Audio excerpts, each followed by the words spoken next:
Hai, saya Muhammad Nur Syakir bin Ismail ataupun lebih dikenali sebagai Syak. Saya, orang kata pengalaman saya dululah. Pengalaman saya bekerja dalam industri e-sport ni bermula daripada cyber cafe. Di mana saya bekerja di cyber cafe dan hari-hari saya main game juga. Bila main game ni kita tahulah orang edit game ni macam mana, hari-hari kena main juga game tu. Lepas tu saya dapat peluang macam join event crew untuk tournament yang ada dekat Malaysia ni ya. So saya tak ada terikat dengan mana-mana company ke, tak kerja full time dengan orang. Saya as a freelancer je. So di mana freelancer ni saya bekerja dengan company-company yang besar, orang kata lebih orang kenal sekarang macam TGC, Orange Esport, Mushroom. Semua ni kita orang mereka ni akan ajukan tournament yang besar, tengok pada game apa yang dia buat, saya akan jadi macam event crew dia orang. So saya pun macam shock lah. Aku pun dah jadi macam Sting aku lah. Sting aku, yahoo! So bila di mana dalam tahun lepas, hujung tahun lepas, saya ada kawan saya ajak, Syak, aku ada satu tempat baru ni, IRL Asia. So aku kata okey, boleh, aku boleh join, tak ada masalah. So aku pun datang masuk IRL Asia. So aku tahu IRL Asia ni adalah multi-tainment company. Dia bukan fokus on e-sport je. Dia ada macam-macam. Dia ada orang kata dari segi music industry.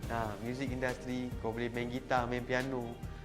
Kau boleh jadi penyanyi, kau boleh jadi pengubah lagu, kau boleh jadi producer lagu. So aku pun tak lama lagi akan jadi penyanyi, tak silap aku rasa. Apa lagi? IRL Asia. Aku dah masuk dalam ni, aku antara salah satu produk daripada IRL Asia. So apa lagi? Mainlah join dengan kita orang sekali. Tak ada, orang kata tak ada apa-apa halangan. Kita pun tengah mencari bakat-bakat baru, talent-talent baru, player-player baru ataupun nak jadi belakang takbir yang baru. IRL menjemput anda. Rooftop party, jump party, bomb party, rooftop party, jump party, bomb party, rooftop party, jump party, rooftop party, warehouse party, rooftop party, jump party, rooftop party, like to get naughty, rooftop party, jump, rooftop party, jump, rooftop. Make it clap.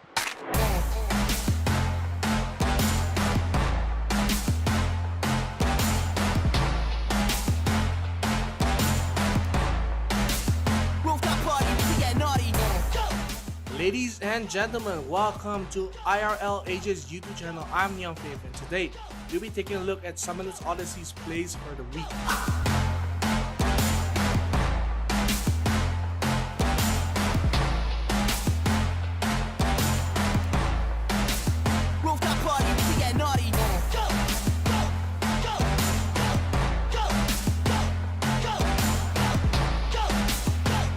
Here we can see Ziggs from the side of Taiwan. He will steal the Baron here as Fiora tries to salvage the fight.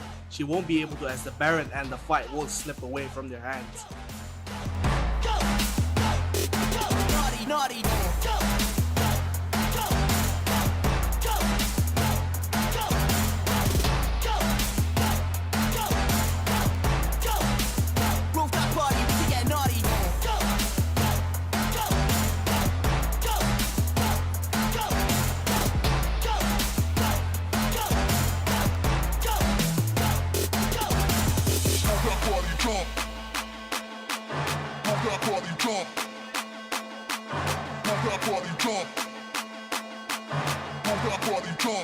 That was some fantastic plays this week for Summoners Odyssey. Remember to subscribe and like our YouTube and Facebook page for IRL Asia. This is NeonFaith signing out, and I'll see you in the next video. Make it clap.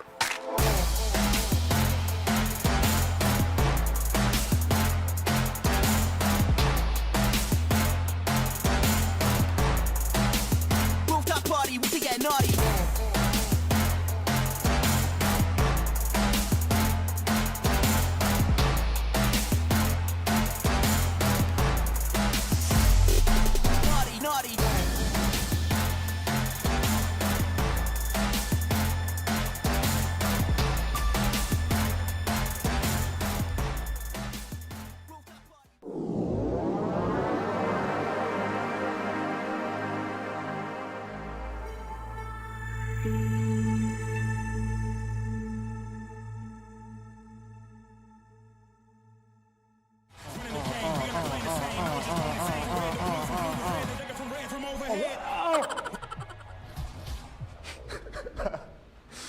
Can I turn off the fail?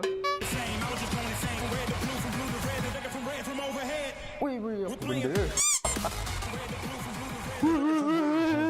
Apa benda tu?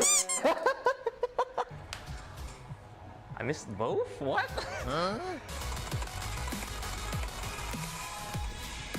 Hey. Oh, sorry. I'm a dirty.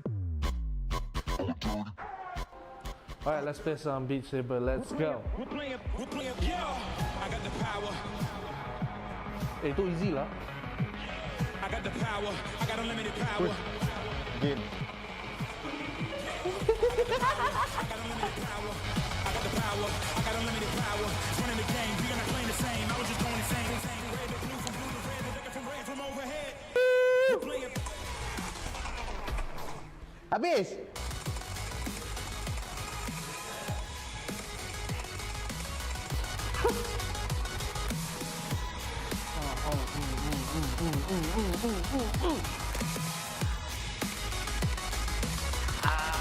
Missing way too many. Okay, I'm missing out. Okay.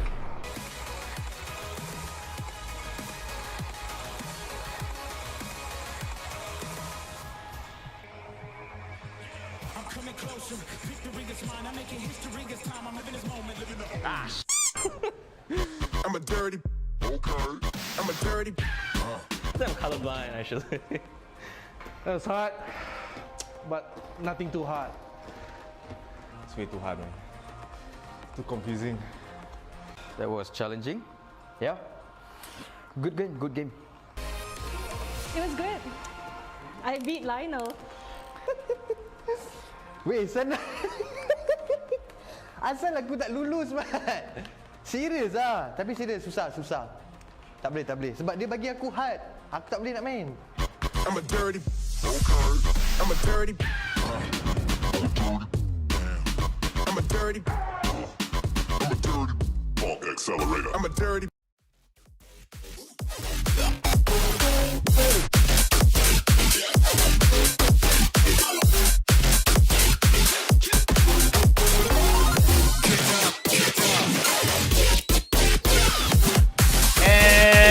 Welcome, ladies and gentlemen, boys and girls, children of all ages and summoners from across Southeast Asia and the world. This is the League of Legends Wild Rift Summoners Odyssey, organized by IRL Asia, partnered up with Homiee, and sponsored by Inch Theory, where every inch matters in terms of home design. And of course, Sadie's Malaysia. Growing together with gamers is their #1 priority. I'm Hound, he's Chef, and I swear to God, he's not gonna yell at me and call me a doo-doo sandwich. Doodoo sandwich? Doodoo sandwich. Who call you doodoo sandwich? I think it's gonna be you if I cast this I the beat wrong them way. up, man. Yeah, call you that's doodoo for sandwich, sure. you must beat them up, man. Seriously. You cannot damn over now, lah. But of course, we are, as you said, organized by IRL Asia. We are a multi-tainment channel. We do music, games, education, basically everything in the world, lah. There's nothing else left. Yes, of course. Only music, game, education only. That's the fun part right here. But enough about all of the other stuff right now. We're all about esports, we're all about League of Legends, and specifically Wild Rift. The Summoners Odyssey is bringing some of the best teams in Southeast Asia to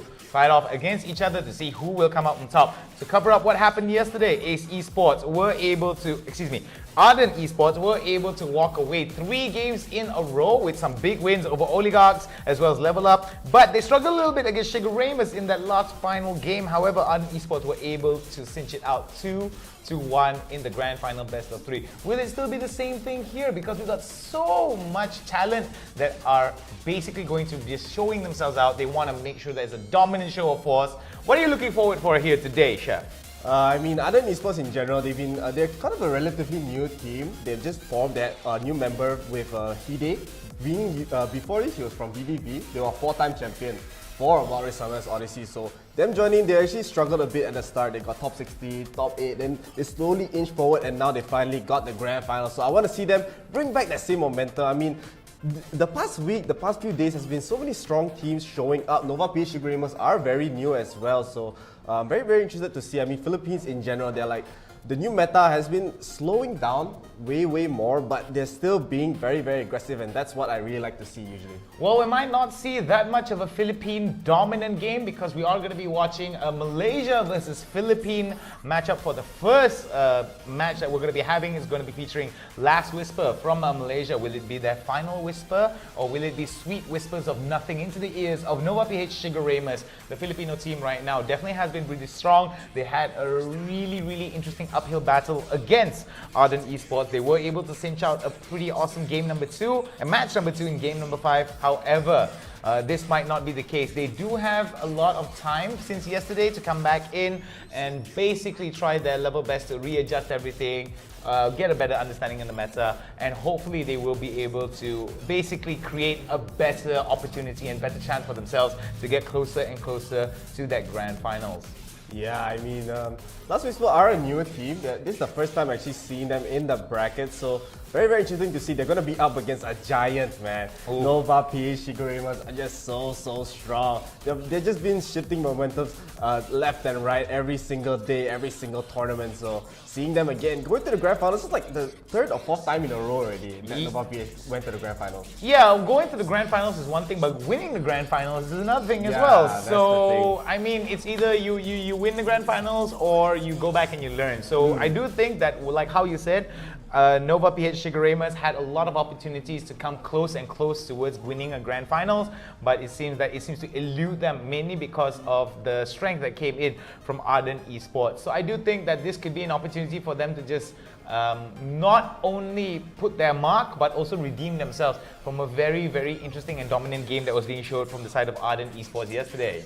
Yeah, I mean, still very interesting to see. Like, Malaysian teams so far in this tournament have been dominant once in a while. Like, the names that will pop up will be Vajaya Dragons or Geek Fam, but so far the rest of Malaysian teams haven't really found their stride, as Philippine teams are just way too strong. Their macro is just too clean and too meticulous for the Malaysians to handle. But maybe we'll see. Maybe we'll see a Malaysian champion today, since it's just been Philippines dominant day and day again. Will it be a whisper in the wind, or will it be the Shiguremasing all the way to victory? We shall have to wait and see. We'll take a look at the brackets really soon. Yesterday, let's talk a little bit about picks. Let's talk a little bit about what was in banned. We do see that champions like Akali, Vi being banned out very consistently. We do see a lot of interest and urgency being picked up for maybe the Camille pickup in the top lane or in the jungle, the Gragas as well. A lot of utility as well as damage that could come in from a lot of the champion pickups. And I feel that whoever gets some of these strongest champions for the early stages, actually before the pick and ban phase, could actually be the winning team. We did see a lot of Surfing and Sona yesterday as well. Sustain was something of interesting outlier here, and how a lot of these Filipino teams actually abused the sustain and were able to readily bring a very dominant display. I don't know whether or not that's still going to be the case here today. We did see, and also just for you guys at home who just are going, where's Ramus? The Armadillo is going to be banned out here today, mainly because that it is a new release. Normally in the League of Legends professional scene, whether it's Wild Rift or whether it's the PC version, new champions that come out, they are not going to be allowed to be played in the tournament, at least for the next week or 2 weeks, until like the nerfs or balance changes comes in. Normally when a new champion gets introduced, that's when everybody is like, Riot, please nerf. Someone nerf this guy right now. So for those of you guys who are wondering whether or not we're going to be seeing a jumping a rolling armadillo jumping into the middle of the lines. Yes, it can. Jumping into the middle of the lines, taunting everybody and go, okay. Right? It's not gonna happen. Okay, so sorry for you guys. But anyway, Chef, what do you think? Who do you think? Because we do have polls right here. Which team will win the first round for today? Last Whisper Malaysia or Nova PH Shiguremas? Like, if I were to bet some money, of course we're not betting money lah. Yeah. It's illegal. Oh yeah, of course. It's illegal. But you know, imaginary money, I'll put it on Shiguremas. They're just so strong.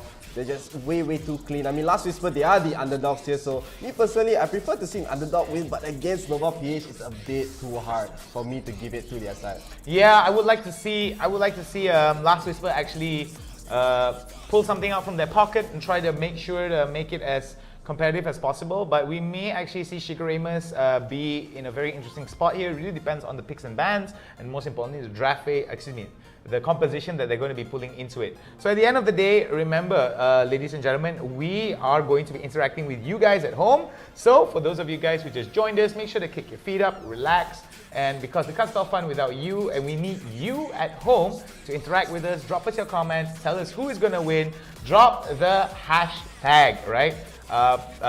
Nova PH Shigaramus win, or Last Whisper win, Malaysia Boleh, Power, Philippine Pride, Philippine Power, whatever choice of hashtag that you want to show your support for these particular teams, that is the way to go.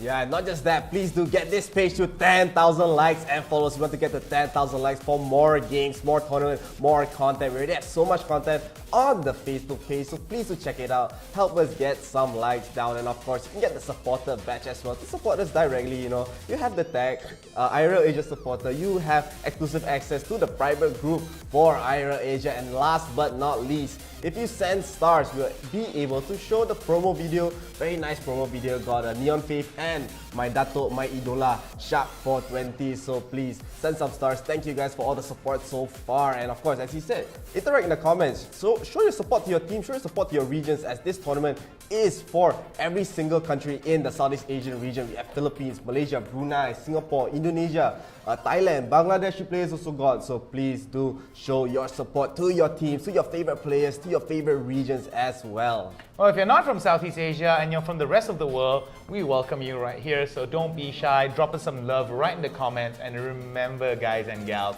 it's all about the fun. It's all about some of those Baron Smite misses and Baron steals that are going to be very like doop for a lot of us here. So we did see some very interesting turn of events yesterday. We did see some Baron steals that came in from Arden yesterday. That was just a mind-blowing fight there. But it seems that we do have so much more lined up for you guys. Will we see more of that happen today? We shall have to wait and see. Yeah, I mean, still very interested to see. I mean, like you said, Baron Steel, Dragon Steels. You know what we call that here? We call that the Western G. Oh, why is that? Because they won 3 times in a row doing the exact same thing. All 3 times in a row, they just doing Baron, winning, losing. Go masuk, Baron Steel, end the game. That's why they call it the Western G here lah. 3 times is the most minimum amount for you to establish a pattern, right? So that's going to be a pattern that we may actually see today. So let's hope to see more of that action line up for each and every one of you guys at home. So we're going to be taking a little bit of time to read up the comments here. Renan Banzel,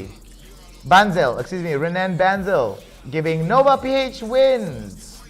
Up is going Yahoo! And yes, Yahoo! And of course, Up is saying, that's my friend Shakir. Yep, we've got all the people right here, so you guys got to make sure that you drop some love. And for those of you guys who don't know, right, we already are having the supporter badge available. So for those of you guys at home who want that top fan badge, make sure you interact, make sure you drop a like, and of course, share this out. If not, I will find you and I will steal your biscuits. Yeah, so what we to get all to your the biscuits. Game, all the biscuits. Yes. Yeah. I like a biscuit. I really like my biscuits, bro. I mean, after buka puasa, of course, you want to eat everything now.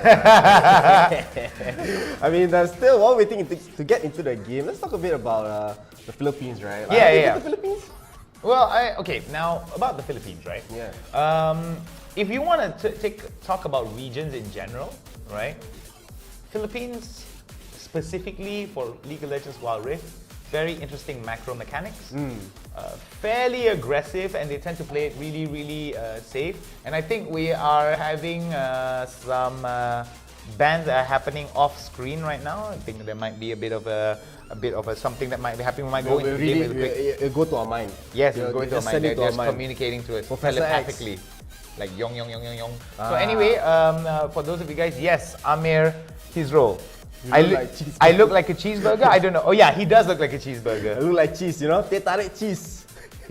Yeah, so what's your main champion in Wild Rift? Asked Amir his role. Well, I'm a big fan of Jin, right? Jin? Yeah, Jin. Oh. 4 shots is all I need to just go kaboom onto somebody. So, I mean, I'm a big ADC guy. I really like playing the carry. I like doing a crazy amount of damage. But at the same time, I do like playing mid lane as well. Ahri seems to be a very, very strong and very well-balanced champion in terms of how it does a lot of things really well, mobility, charms, and all that. We did see it work out really well yesterday with a crazy amount of charms that actually set up very, very painful fights for Nova PH Shigerema, for Ardent Esports against Nova Shigeremas. And for those of you guys, for those of you guys who don't know, we're going to go into picks and bans. Here we go. So for those of you guys who don't know, it is going to be Galio and Oriana, excuse me. Excuse me. Coming in for the side of Last Whisper, for the side of Shigerema, it's going to be Yasuo and Braum. We do see an Alistar being picked up, Seraphine and Gragas. We do see Oren onto the Lee Sin, Haymaker, and Deathsight locking in the Garen, the spin to win Garen, and the Kaisa. Yeah, the Beyblade himself, Garen. I mean, he's one of the 3 Beyblades I think we have. We have the Wukong Beyblade, Katarina Beyblade, and Garen. But Garen's just so strong. He's such a big frontline. Once he even gets the first item, Sunfire Aegis, he's already too tanky to deal with. And I mean, Nova PH, they're gonna have the Seraphine once again. Seraphine, as you said, been very, very popular so far. We've seen him flex into the mid lane, seen him flex into the support, so still a very decent pick. They have the Gragas, probably going top here, and Dr. Mundo as well. No, actually, it looks like Gragas it might be going mid this time. So they have the Camille. They're gonna play the Amumu here for Last Whisper. So very, very surprising there, and they're gonna run it off with the Diana. So a lot of team fight, a lot of engage. They have the Alistar, they have the Garen to be that frontline, and Amumu as well can be very aggressive in this early game. So Nova PH, they look like they want to play a very, very slow game. Playing the Dr. Mono, they just want to farm up. Seraphine as well still has some great teamfight potentials with the Charm, and Ezreal, you know, he's just a poking machine in general. I do like to see what's going, seeing what's happening here for the composition between these two teams. Last Whisper from Malaysia, that's going to be operating onto the blue side, whereas Nova PH Shigeremas will be on the red side. Both these teams right now are going to be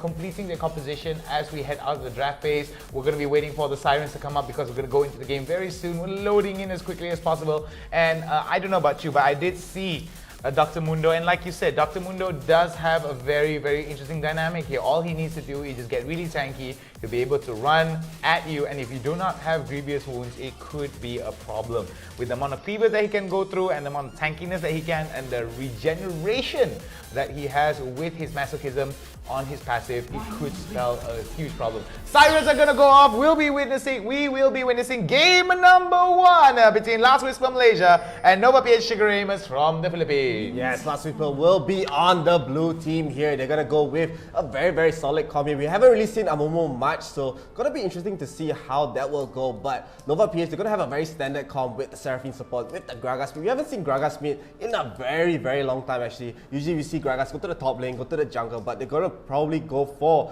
the AP. Gragas are gonna deal a lot of damage, so yeah, it's gonna be quite scary. But as you can see, Deathsight already having a lot of lane priority in the top side. I mean, still, you're probably going to see a very, very slow game. We're probably not going to even see a fight until the next dragon here because of just how the team comps work, right? I mean, most probably you'll see Amumu will try to go for early ganks, but they're going to be a bit too durable and a bit too slippery to get those ganks off. But Dr. Mundo is total opposite. He just wants to farm. He just wants to tank up, and as I said, they're going to fight for this next dragon here.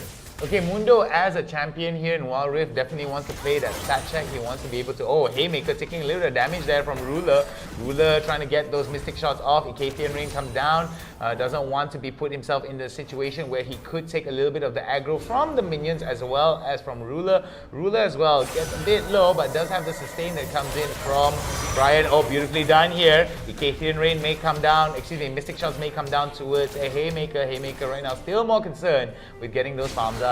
Yeah, I mean, still, gonna be no kills for either side. Just a slight lead for the Nova PH side. But I haven't actually mentioned much about Diana here. Diana has been just so strong in Wild Rift right now. Like the last patch, they buffed her insanely much, and even in the mid, you might see even this matchup. Gragas is gonna have a lot of sustain. But as I said, look at Amumu. Already trying to go for a gang, but he's just gonna walk by, show his face. Hello, I'm just here, just walking away. Bye. And still, no kills so far, both teams. Just gonna play slow, as you can already see. Mundo tries to get a roam here, but Gragas wants to punish Amumu. Amumu does go for the stun onto Gragas. Diana tries to go and deal a lot of damage to Gragas right here, but now Diana is caught away. She has the flash, but with this, I think it's a very big win for the Nova PH side, losing 2 flashes for the mid side, and I mean in the top as well. Camille is just bullying Garen right here, so it's going to be a very, very good start coming up for Nova PH. Luckily for Malawanga, Zyko was nearby using the Diana, trying to move in and try to get as much damage as they can,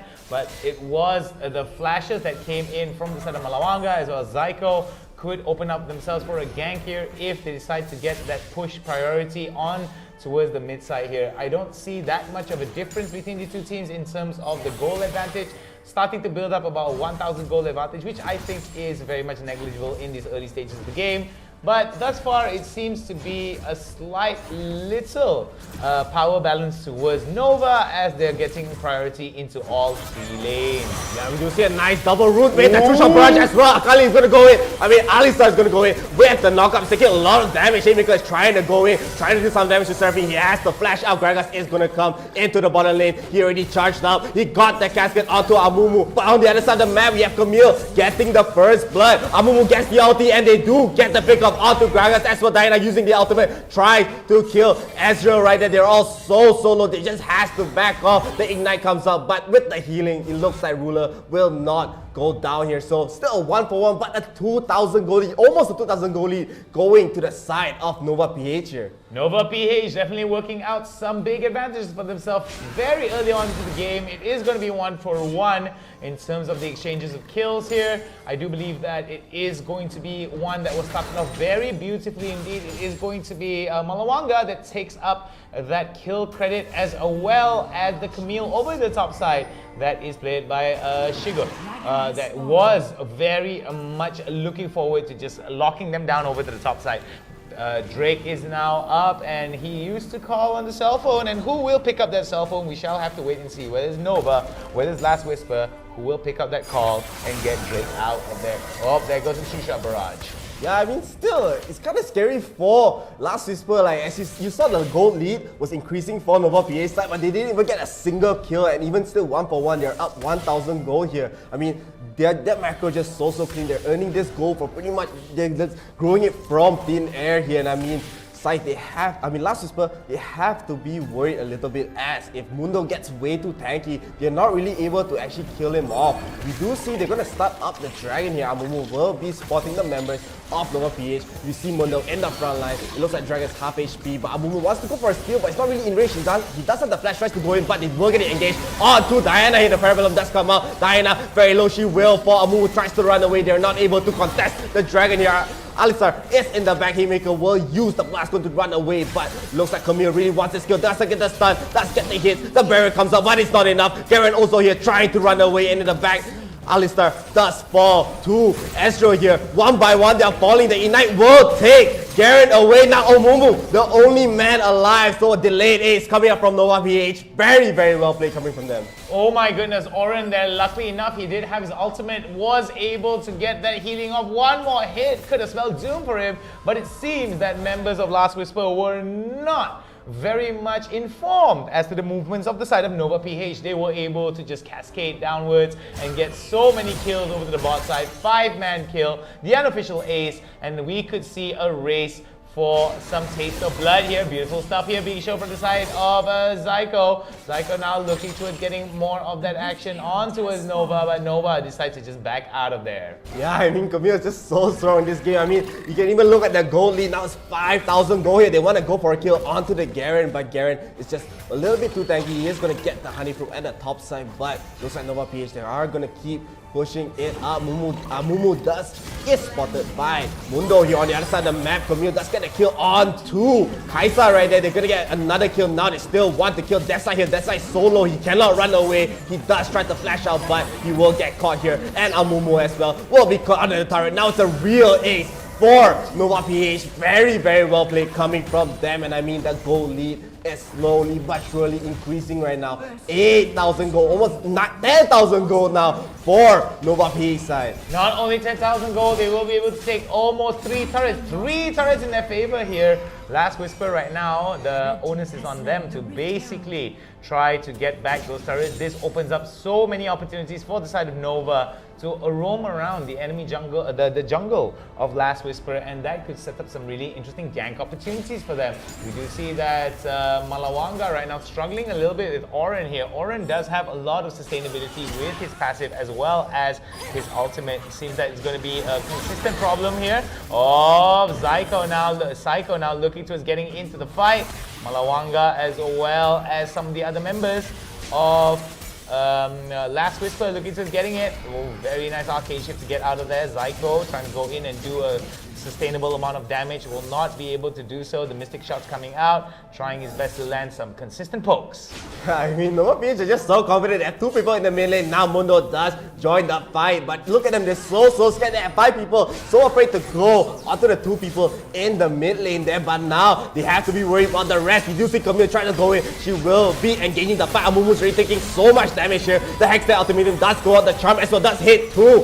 In the back, in the base, Alistair, you are not tanking this fight. You will fall here. So the lead now is going up to a 13,000 goal here. They're gonna have the rip round. They're gonna push the mid lane and Last Whisper. They are on their last row. A 3-man route as well into the true shot barrage. That's gonna snipe onto the base as well. Garen tries to go in onto Ezreal. Ezreal's gonna get ticked out by the ignite. No, he does have the redemption. He does have the heals from Seraphine as well. Mundo is in the front line, still not dead. 150 so far. Last PH, they do not have a way to get back into this game here. Chef, this seems like a disaster here for the side of Last Whisper. It seems that this is going to be their Last Whisper. They are going to be in a rather tight spot, as we do see the Death side as well, trying to negate the pushes coming in over to the top side, but knocking on Last Whisper's door is Shigeremas. The Filipino teams are just showing why they are one of the fiercest teams of all. Oh, we do see beautiful cast onto 3, belly flop onto 3 as well. The follow-up is going to be good, but the damage is not going to be enough. Boom shakalaka for the side of Haymaker. Icathian Rain is going to make short work of it. We do see the ultimate there coming down, but it's not going to be able to take him down. But we do see Nova right now. They are going to be jostling for position. One more hit, and there it goes. The call has been dropped. Killing spree going over to the side of Nova for the side of Brian, and it seems that it is going to be the worst case scenario here. 19,000 goal advantage in favor of Nova. Unstoppable for the side of Ruler, and this is bad. This is just bad. At every front, at every turn, the Malaysian team of Last Whisper seems to be whispering empty nothings of death. Yeah, they're just whispering their last words here. As we can see, they're stuck in their own base. They can't even leave the base here. We have 3 members from Nova PH just keeping them out with pokes. It's just a Mystic Shot after Seraphine Roots as well. Just so strong. We even see Camille in the front line being so aggressive here. They can't leave their base. Losing the Inferno Dragon as well, they're going to be able to deal a lot of damage here. Now their gold lead has crept up to a 20,000 gold lead here. We see Diana tries to get engaged, but it's taking so much damage from Camille. The casket will get the kill onto Diana, and Alistair, you are way far out from your base. You will get taken down here. Doesn't matter how tanky you are, you cannot run away. You will be taken down very shortly. A godlike coming up from Camille, and we see Mundo just camping the tier 2 turret. Amumu has nowhere to go, and they're gonna go in. They get another kill onto Garrett as well, and Amumu does fall at the end, but I don't think there's any hope left for Last Whisper. It looks like Nova PH can easily just take that game here. Well, it's going to be an ace here. Zyko is back into the game. Very unfortunate here coming in for the side of Last Whisper MY, as we do see Nova PH Shigeremas looking towards knocking on those doors. But we see the supplementary damage that comes in from Ruler. It's going to be bad here, as it is going to be unstoppable for the side of Brian. And we do see that it's only going to be a matter of time before Exorcist is going to be taken down. There goes for the heads up pulverize, but won't be enough. Dominating for the side of Ruler. Ruler right now using the W's, using the Q's to land as much damage as he can, but it won't be enough. Kaboom! Goes the clock here. One more auto attack, but no, it is going to be one Death Sight ultimate onto him, but it's going to be the Nexus taken down. We could see a winner here from the side of Nova PH, as they are going to be stalling it out for the final few hits. They're going to try to go get a little bit more perfect KD here, dominating for the side of Brian. 9 times more kills for Nova PH, and look at them just slowly trying to kill the Nexus, but they are going to get the shutdown for Diana here. So they're just playing it slow. We do see a little bit of hesitation there, wanting to hit the Nexus, don't want to hit the Nexus, not sure. Diana will try to kill Gragas there, but she's way too weak here. Gragas is still alive. Surprisingly, Amumu wants to get a last hit. He will succeed. So there are some return kills for Last Whisper, but is it gonna be enough? Look at them. Oh, They're so tanky. Look at Mundo just tanking in the front line. He cannot die here. They don't have much, but the execution coming out from the Garen ultimate will get the kill there. But the TP does come in from Seraphine. It looks like Ruler might want to end the game here. There's just 2 people in this space. They have to be a little bit careful. They know that Garen does not have the ultimate. Amumu as well. So no ultimates left for the Last Whisper side. And look at Ruler, I mean, just trying to slowly poke it down, but a nice charm. And the first kill coming up from Seraphine. That's gonna charm onto Amumu. Amumu is very, very low. He will be able to escape here, but look at them, they're not able to even get a kill. They're just slowly but surely killing the members of Last Whisper. They don't even find a way to get the engagement. We do see Diana coming in with the ultimate onto 2, but look at the damage coming from Ezreal as well. And in the base, we do see Camille goes in with the ultimatum, but they're taking a lot of damage from the Last Whisper side. So Last Whispers, they're really, really resilient here. They want to fight till the death. And I mean, NeonFaith, they still have the goal lead, but Last Whisper still defending to the end here. Last Whisper putting on their last stand, so to speak, over into the base, but it seems that the race for the base is still very much on the hands of Shigeremus. Shigeremus right now more concerned with just getting some of these objectives here, and may actually go for the Cloud Drake, which could benefit them big time. But we do see Darkseid right now getting as much information as he can with the ward onto the Dragon Pit, and this could be one Drake that members of Shigeremus may lose out. Yeah, I mean, this one Drake, it could just bring back the goal, give some goal a little bit, but it won't really affect the game much as Shigeremus. They do still have the Inferno Dragon, they have the Mountain Dragon, they're going to be very durable, they're going to deal so much damage, and they don't even care about the Dragon here. Shigeremus are going to stun up the Baron from the looks of it, but with this, I don't really think Last Whisper has any real way to defend it if they get the Baron here. We did see some good fights at their base, but with the Baron, but the minions are just going to end the game for them. They don't even need to just hit the Nexus here. We do see Camille going to go in with the flash. Hashtag ultimatum does go onto Amumu. Amumu is stuck in the sidelines as well. Mundo in the front line. He's not going to die here. He's just so tanky. The 2-shot barrage hits 2. They will be able to slowly melt down the members of Last Whisper, but now it is their last breath. They will be losing the game here, I believe. I mean, Jared can't defend against this many people. Shigeremus are going to take the game against Last Whisper. Congratulations to them. They will go to the top 16. Very good job here being shown by the side of Nova PH Shigeremus. Congratulations to us, our Filipino team,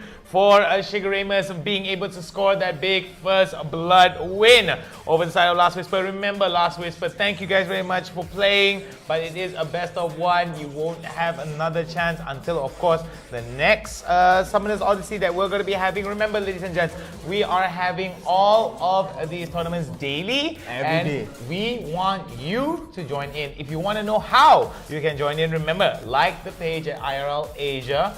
Go and like it, see all of our updates first, and who knows, you might not only walk away with a top fan badge, you might actually be able to play. You might see Chef or me, myself, how cast it for you. Yeah, I mean, still very well played coming from Nova PH. I mean, this is what we like to see from start to finish. Even before getting a kill, they already have the goal lead, and having a Mundo on their team as well, that's what they needed. And Amumu was not really able to get online in this game, so really unfortunate there. Like, you want to see Amumu going for those early roams because he does have a lot of CC before even the level 5 here, but he was not able to get it. They were just way too strong. They're basically stuck in their base pretty much half the time of this game. I mean, still very well played. Last Whisper, they did show some resilience as we saw. They got like quite a number of kills at the base, but it was not enough. The goal lead was still in the 20,000s there, so still very well played. Well, before anything, we would like to apologize to each and every one of you guys. We had a little bit of issues for the overlays, not overlays, excuse me, for the graphics that came up during the brackets and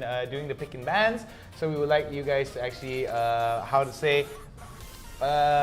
just thank you guys a lot for your support, and hope you guys are patient with us. This is the victory screen right here, the post-game breakdown. As you can see, not very much can be said coming in from the Malaysian team of Last Whisper. They weren't able to bring up a rather interesting offensive here, even though Haymaker was able to get quite a bit of his core items, but when you compare it to Ruler as well, Muramana onto Trinforce, onto the Blade of the Ruined King, you do see that he is just going to be dropping in all kinds of pain onto you. What I do like is Shigo as well, running up with the Train Force as well as the Bjork, giving him so much opportunities for him to do not just only a ton of damage, but also sustain as well. MVP is going to go over towards the Camille, and the SVP is going to go over towards Death Side. Even though Death Side was able to do a steady amount of damage, the numbers do not tell the truth here. It was a very much dominant display coming in from the side of NeonFaith Shigeremus. It seems that the victory from Ardent Esports yesterday kind of awakened a Shigeremus, a Nova within Shigeremus, and man oh man, that Nova is looking to destroy everything in its path. Yeah, the Red Oceans here. That was basically just a slight lead at the start. Even the sub 1 minute, they had a lead, but after that, it just kept growing and growing and growing, and it barely went down. So very well played coming from NeonFaith Shigeremus there. We do see an XP going up a bit, you know, that was from the return kills over there, but still. Basically a very one-sided game right there. They just had no way to get back into this game. Mundo was way too tanky. Seraphine's support was just so strong. He was like the extra mage for their team, and we even saw him, we even saw Brian having so many kills that game. So very well played coming from them. I mean, this is just another day for them, NeonFaith. It was definitely a last whisper, not a last whisper of sweet nothings into the ear of NeonFaith Shigeremus, but a sweet whisper of death that came from NeonFaith towards last whisper. So I'm going to be telling you guys right here, we're going to be taking a look at the replay. Chef, break it down for us. Yeah, so let's take a look at the highlights of this game. I mean, it was from here. We do see a nice double root coming out from Seraphine into the two-shot barrage as well. They did get the ultimate here. Haymaker tries to make a play here, but Brian is still a bit too tanky for that side. Gragas does come in for the flank. He gets the ultimate onto Amumu here, gets the body slam as well. So a lot of damage. Amumu tries to turn, knows that the turret is on the Gragas here, so they're able to get a kill right there. Diana not really able to get much out of it. The Ignite will not take Ruler down, so still 1-for-1 in the early game, but 1-for-1, the gold lead is still to NeonFaith favor. We do see this is the first fight, the Dragon fight.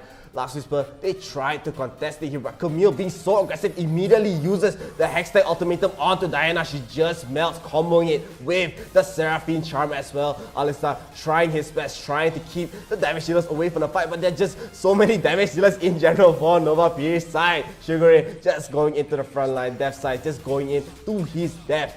In under his own tier 1 turret here. Amumu he's not even able to get a return kill onto Mundo, as Mundo is just so durable here. So an amazing start already coming up from NeonFaith. That was just unfortunate that Oren was just one stone throws away from death here. As you do see, Darkside will be the next victim with a coordinated gank over to the top side led by Oren. Oren just comes in, goes fiery kaboom, and this is another opportunity for them. Look at that. Oren very much abusing the fact that he does have a crazy amount of sustain, with the fact that Brian was also nearby to give him a little bit of HP and shielding. Is definitely going to work wonders. The Hextech Ultimator coming down, as well as the True Shot Barrage, definitely going to be supplementing so much damage from so much range as well. It seems that members of Last Whisper just could not deal with the pacing. Look at that, beautifully done from the side of Ruler, coming in very dangerously, and the redemption, look at that.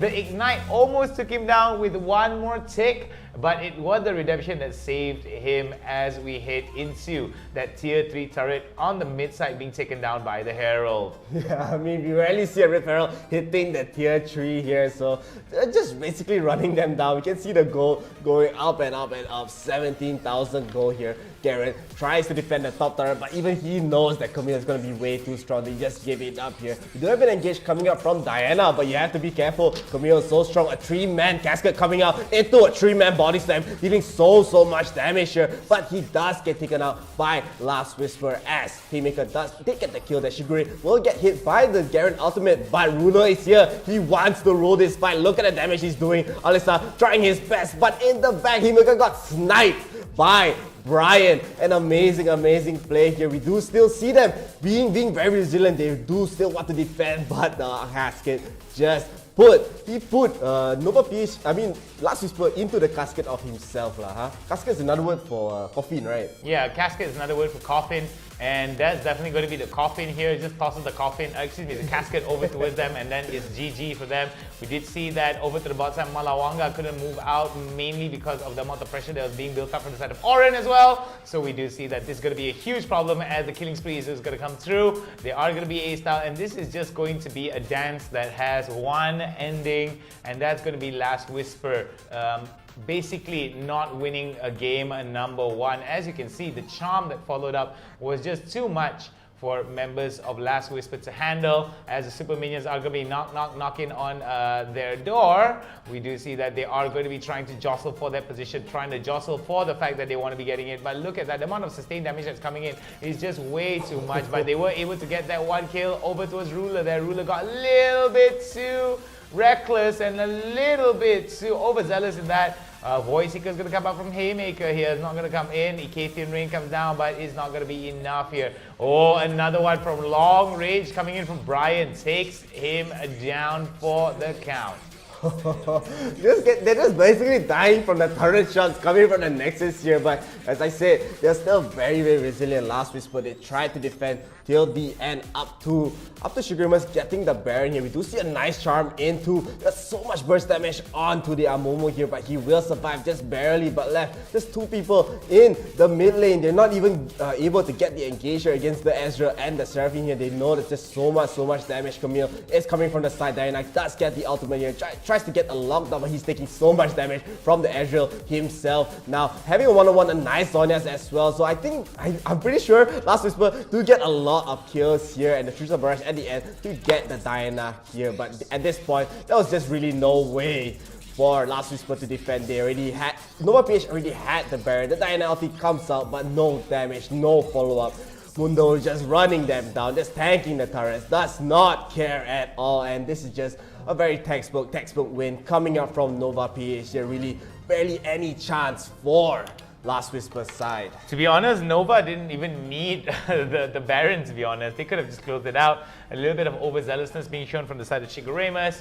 But then at the end of the day, with the amount of lead that they had over Last Whisper, who could blame them? They want to have a little bit of fun.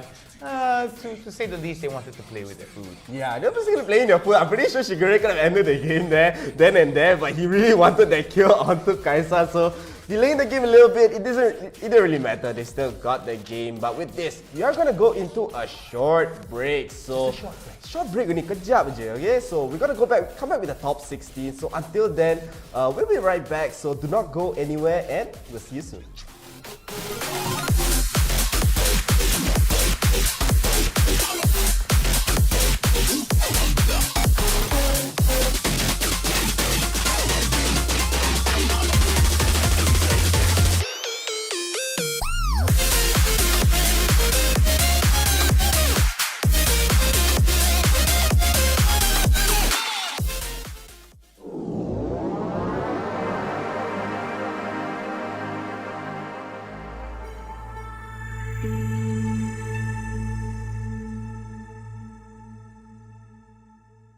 Hai guys. Hai semua, apa khabar?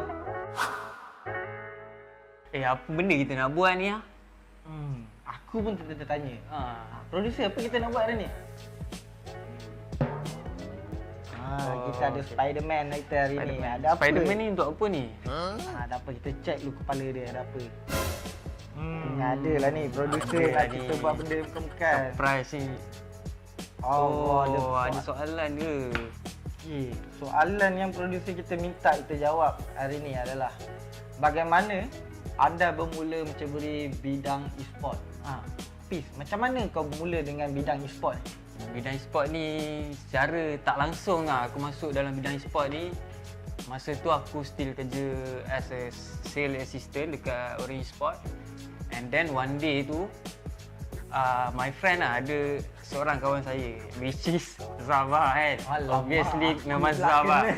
Dia ajak aku, time tu dia dapat job, and then he need more people to work with him time tu kita orang handle qualifier untuk Galaxy Battle untuk 2 hari. So that time aku macam rasa best juga ni kerja dalam e-sport ni, sebab kau boleh buat apa benda yang kau suka dalam masa yang sama, kau earn money. So how about Zam. Aku sendiri pengalaman dalam e-sport ni sebenarnya agak lama lah. Aku bermula first sebagai trader Dota 2 dan dalam masa yang sama juga aku buat freelancer untuk company-company seperti TGC, Orange Sport, Genesis, dan setelah beberapa tahun aku berkecimpung dalam bidang ni, aku rasa macam aku boleh buat lebih lagi daripada tu. Dan kemudian tu aku dapat tawaran daripada seorang kawan untuk menjadi Fire Dragon FIFA Division as a manager. Dan start daripada tu aku merasakan yang aku boleh buat lebih. Oleh itu aku cuba lagi untuk mencari kembangkan lagi kejayaan aku dalam e-sport ni, di mana aku mendapat tawaran untuk bekerja di Matchroom. Dan daripada situ aku dapat belajar macam mana nak uruskan tournament, macam mana nak anjurkan tournament, macam mana nak handle player-player di Malaysia ni. Dan pada masa yang sama juga, setelah bekerja di situ beberapa tahun, mengambil pengalaman, dan aku mendapat tawaran untuk bekerja di IRL ASIA, di mana aku berada sekarang. IRL ASIA ni dia bukan sekadar e-sport channel. IRL ASIA lebih pada multi-talent channel, mana ada music, talent, ada pengurusan e-sport, ada penganjuran tournament yang di mana hari-hari ada. Daripada situ aku dapat belajar lagi banyak benda. Okay, why not kita tengok apa lagi yang ada dekat dalam kepala otak Spiderman ni. Okay. Dia macam-macam Spiderman kita hari ni. Second soalan, bagaimana anda boleh join IRL ASIA? Zam boleh jawab dulu. Okey, kalau aku sebab aku dah merasakan aku dah hampir 2 tahun di Matchroom, dan aku rasa aku perlukan pengalaman baru, environment baru. Oleh itu aku cuba untuk mencari pekerjaan baru sementara masih bekerja, dan aku jumpa IRL ASIA dan aku terus jatuh cinta dengan IRL ASIA. Bagaimana pula dengan kau, Fiz? Macam mana kau boleh berminat untuk join IRL ASIA? Saya terjebak dengan IRL ASIA ni melalui Zam lah. Obviously kan, melalui Zam, sebab dia persuade saya untuk masuk dalam IRL ASIA ni sebab dia pernah bekerja dengan saya sebelum ni. And then banyak benda lah saya belajar daripada Nizam ni, daripada management skill, daripada production. So saya rasa saya boleh grow more lah with him. Aku macam kembang pula sekejap. Okay, kita pergi ke yang seterusnya. Apa yang ada dalam dia ni? Spiderman pun ikut SOP. Kita ni macam mana? Macam mana ni? Yang ketiga, alright, kita ada apa nasihat anda, kita punya nasihat bagi yang berminat untuk join IRL ASIA? Apa pendapat kau, Hafiz? Aku rasa lah, siapa yang kat luar sana dia rasa dia ada bakat dalam e-sport ni, tak kira lah daripada apa-apa bidang, management, production or anything else lah. Sebab e-sport ni kita tahu lah, dia makin lama dia akan makin berkembang.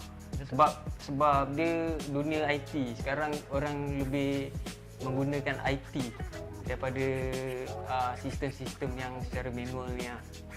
Oleh itu, pada siapa saja yang ingin join IRL ASIA, layari Facebook kami dan kami akan cuba yang terbaik untuk membantu anda terus berkembang di dalam IRL ASIA.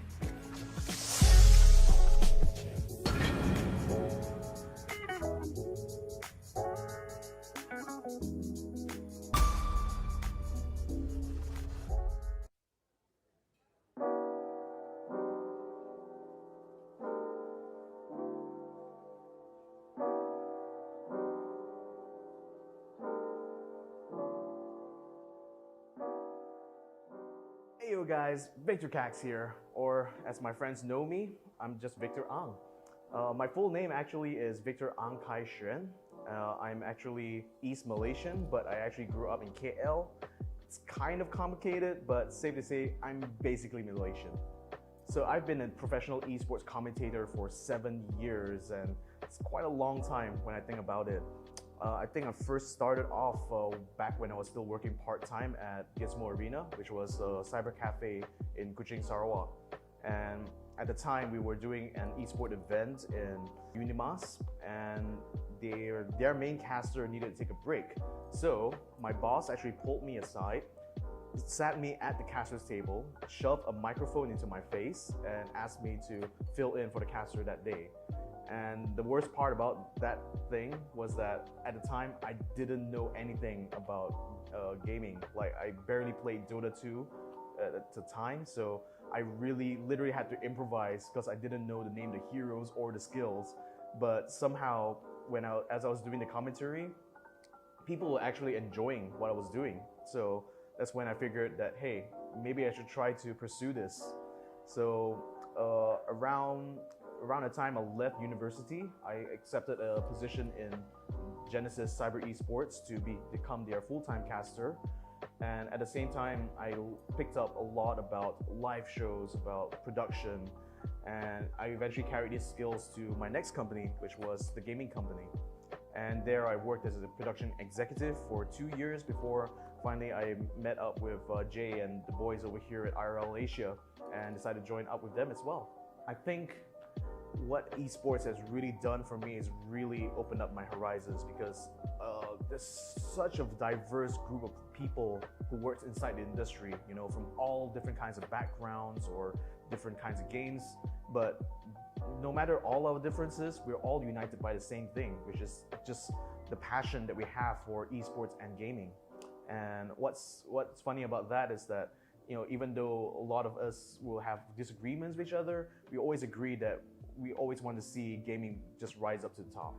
After having met the people here at IRL Asia, I could tell that they're a group of, even though they're relatively new into the industry, they have a lot of enthusiasm for gaming and esports. And what's important to me is that I can see that these are people who are not only willing to learn, but they're also willing to discover new talents or people who are looking to have their start in gaming and esports. So I guess if you're someone who is thinking about making that leap, or thinking about trying out, or just trying to see what you can kind of bring to the table, I'm pretty sure IRL Asia has got a spot for you.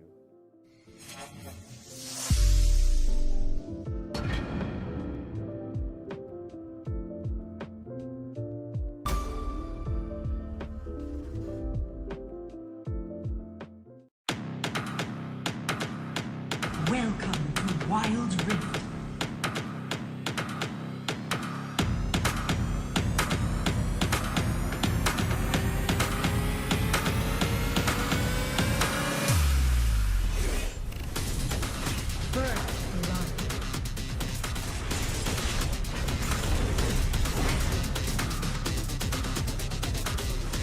The enemy team has slain the dragon.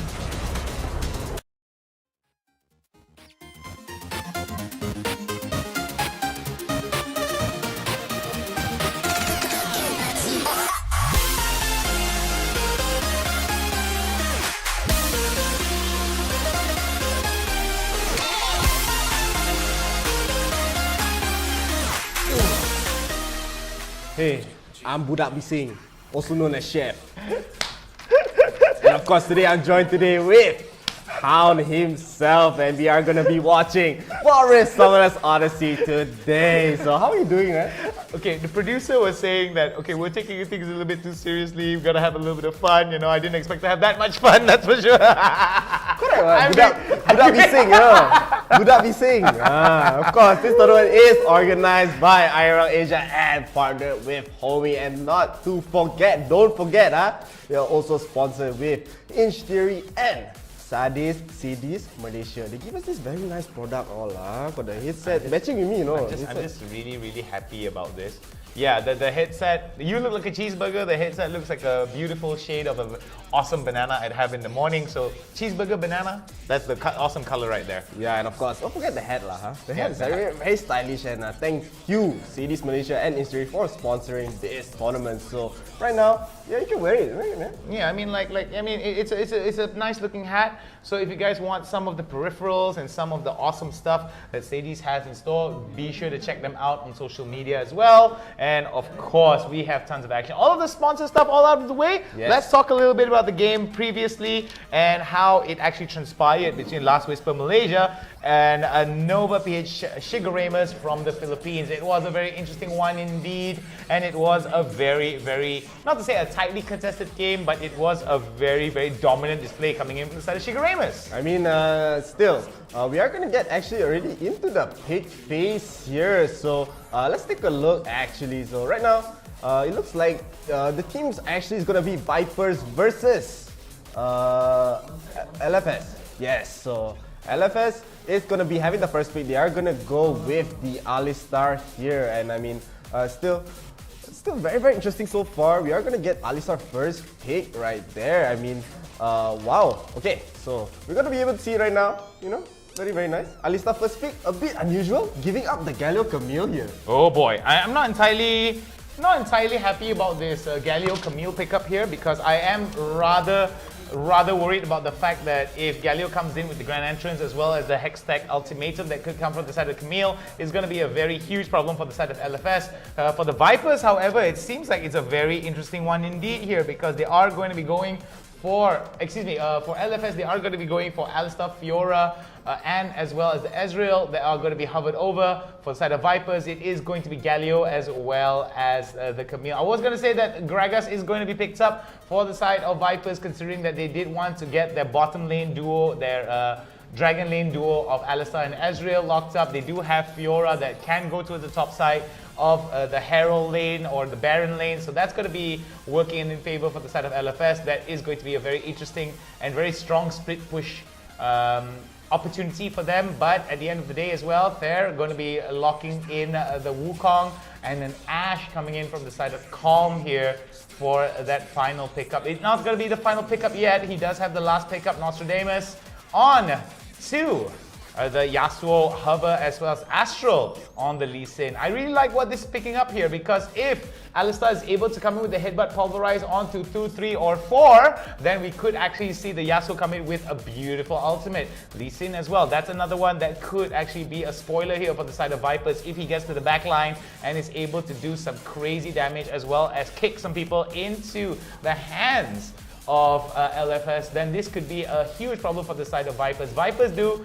have quite an interesting array of not to say disable, some knockups that comes in from the Wukong as well as the Galio, the Gragas as well with the Cask as well as the Belly Flop. So this is going to be very, very interesting. In terms of damage though, what do you think about this Corki pickup? I mean, this Corki is going to be so good with their Calm. They're going to have a Galio support actually for the Viper side, but I really don't like the fact that they just gave up Camille Galio so early on. They had the first pick, Gragas was open, Camille was open, Galio was open. You have to pick them up because you know the second pick, they have the 2 picks, right? So Galio Camille is just way, way too strong here. And of course, let's take a look at the comments here. We have good luck. Lonic Esports from Shizuoka, Japan. Wow, all the way from Japan. Arigato gozaimasu. Thank you very much. I hope I didn't butcher that right there. Free Anime Global, definitely an awesome guy there, giving us 10 stars. So thank you very much for your 10 stars right there. Do remember to like the page, show us some love, because we're going to go right into the game very soon. But man, oh man, we really appreciate the support. We can't spell fun without you guys. The sirens are going up. That means we're going to be witnessing game number 2 between LFS going up against Vipers. Yeah, so LFS, we don't have logo yet. That's their logo, okay? I respect that. I respect the grind. But we're gonna see. I'm still very interested to see why they want the first pick Alistar so early on, giving up this very, very strong combo. I mean, Wukong in general, they're gonna have Wukong jungle, Camille top, Gragas mid. There's so much damage, so much T5 potential for the Vipers side. And I mean, LFS, they have to rely on getting the Alistar knockout. They rely on getting so many things going for their team to actually work out. So I am favoring Vipers. Their lineup is way, way more here. But if LFS, they can play this right, it could be very scary for Vipers.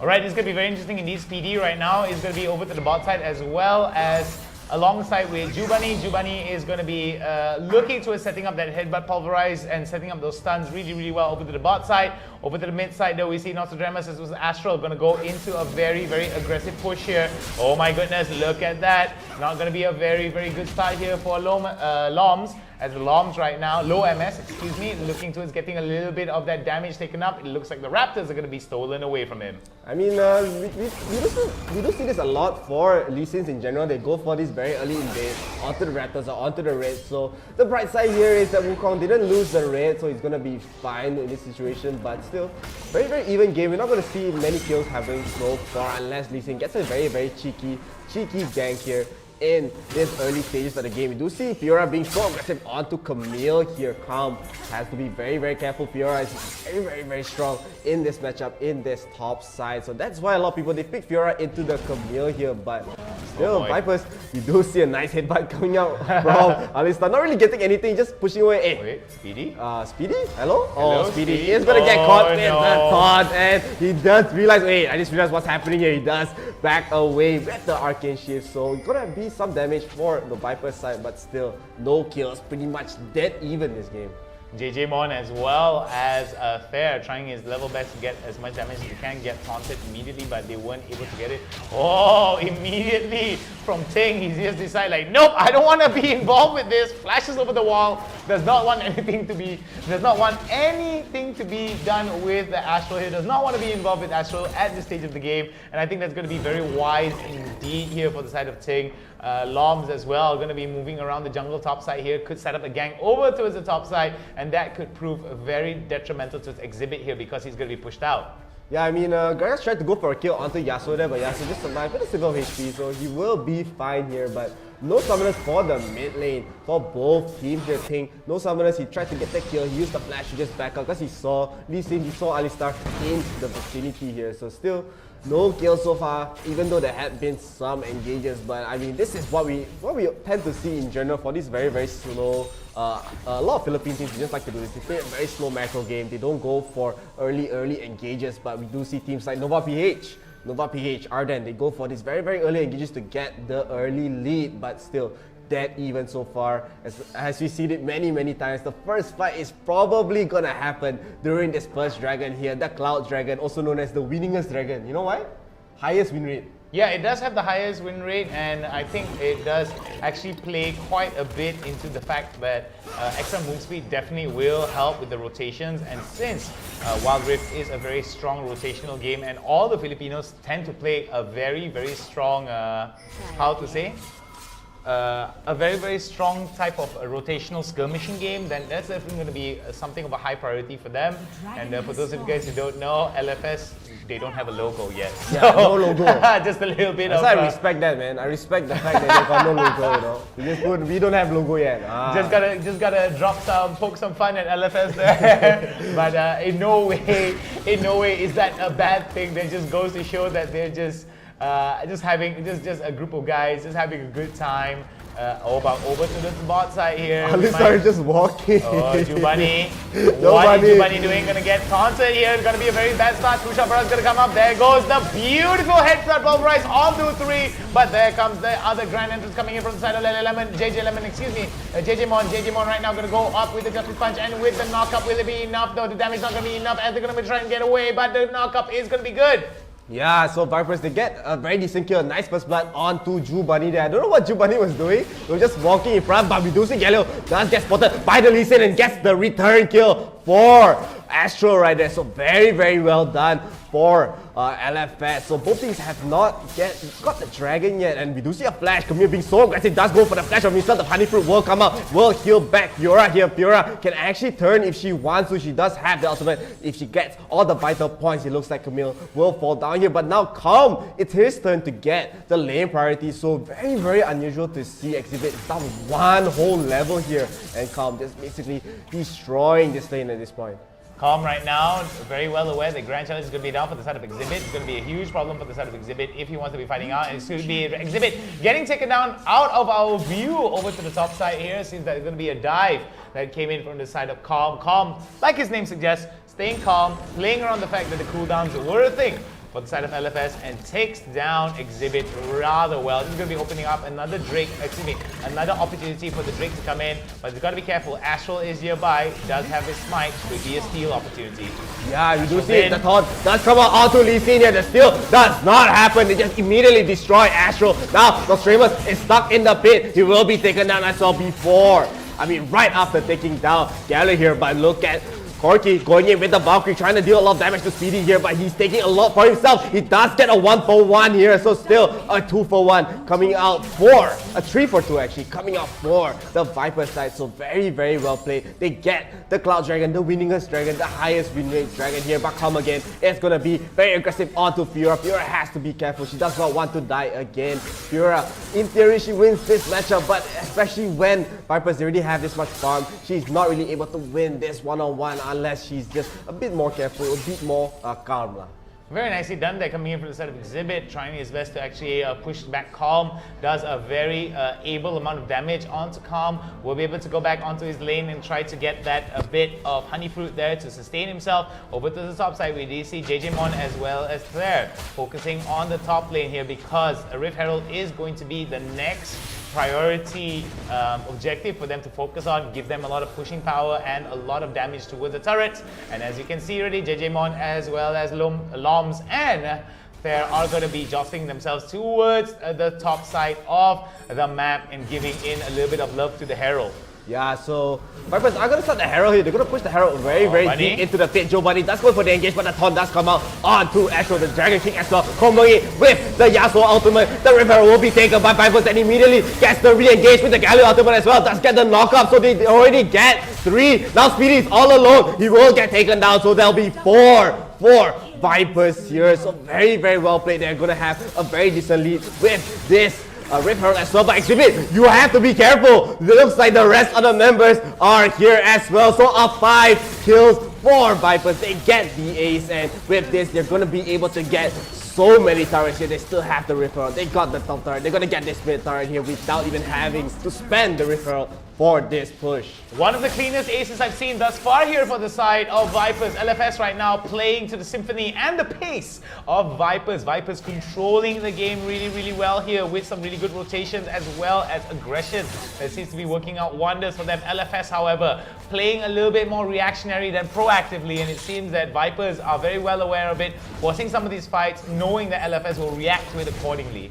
Yeah, so still, Vipers are going to have a very decent lead here, 5,000 gold. And LFS, they have to be worried. Looks like they still want to try to find a fight. They will spot Gallo here, but they know they can't just go in. But in the brush, we see Gragas waiting. He knows that there's someone around the bottom side. The flash will come out. The Hextech ultimate does come out as well onto Ezreal. Ezreal does get taken down. The taunt as well will come out. They're just destroying LFS here. Now Astro, they have to run. He has to run away. He's all alone. Look at Vipers. They really, really want this kill, but getting those 3 kills very, very cleanly. Yes. Such a good lead. That's just so much damage. LFS, even their tankiest boy, the Alistar, the cow himself, cannot tank it up. It's very, very unfortunate for the side of LFS. As soon as Speedy and Nostradamus are out of the game, and the fact that Jubani does try to come in with the headbutt pulverize combo, and the fact that the ultimate was still readily available for the side of Nostradamus, as long as they're able to dodge that win kind of combo that comes in from the side of LFS, Vipers will be able to turn it around.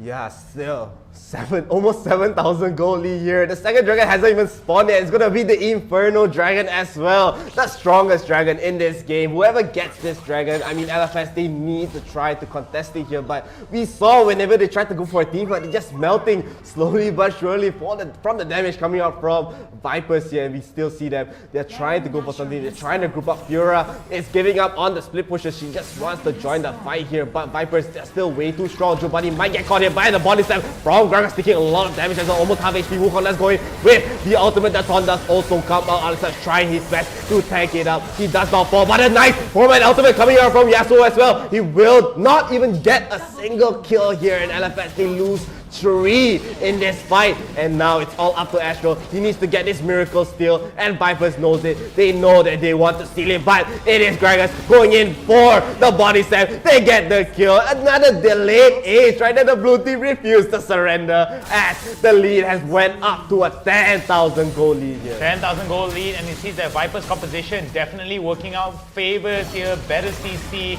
an ability to nuke so many people down with some consistent damage, as well as pick and push potential that's working out wonders for the side of Vipers. LFS right now, they do have quite a bit in terms of the wombo combo here, but as soon as the wombo combo fails out, they do find themselves into a lot of trouble. Dominating going to go over towards the side of there. We do see another one. There goes the grand entrance. Beautiful flash over the wall. And oh my goodness, one more hit from Speedy and it could be game over for the side of JJ Mon, excuse me, as Speedy now looking towards living up to the Speedy name and try to push up over to the top side here.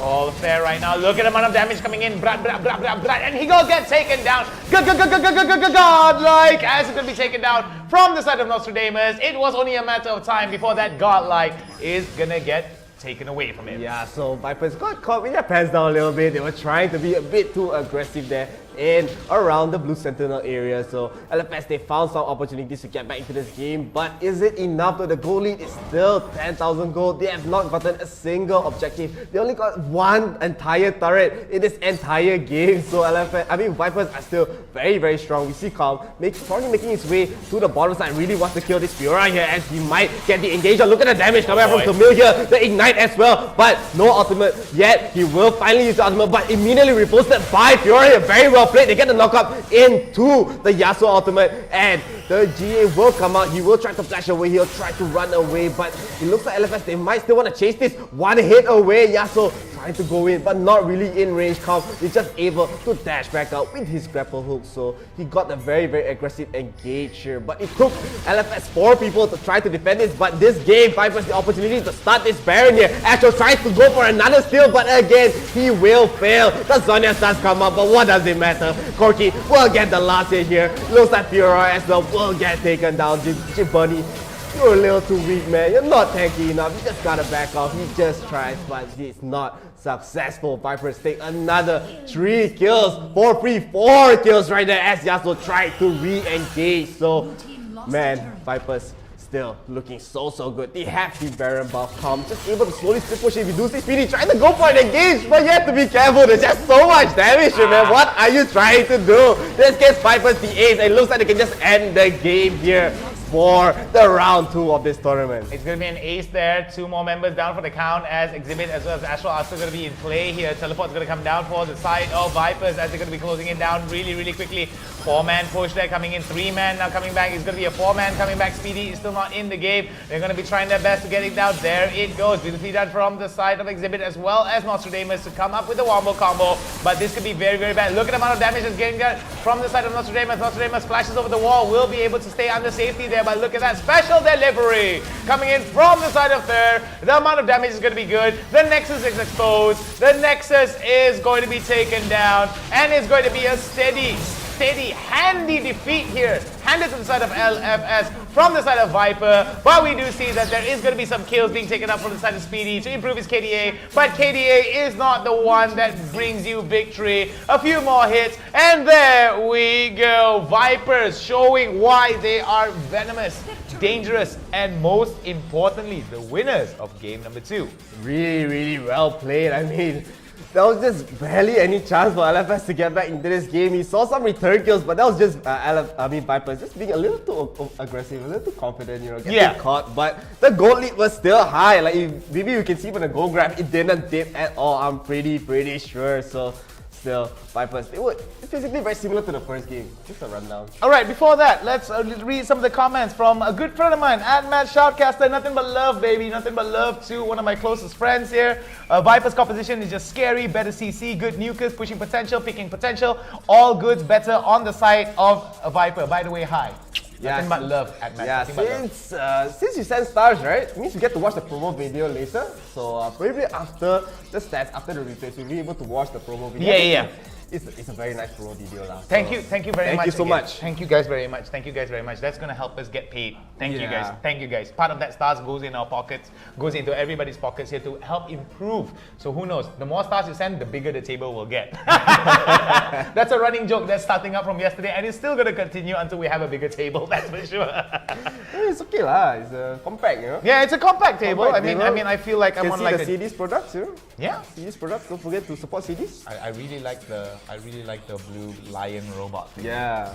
It's like werewolf, robot, lion hybrid. Yeah, very scary one indeed. Okay, so anyway, for those of you guys who don't know, this is, of course, the League of Legends Wild Rift Summoners Odyssey, featuring some of the best teams from Southeast Asia coming together and fighting enough to find out who will come out on top at the grand finals. Remember, it is a daily tournament, so for all information, go over to IRL Asia. That's where they are going to be organizing all of these events and the live streams. For those of you who don't know, this is the victory screen, this is the item breakdown, and of course, we're going to be seeing the MVP and SVP for both these teams. Yeah, so there he is, being the MVP, 14-3-11.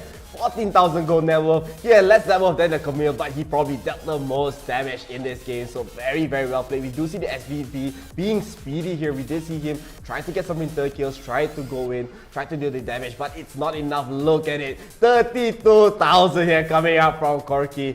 And really, I really do believe that this game was lost from the draft. Giving up the Camille Galio so early on doesn't doesn't really make sense at all. Like, you even see the goalie here. Slowly, the Red Seas around after the 7-minute mark, I believe. So very, very well played coming up from Vipers here. As you can see, the total farm that came in, it was relatively even for the first 6 to 7 minutes, but then from about 7 minutes and 20, from the 8-minute mark onwards, it just tells a different story overall.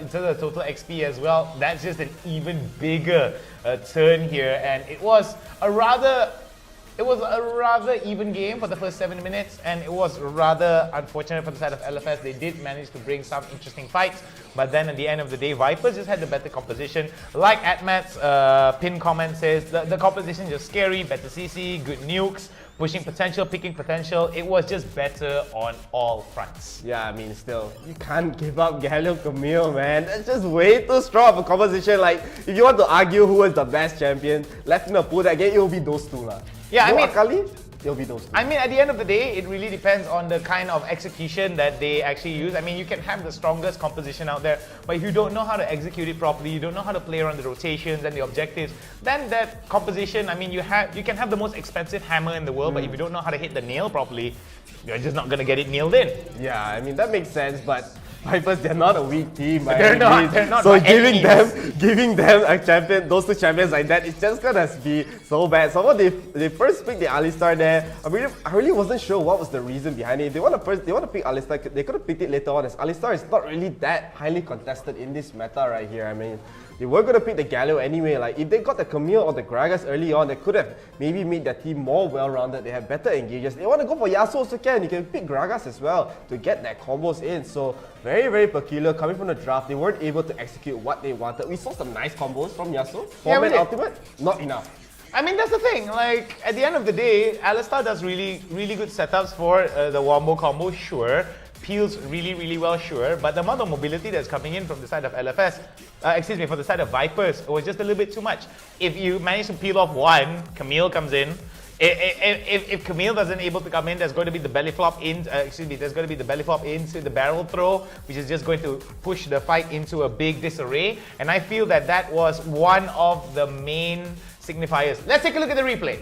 Yes, so let's take a look at the highlights of this game. I mean, it all started from this Dragonfly. Vipers did try to start it up here, but Jovan is in the front lines alone, trying. I'm not really sure what he's trying to do there. He was literally just walking. He does get a knockout though, comboing it with Nostradamus, getting the ultimate there. So Vipers, they do get the first kill here. JJMon tries to go for more, but Nostradamus still alive, just barely. The Liandris does not take him down. Astro just kick them away as well with his Dragon Kick. So Vipers, both teams actually just back off, but Astro did catch JJMon, and JJMon is in the brush. Nice snipe with the Sonic Wave. Gets the kill there. So again, Vipers, they do start up the Dragon once again. LFS, they're not really in position. It looks like they tried to go for the steal, but it is not successful. Look at the damage. He just disappeared right there. Nostradamus just stuck in the pit, gets taken down. Speedy also tried to deal some damage here, but you have to remember there's a lot of damage coming from there. He is the Corki after all. He does get the return kill, so I think this fight happened. It was just a 2-for-2 end of the day, so the goal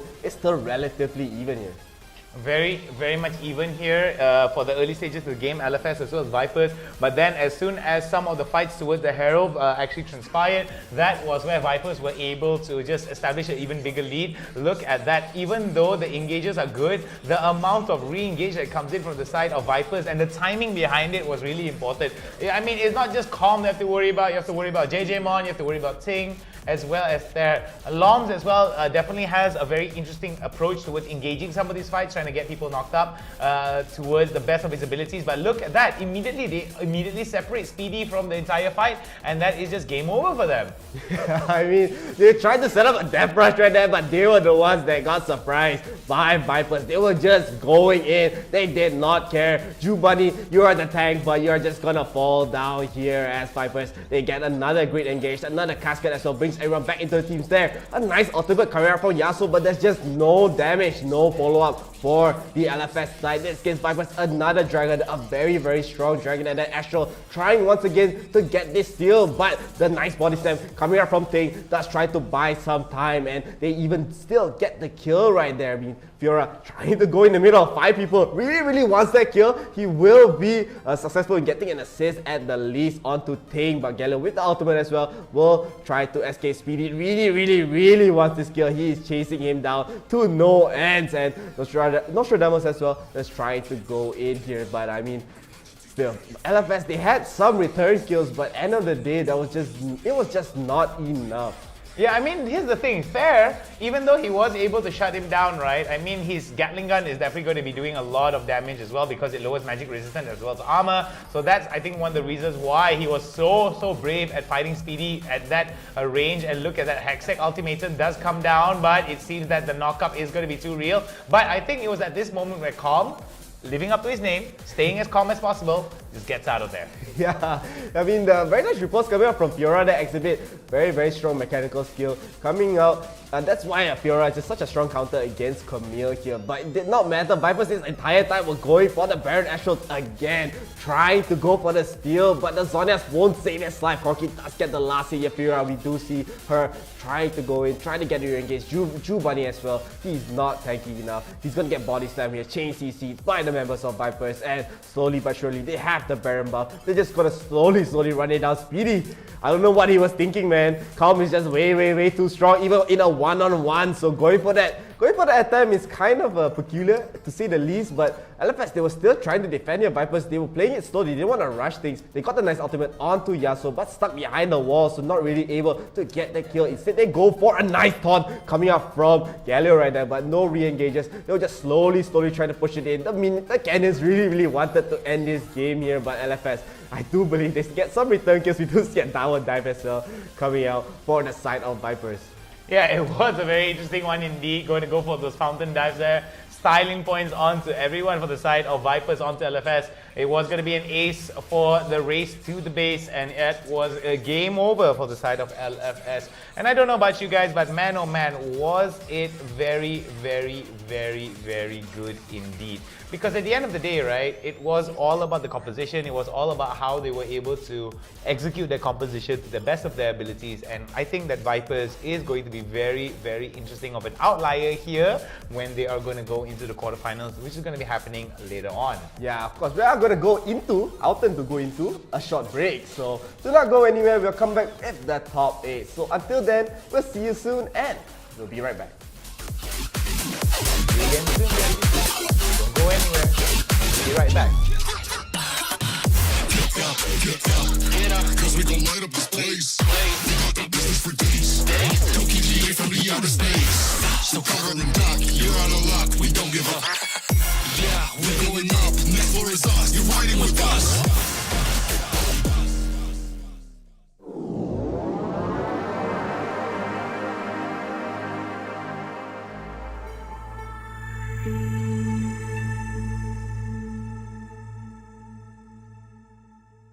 Hi guys. Hai semua, apa khabar? Apa benda kita nak buat ni? Aku aku pun tertanya. Producer, apa kita nak buat hari ni? Kita ada Spiderman kita hari ni. Ada apa? Spiderman ni untuk apa ni? Ada apa? Kita check dulu kepala dia ada apa. Ada lah ni producer nak kita buat benda bukan. Surprise ni. Ada soalan ke?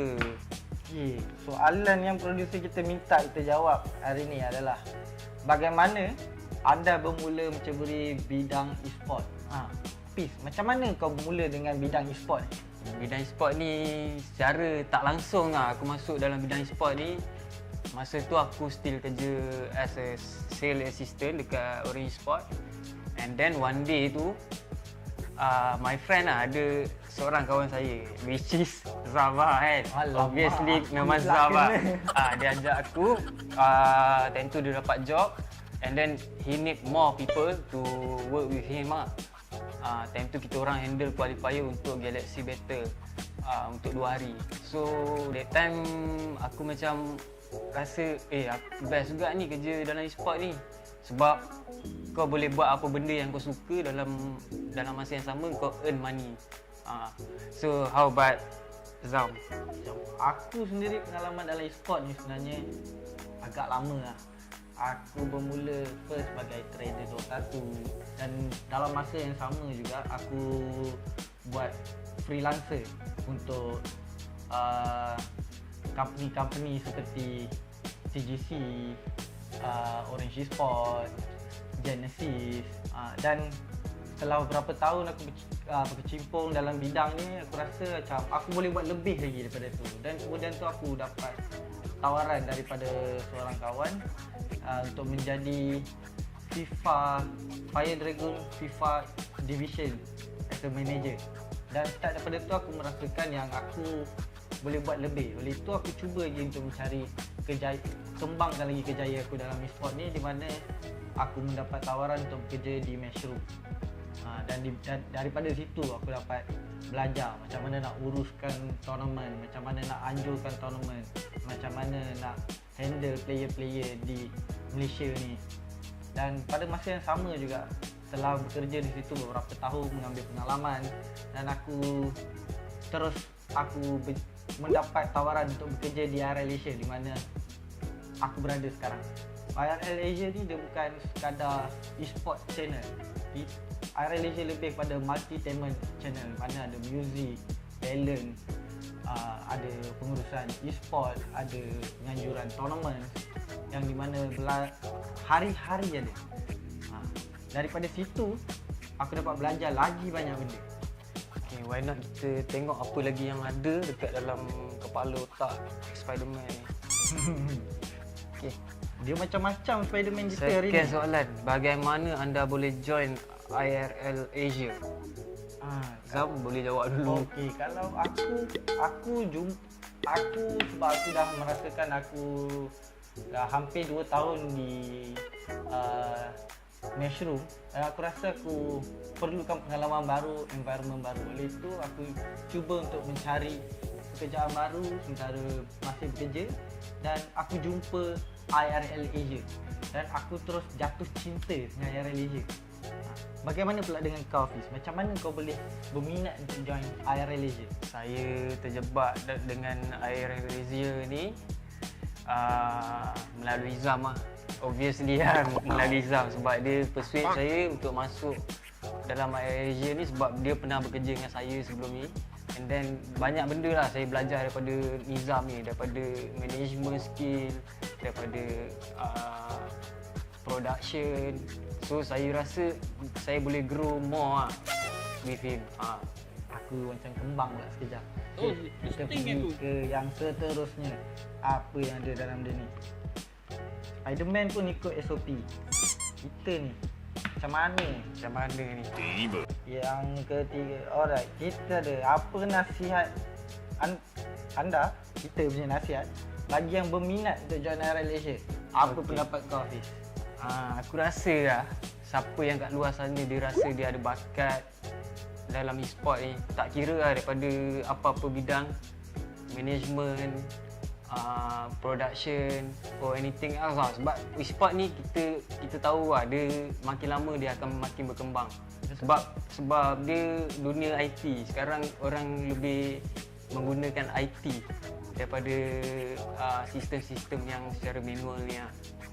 Oleh itu, pada siapa saja yang ingin join IRL Asia, layari Facebook kami dan kami akan cuba yang terbaik untuk membantu anda terus berkembang di dalam IRL Asia.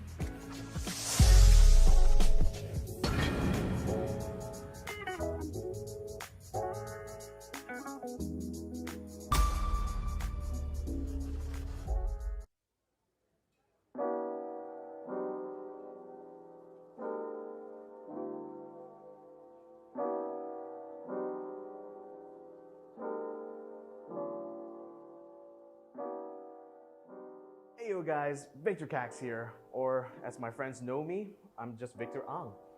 My full name actually is Victor Ang Kai Xuan. I'm actually East Malaysian, but I actually grew up in KL. It's kind of complicated, but safe to say, I'm basically Malaysian. So I've been a professional esports commentator for 7 years, and it's quite a long time when I think about it. I think I first started off back when I was still working part-time at Gizmo Arena, which was a cyber cafe in Kuching, Sarawak. And at the time, we were doing an esport event in Unimas, and their main caster needed to take a break. So my boss actually pulled me aside, sat me at the caster's table, shoved a microphone into my face, and asked me to fill in for the caster that day. And the worst part about that thing was that at the time, I didn't know anything about gaming. Like, I barely played Dota 2 at the time, so I literally had to improvise because I didn't know the name of the heroes or the skills. But somehow, as I was doing the commentary, people were actually enjoying what I was doing. So that's when I figured that, hey, maybe I should try to pursue this. So around the time I left university, I accepted a position in Genesis Cyber Esports to become their full-time caster. And at the same time, I picked up a lot about live shows, about production, and I eventually carried these skills to my next company, which was the gaming company. And there I worked as a production executive for 2 years before finally I met up with Jay and the boys over here at IRL Asia and decided to join up with them as well. I think what esports has really done for me is really opened up my horizons, because there's such a diverse group of people who works inside the industry, you know, from all different kinds of backgrounds or different kinds of games. But no matter all our differences, we're all united by the same thing, which is just the passion that we have for esports and gaming. And what's funny about that is that, you know, even though a lot of us will have disagreements with each other, we always agree that we always want to see gaming just rise up to the top.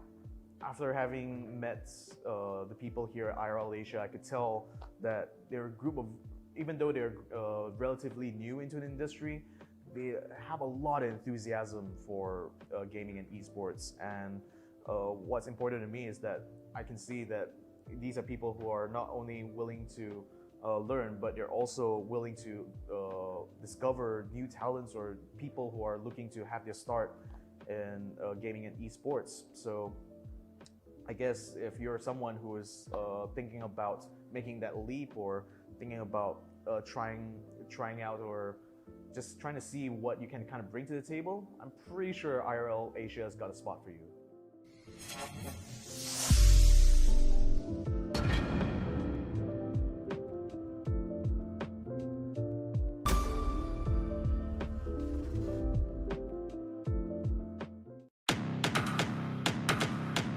Welcome to Wild Rift.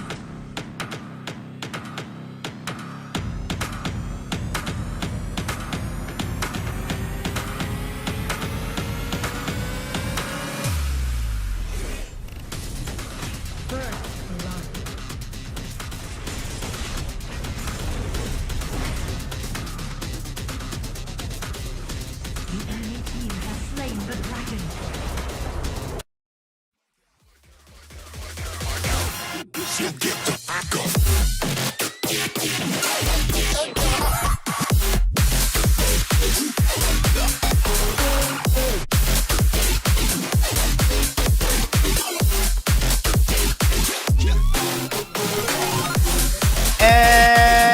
welcome back, ladies and gentlemen, boys and girls, summoners from across Southeast Asia and the world. This is the League of Legends Wild Rift Summoners Odyssey, organized and brought to you by IRL Asia. All about that in real life stuff, baby. All about that in real stuff. Multitainment coming to you fast and hard. For those of you guys who don't know, we're partnered up with Homiee, your #1 Homiee, and of course, our sponsors, Inch Theory. Every inch matters when it comes to interior design, and of course, Sadie's Malaysia. Growing together with gamers. Nothing but love for those of you guys who joined us from start to finish. We can't spell fun without you. I'm Hound, he is Chef, and he is ready to cast this game alongside with me, and it has been a crazy day. But before we go into that though, we've got a promo video for those guys. For those of you guys who sent us those stars, this is for you. Take it away.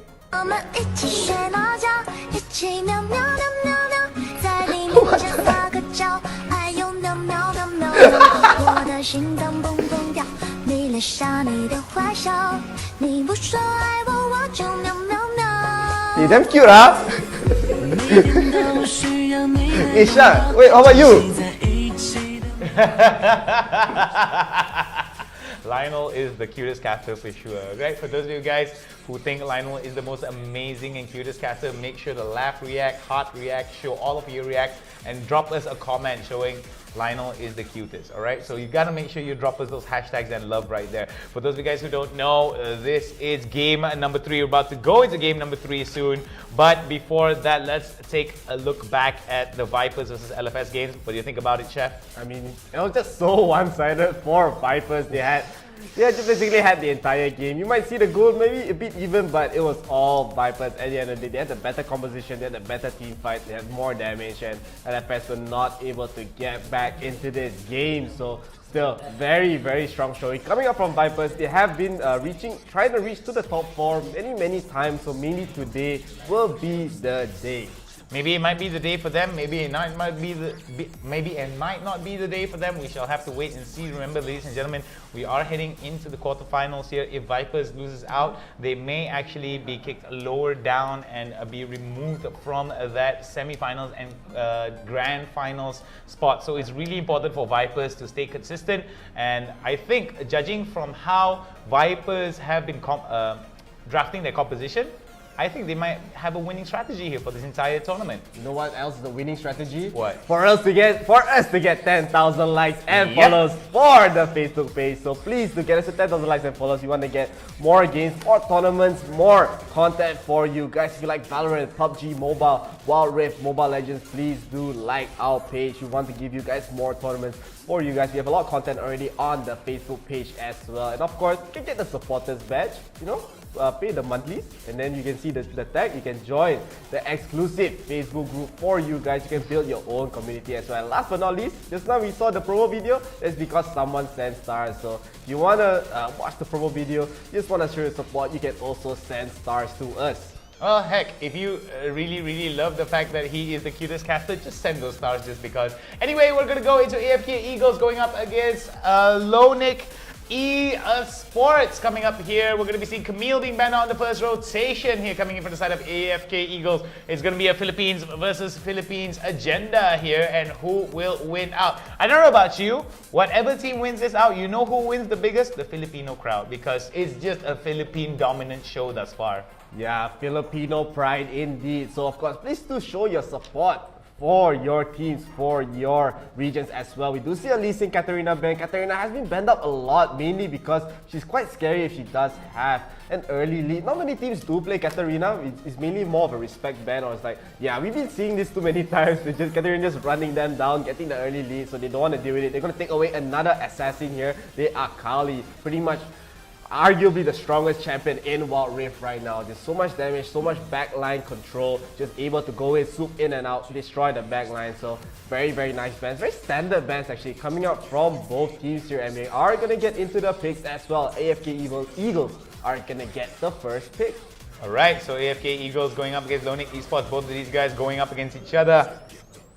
we're going to be seeing AFK Eagles on the blue side going up against Lonik Esports, or better known as LFS, on the red side. So they're going to be starting off with the first pick here, Jackie 1, looking towards hovering over the Kai'Sa, which does open up the counter pick here for the side of Lonik. We do see quite a bit here. They may actually go for the Katarina for Envy on that last pick, or maybe even the Pantheon. We do see Gragas here being picked up, and I think this is going to be really awesome. If they're going to be going for the Pantheon, I do predict we might actually see a Galio as well for the double ultimates, but I'm really interested to see how this is going to be working out for them. Burenji going to be locking in the ADC pickup of Ezreal. So I don't know whether or not it's going to be a dual bot lane of Gragas as well as Ezreal. We'll have to wait to see the composition come full circle before we can determine that. Yeah, Gragas probably going to go either jungle or top here, very, very likely. We did see a lot of Gragas mid, so you can still see that. Teams have been favoring more of the damage builds nowadays for Gragas. It's like back and forth. Every time suddenly tank, suddenly damage, so we don't really know for sure. Gragas is such a solid flex pick here, but AFK Eagles are going to pick up the Vi and the Braum.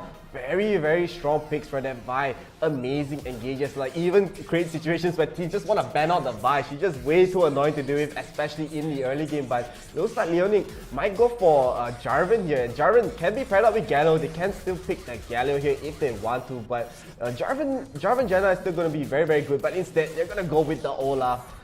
I like this pick so far, actually. I really like this pick too. The fact that they are going to be going for the Janna actually gives them quite a strong disengage with the Howling Gale as well as the ultimate here. Gragas as well does have quite a bit of disengage that could work out for them.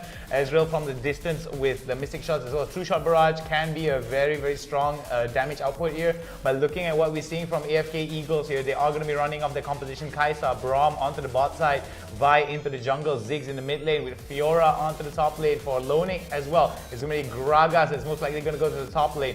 Ezreal in the bot lane alongside with the Janna, Olaf in the jungle, and finally Envy hovering over the Twisted Fate. I do like this Twisted Fate pickup here. They will be able to be very, very global indeed. A lot of global pressure. All you need to do as soon as you hit level 5 is just make sure you get lane priority, back out, and you just turn on your ultimate, and you are able to just gank any lane from almost any part of the map of your choosing, and I think that's going to prove very, very, very strong for the side of Lonik if they're able to pull it up. But AFK Eagles, what I really like about them is the amount of, commitment that they can have with the Vi, with the Braum, with the Fiora as well. If Fiora gets into the middle of the fight, Braum will be able to come in with the stand behind me, Glacial Fissure, and Vi, Assault and Battery while punching and asking questions. Yeah, it's still very peculiar about the TF pick actually. TF is a very strong pick in general, but going with the Olaf jungle, Olaf you tend to want to see Olaf just farming up, very similar to how a Mundo would play. Just want to farm up, get stronger, because he's not that durable early on. He is able to deal a lot of damage, but he isn't that well-rounded in terms of getting the nice ganks very early on until maybe level 5 or even like later on in this fight after the first dragon even. So going for the TF, they want to play a bit aggressive, but they can't really. I don't think they can really do that with the Olaf. We won't see for sure. So very interesting. I think we're gonna pick up on that here because Chef, I do realize that yes, I do agree on you with the fact that Olaf doesn't have that much ability. But let's go into the game. The sirens are gonna go up, ladies and gentlemen. Woo! Shakalaka! We're gonna be seeing a massacre here. Who will be at the edge of the massacre? Will it be AFK Eagles or Lonik Esports? Which I have to wait and see. Now, I was talking about this particular point here coming in from the side of Envy. The reason why they wanted to pick up the Twisted Fate is because that if, let's just say, Olaf is not able to build up some kind of an early gank advantage just before level 5, because of how Envy is going to be solo farming in the mid lane, he will be able to just back away and try to supplement the gank damage that could come. I agree with you, Olaf does need a little bit of time to scale up and get to that Ragnarok, as well as a few items that could bring him a little bit more sustainability, lifesteal, as well as tankiness and damage. Yeah, I mean, we are going to be able to see. Ziggs is just such an annoying laner, especially in the mid lane. Like, TF is going to have an annoying time, especially like we've seen Ziggs even just being banned out because of how much poke he has, how much teamfight damage he has. Like, even when he's losing in that game, he does still deal the most damage in this game, so he has a lot of firepower for the AFK Eagles side. But we do have to see, I mean, TF, you still need to be very, very proactive in this game. As soon as you get to level 5, you immediately have to go for roams, or not, you are basically just losing out on so many big opportunities here. And then I'm hoping that we get to see that from Lonik Esports, whether they get very early games, whether they get very, very early groups, maybe on the top side, maybe on the bottom side as well. So we're probably going to see a farm fest again for both teams until the next dragon will spawn. That will be the mountain dragon here. So gonna be a slow game, but we won't know actually because AFK Eagles still have the vibe, so they can still be aggressive if they want to. Yeah, there is an opportunity for them to be pretty aggressive here, as we're going to be seeing both these teams now looking towards getting their early level 5s here. NV already very close to level 4, very close to level 5, excuse me, so we might actually see a bit of a gank here coming up, as well as the Olaf SKSK. They're going to definitely work out on these ganks. He's going to be taking a lot of the pressure over to the bot side from the tri-bush. This could be an opportunity for the side of Lonik to actually turn this around, but don't know whether or not they're going to go for the dive here, because going for the dive could be rather dangerous because of the Braum. Yeah, I mean, they're just gonna go just farm out the Krugs on the bottom side, take away some farm away from the vibe. Vi is playing around the top side here, but this is what I said. TF has to be proactive. He immediately gets the level 5 and goes for that gank on the top side. Pura was not expecting that at all. She has to spend the barrier, she has to spend the flash immediately right there. So that is what I like to see coming up from Lonely Esports. You do see Olaf gonna go in, tries to go in onto the fire. Vi is very, very low, almost one hit away, but now yes, his name, he tries to run away. He does get healed up from the Janna here, but bro, now just trying to shield up right there, and no kills again for both teams. But that's what I said, man, TF. You level 5, you immediately need to be proactive, and that is what he did right there. Yeah, it was very nice coming in for the type to actually try to come in over to the mid side there, trying to go for that undertow and try to go for the Ragnarok, running headfirst into the fight, but it seems that the amount of damage was a little bit too much and served as a deterrent for him, not going to be able to commit to the fight. No kills whatsoever for either side of the teams here, very even in terms of goal, none of them being able to get a very thorough advantage from either side. So we're going to be seeing maybe a bit of a push focus here coming in from Makima over to the mid side, trying to get his level best closer and closer to the turret, because if he gets closer and closer to the turret, it does create an opportunity for him to actually put NV behind, because if NV goes for that roam, then he might actually lose out on a little bit of gold and experience. Yeah, I mean, loading, they probably want to reset very, very soon as the dragon is spawning in about 10 seconds here. The first dragon is quite important, as you can get the gold, you can get some buff right there, especially going to be the mountain dragon buff, going to make them a bit more durable here. So do see some group up on the top side. Pura taking a lot of damage from Gragas. It looks like both the Gragas and Pura want to reset here. Lonely Esports are going to start up the dragon immediately. The jungler for AFK Eagles is not here yet. Braum is trying to put a ward, trying to get some vision. They're just poking everyone else, taking a lot of damage from the dragon, from the big ultimate as well. But Janna heals them right back up. We do see the red team taking the mountain dragon here. That's going to engage on 2 Olaf, but he's melting right there. The first one does go to Loading Esports. They want to go for more. Gragas is in the front line, tries to go in. YOLO tries to run away, but he will get taken down. 3-0 coming up from the side of Loading Esports right there. Yellow Reona as well as Jackie 1 taken down for the count. 3-0 exchange in favor of the side of LFS, and it seems that more and more AFK Eagles right now may have to readjust their strategy here. Going to be losing out quite a bit of priority, considering that they are going to be taken down for the count for 3 members here. Loading Esports definitely starting it out strong. Yeah, I mean, just getting that dragon, not just getting that dragon, but getting a very, very quick kill onto the Vi right there. She was deleted from the damage career from Loading Esports. The Olaf with the third skill just melting him down. And I mean, AFK, they have to be quite worried here to see Gragas trying to go for an early bonus side, but it's just going to be some trades in the top side. But 3,000 goldie, almost 3,000 goldie here is going to be very, very worrying for the side of AFK Eagles.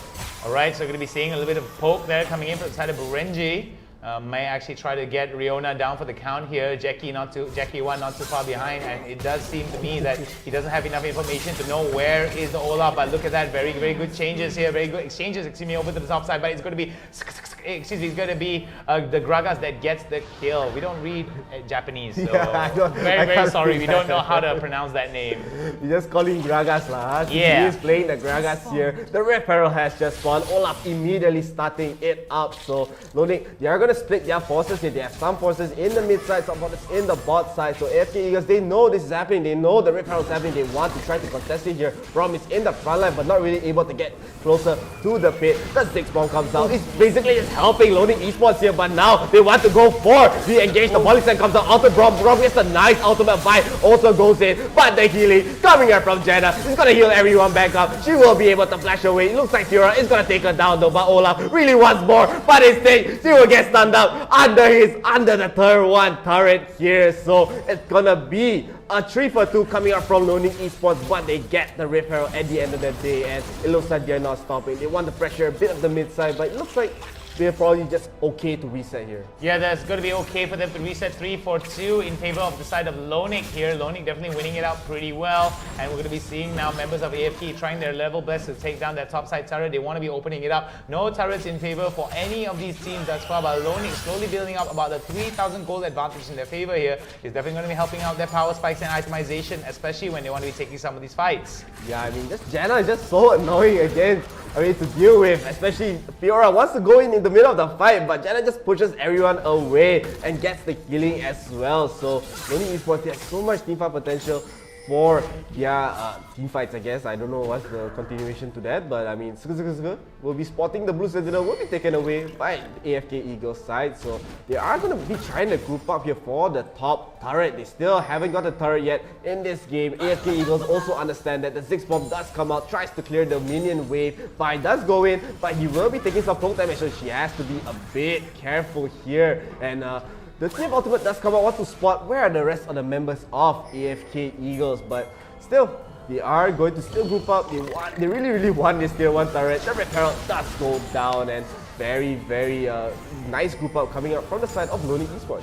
Alright, we're going to be seeing the Herald there open up over to the top side here. It's going to work wonders for the side of the Lonic. They will be able to score their first ever turret, and this could actually open up the top side of the jungle. They want to be getting the mid side as well to basically get the control of the mid side. It does open up a lot of the map. We do see that over to the bot side though. It is going to be the Drake, Cloud Drake, the winningest of winning Drakes here, as we're going to be seeing members of Lonic right now trying to go for that Drake, pull it out, and they are going to go for it. But we do see that members of AFK Eagles not too far behind. The Eagles looking to score. There goes the ultimate onto 3. Oh, beautiful stuff there being zoned. It's going to be a beautiful steal there coming in from the side of AFK Eagles. They were able to come in and beautifully steal it away from the side of Lonic. That's the first steal of today. Yeah, so AFK Eagles got a nice steal. They immediately disengaged right there, but looks like Gragas wants to go for a kill. He's trying to go in. Braum is in the front line taking a lot of damage from the Azure as well, so they're not going to get a kill there, but AFK Eagles, they got that nice steal, but they're still down in the gold, still 4,000 gold behind. Loading Esports are still looking very good. They're not going to be happy losing that dragon there, but having their lead, especially look at them just sieging the turret in the bottom side. But AFK Eagles, they want to punish this. Gragas is in the middle of nowhere here. Vidas going with the engage, but he's quite tanky. I'm surprised he's not there yet. The knockup does come out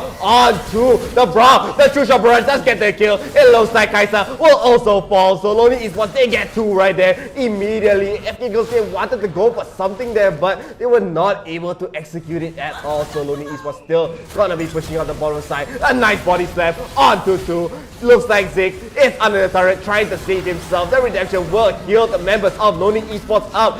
But at the end of the day, AFK Eagles, they get 1 return kill, but the damage has been done. They lost so many in that fight. 3-for-1 in favor of Lonic there. Beautifully well coordinated dive over to the bot side, even though was taken down very convincingly. And we do see Charles as well as the rest of the members of the side of Lonic. They are going to be going towards the top side here. They may actually be considering the Baron as one of their objectives. I don't think it's going to be a very wise choice here, considering that mid turret is still opened up. So I think that they should at least pressure the mid side turret, so members of AFK Eagles are more concerned about defense rather than trying to get out. Because if they try to go for the Baron as the fight progresses, they will basically lose out on quite a bit if they're not able to successfully steal it.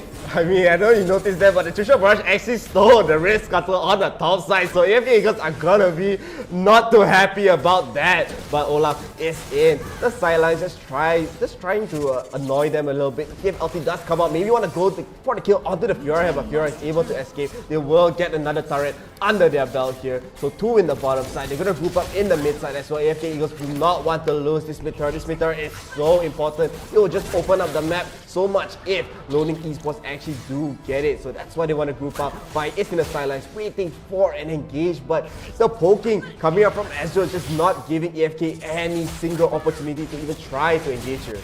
Alright, we're going to be seeing here coming in from the side of Loning Esports. They are going to be trying their best to go for some really good pokes here coming in from the side of Berenji. Looking at how Berenji is doing a lot of damage here, it seems that he may be stacked up with a full Muramana as well as the Twin Force. That's why he's just doing so much damage.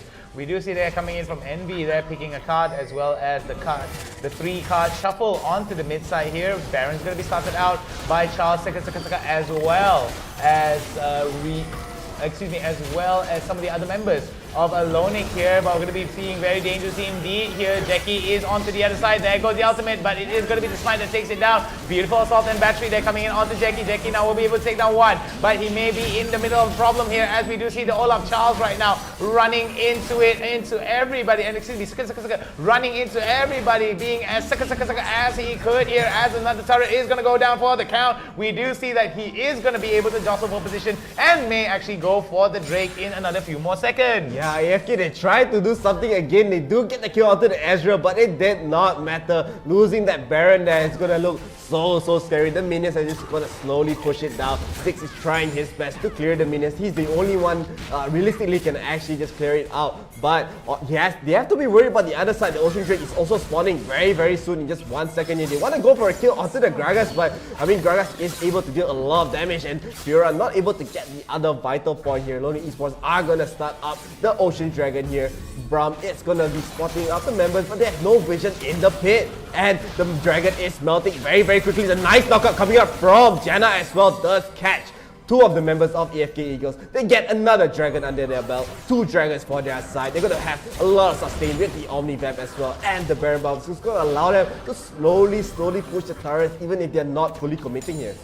Right, we're going to be seeing here coming in from the side of Envy. I do like what Envy is doing here. He wants to be pressuring over to the bot side, wants to try to get as much information as he can. Even if he does get caught out, he will be able to pick a card, run away, and use his destiny to just teleport himself supposedly out of there towards coming to his back where the push is going to be at its strongest, which is most probably to the mid side here. They want to be building up another strong push over to the top side with the Baron that they have here. They have a lot of opportunities. Wow, beautiful escape there coming in from Charles to get away from the punch.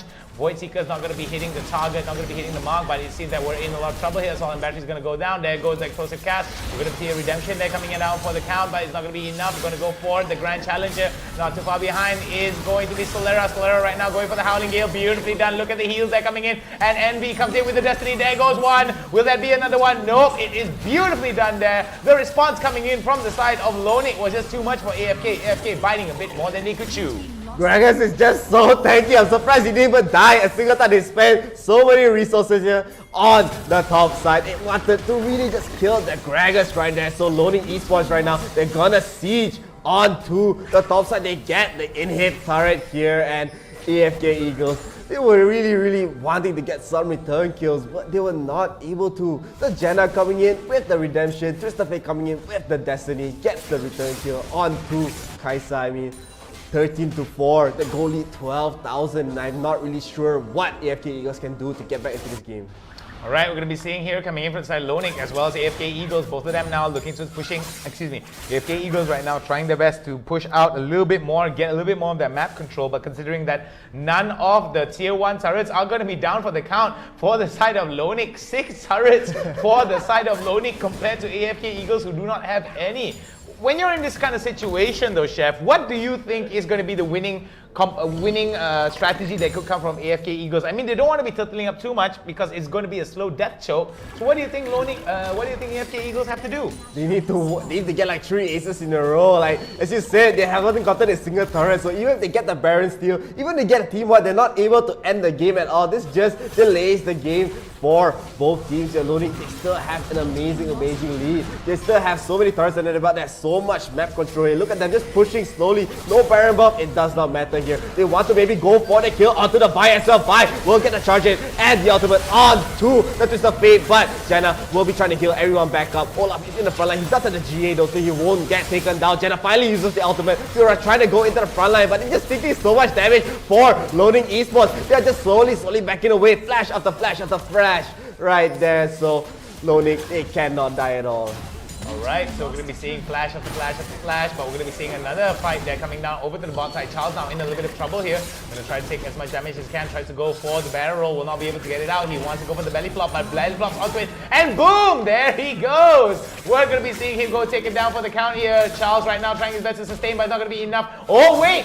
Boom! There he goes. He gets poked down with a beautiful repulse. Yeah, I mean, still, they get that 1-for-1, but Loading Esports already got the Baron, and just in time as well, Inferno Dragon, Elder Inferno Dragon at that, is going to spawn very soon. So AFK, they're still very behind. 12,000 gold here. Even getting that shutdown, it's gonna be still very hard, as Fiora, you usually see her being that split push monster, but she's not even able to leave the base. She only can get some return kills here and there, so they're not really able to get any objectives here. It looks like Loading, they want to immediately start the Inferno Dragon, the Elder Inferno Dragon, and if Loading Esports get this dragon, I don't think AFK can fight back, especially with the damage that they have. Alright, so we're going to be seeing so much of the damage here pick up, and it seems that the running theme for this game thus far has been one-sided battles here compared to yesterday. Yesterday we saw a lot of more closer games comparatively, but at the end of the day it seems that Loading Esports definitely has quite a bit of the numbers of the side of AFK Eagles. Down for the count here, as we're going to be seeing the Baron buff going to be helping tremendously here with the push, and because Berenji is very much nearby, there goes the True Shot Barrage here, going to do a lot of that damage. Look at that, boom, goes the dot here, and it seems that this could be very bad. The red buff there will be able to take him down, and more pokes are going to be coming out.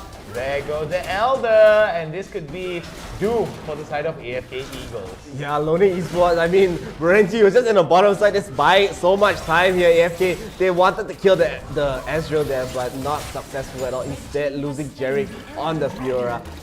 They had 3 people trying to kill the Ezreal there and not successful. So Loading Esports, they get the Elder Inferno Dragon. This game is pretty much their game here. It's going to be very hard for AFK to get back into this game. They're losing in damage, they're losing in engage, losing in objectives, haven't gotten a single turret here, losing in gold as well. So AFK Eagles, they have to really they're just trying their best to delay the inevitable here, but Loading, they're just looking way too good.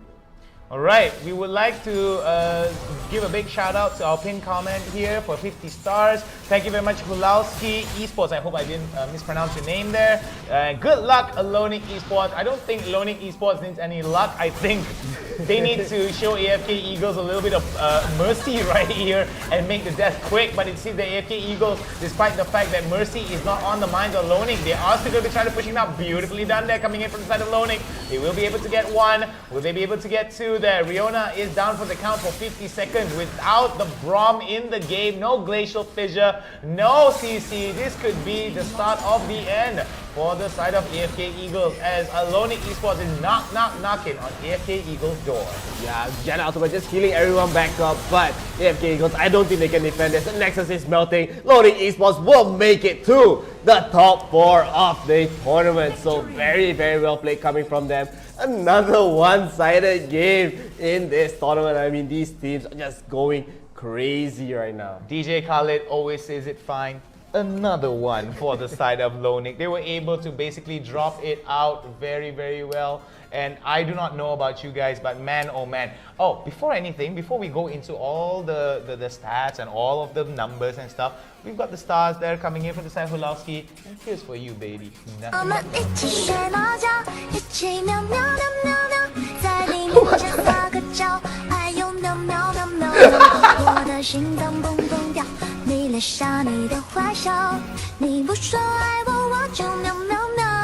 Hey, damn cute, huh? Hey, Shark, wait, how about you?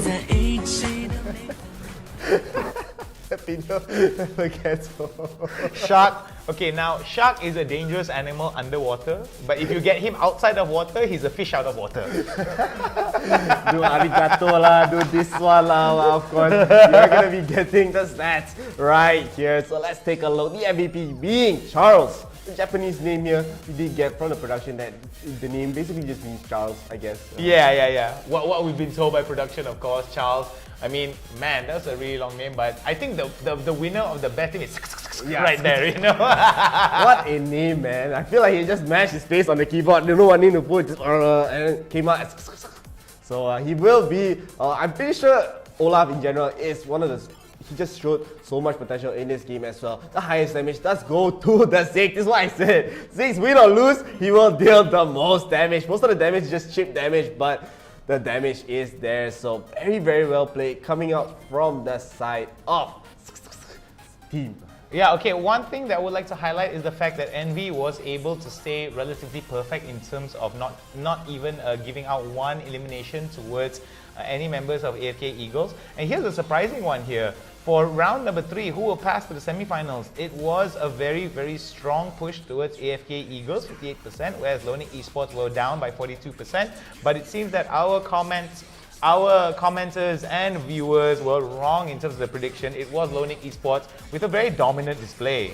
Yeah, I mean, Loning Esports, you saw how they played, man. Just so clean. Their team comp was so pretty much perfect at what they wanted to do. I was worried about the TF pick at the start, but as I said, as long as TF is proactive, ultimate off cooldown, you immediately have to go for a gang, and they did it, and they played it so well. Very well played, and we are going to get into the replays as well. So let's take a look at the highlights.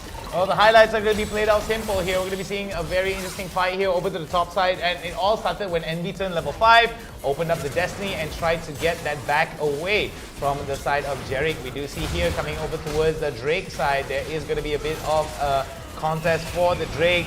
And it seems that Ziggs was able to help out, but a beautiful ulti from Solera made sure that all 3 members that got hit by the ultimate there were still able to fight it out. That was where they were able to get not only 1, not only 2, but 3 of them down for the count here.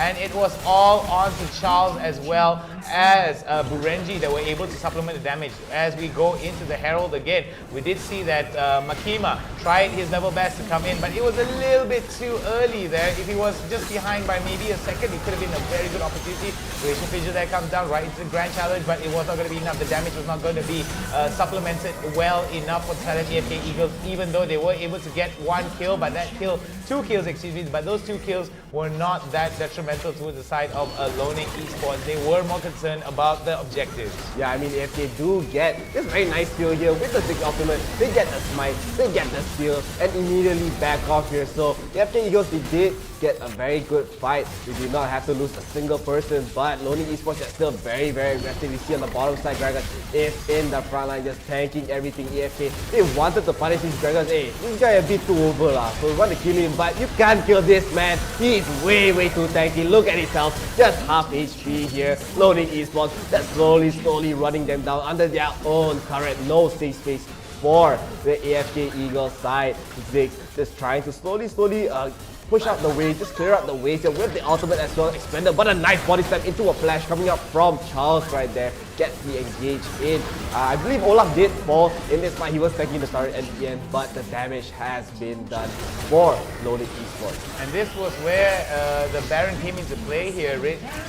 Members of Loning were able to come back into the game. Jackie came in with a beautiful assault and battery here, but it was a little bit more than they could chew as comes in running with the Undertow as well. The Ragnarok there trying his level best to just do so much damage and disrupt the fights and make it really messy for the side of AFK Eagles. As we do see Charles over to the top side here, I think this was where he was going to be focused. Void Seeker misses him out by a slight inch there, and as our sponsors say, every inch matters here, but we do see beautiful stuff there being thrown out. Explosive cast to actually make the fight very messy indeed, but this is where it turned out. Destiny is going to be popped up. Solero comes in with a beautiful Howling Gale, and there goes the heal right into it. Look at that gold card fly.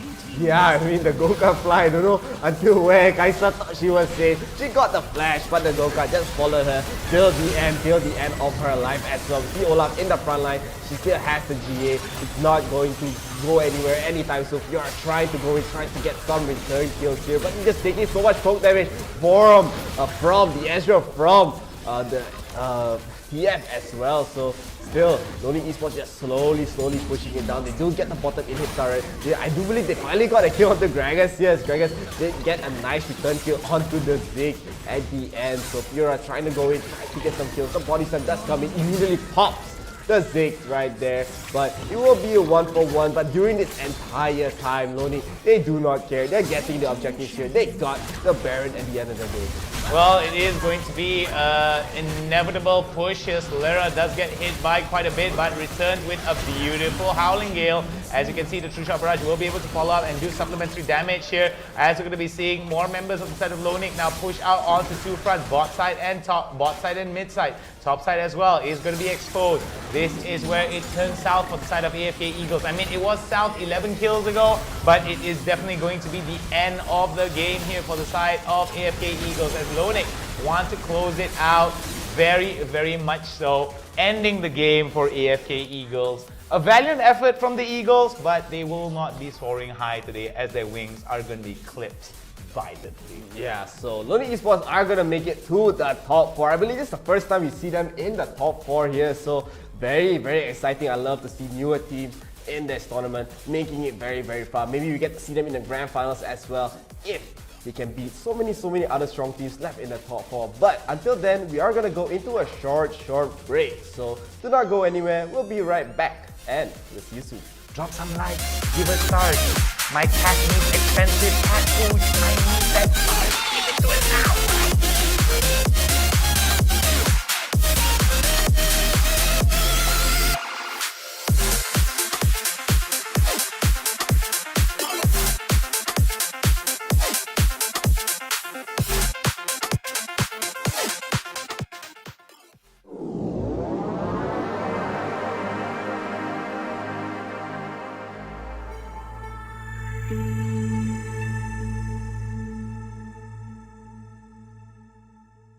Hai guys. Hai semua, apa khabar?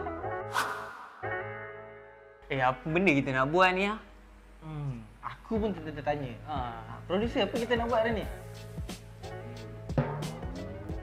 Kita ada Spiderman kita hari ni. Ada apa? Spiderman ni untuk apa ni? Ada apa? Kita check dulu kepala dia ada apa. Ada lah ni, producer nak kita buat benda bukan-bukan. Surprise ni. Ada soalan ke?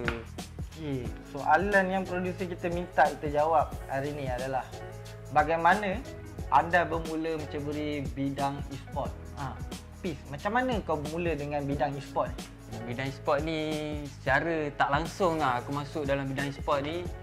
Masa tu aku still kerja as a sales assistant dekat Orange Sport.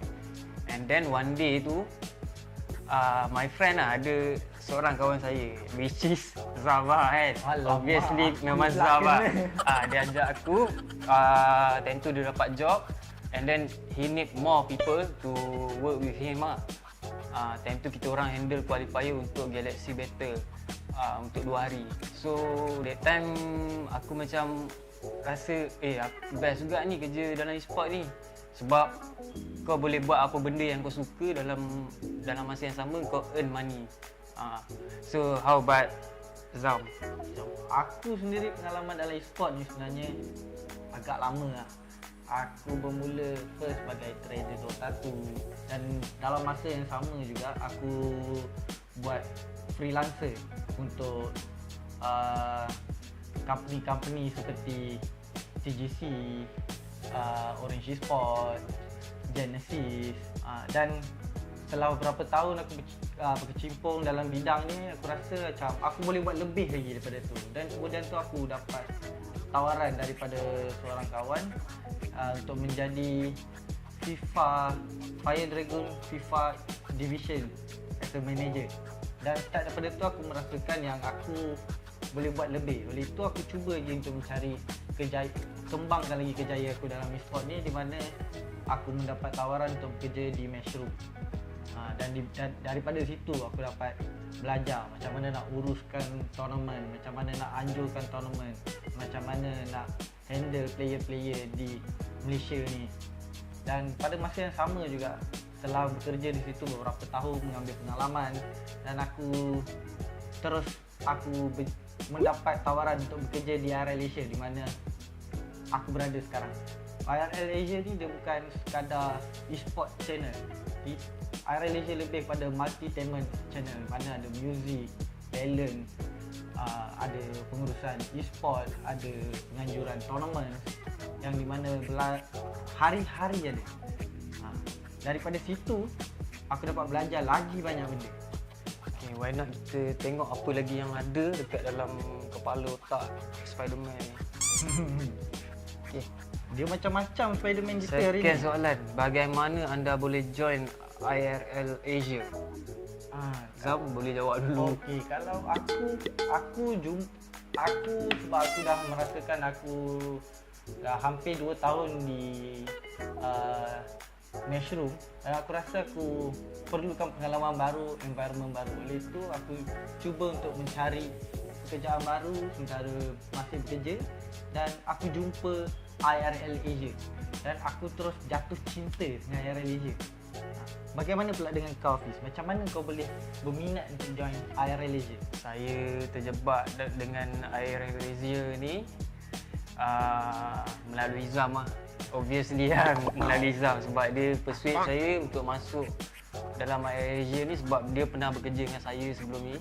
And then banyak benda lah saya belajar daripada Nizam ni, daripada management skill, daripada production. So saya rasa saya boleh grow more lah with him. Aku macam kembang pula sekejap. Kita pergi ke yang seterusnya. Apa yang ada dalam dia ni? Spiderman pun ikut SOP. Kita ni macam mana? Macam mana ni? Yang ketiga, alright, kita ada apa nasihat anda, kita punya nasihat bagi yang berminat untuk join IRL Asia? Apa pendapat kau, Fiz? Aku rasa lah, siapa yang kat luar sana dia rasa dia ada bakat dalam e-sport ni, tak kira lah daripada apa-apa bidang, management, production or anything else lah. Sebab e-sport ni kita tahu lah, dia makin lama dia akan makin berkembang. Sebab dia dunia IT. Sekarang orang lebih menggunakan IT daripada sistem-sistem yang secara manual ni lah. Oleh itu, pada siapa saja yang ingin join IRL Asia, layari Facebook kami dan kami akan cuba yang terbaik untuk membantu anda terus berkembang di dalam IRL Asia.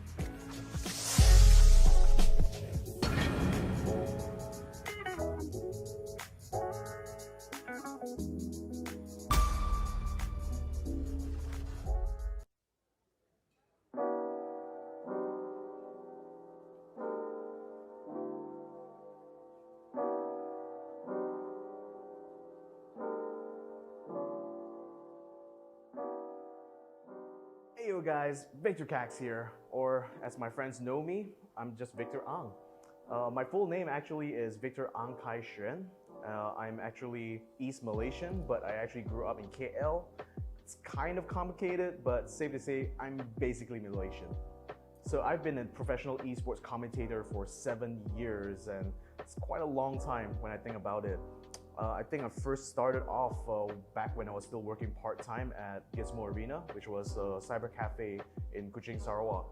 And at the time, we were doing an esport event in Unimas, and their main caster needed to take a break.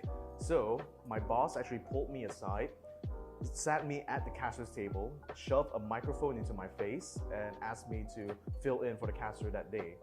And the worst part about that thing was that at the time, I didn't know anything about gaming. Like, I barely played Dota 2 at the time, so I literally had to improvise because I didn't know the name of the heroes or the skills. But somehow, as I was doing the commentary, people were actually enjoying what I was doing. So that's when I figured that, hey, maybe I should try to pursue this. So around the time I left university, I accepted a position in Genesis Cyber Esports to become their full-time caster.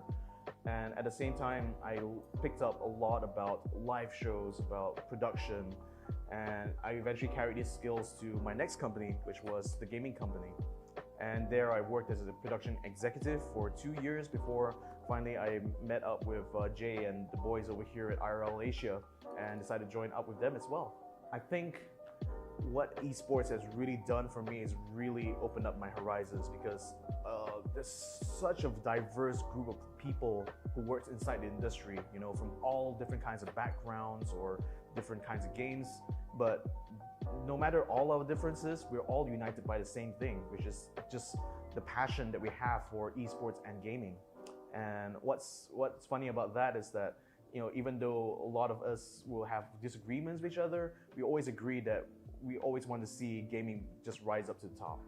After having met the people here at IRL Asia, I could tell that they're a group of, even though they're relatively new into the industry, they have a lot of enthusiasm for gaming and esports. And what's important to me is that I can see that these are people who are not only willing to learn, but they're also willing to discover new talents or people who are looking to have their start in gaming and esports. So I guess if you're someone who is thinking about making that leap, or thinking about trying out, or just trying to see what you can kind of bring to the table, I'm pretty sure IRL Asia has got a spot for you.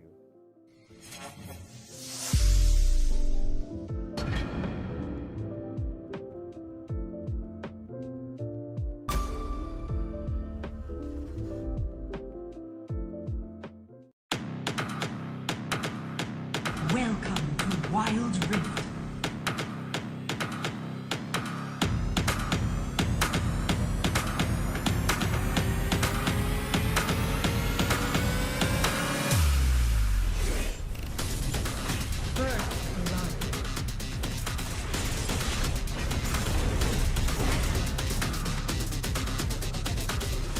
The enemy team has slain the dragon.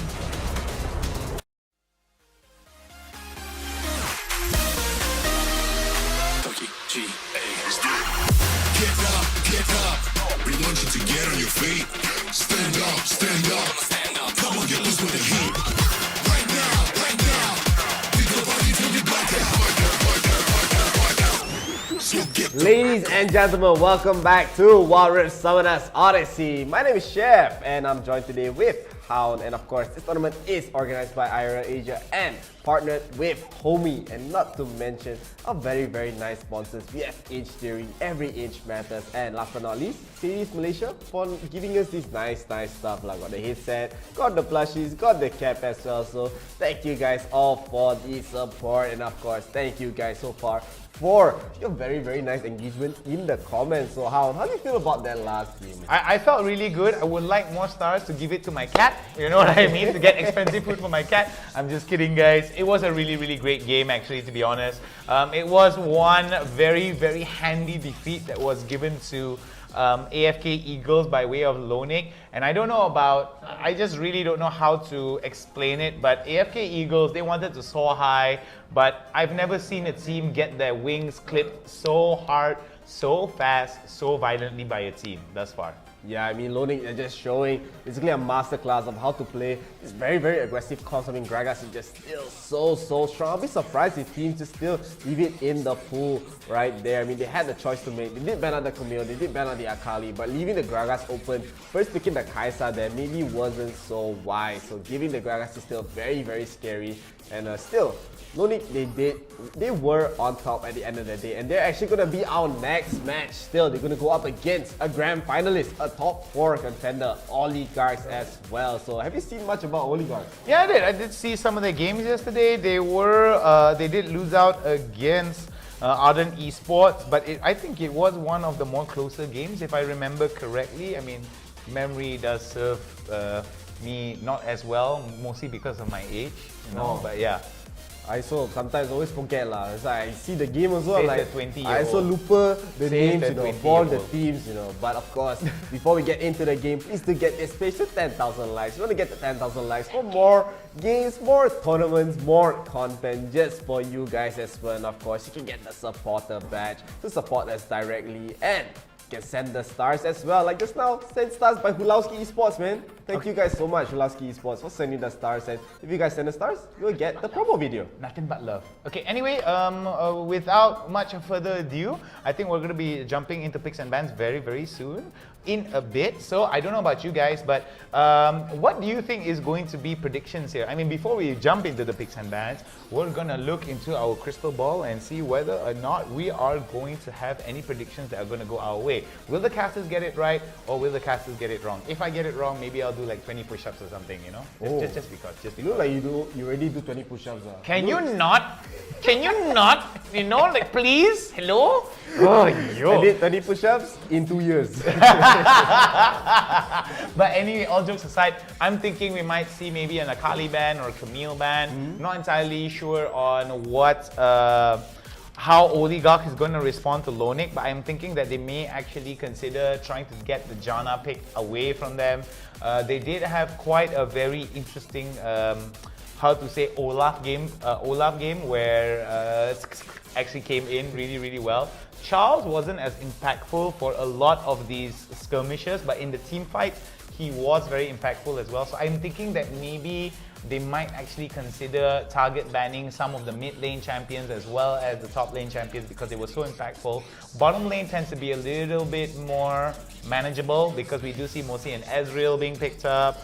And maybe we might even see Sona and Seraphine because we did see it a lot yesterday, but today, not as much. I mean, Seraphine's still a very strong pick, can be flexed in the mid lane, in the bottom lane, but I mean, before we get to the game, please support your teams lah. Next game, we're gonna have Oligarchs versus Lonic Esports once again. So put it in the comments. If you want Lonic to win, put hashtag LonicWin. If you want Oligarchs to win, I mean, honestly, these past streams, Oligarch has crazy fans, man. Every time you watch that game, the comments will still keep going and going. And of course, we are gonna get into the pick and ban phase. So the first ban is gonna be Lonic. Why does Lonic play with my feelings? They want to see me do 20 push-ups, don't they? Oh no! So Braum, I think they banned him because his mustache was just so strong, right, in the previous game. But I think we did see the reason why they want to be banning out the Braum is mainly because of the amount of pressure that can be sustained with the glacial fissure as well as the shield that comes in with the unbreakable, which I think could be a huge problem for the side of Oligarch, for the side of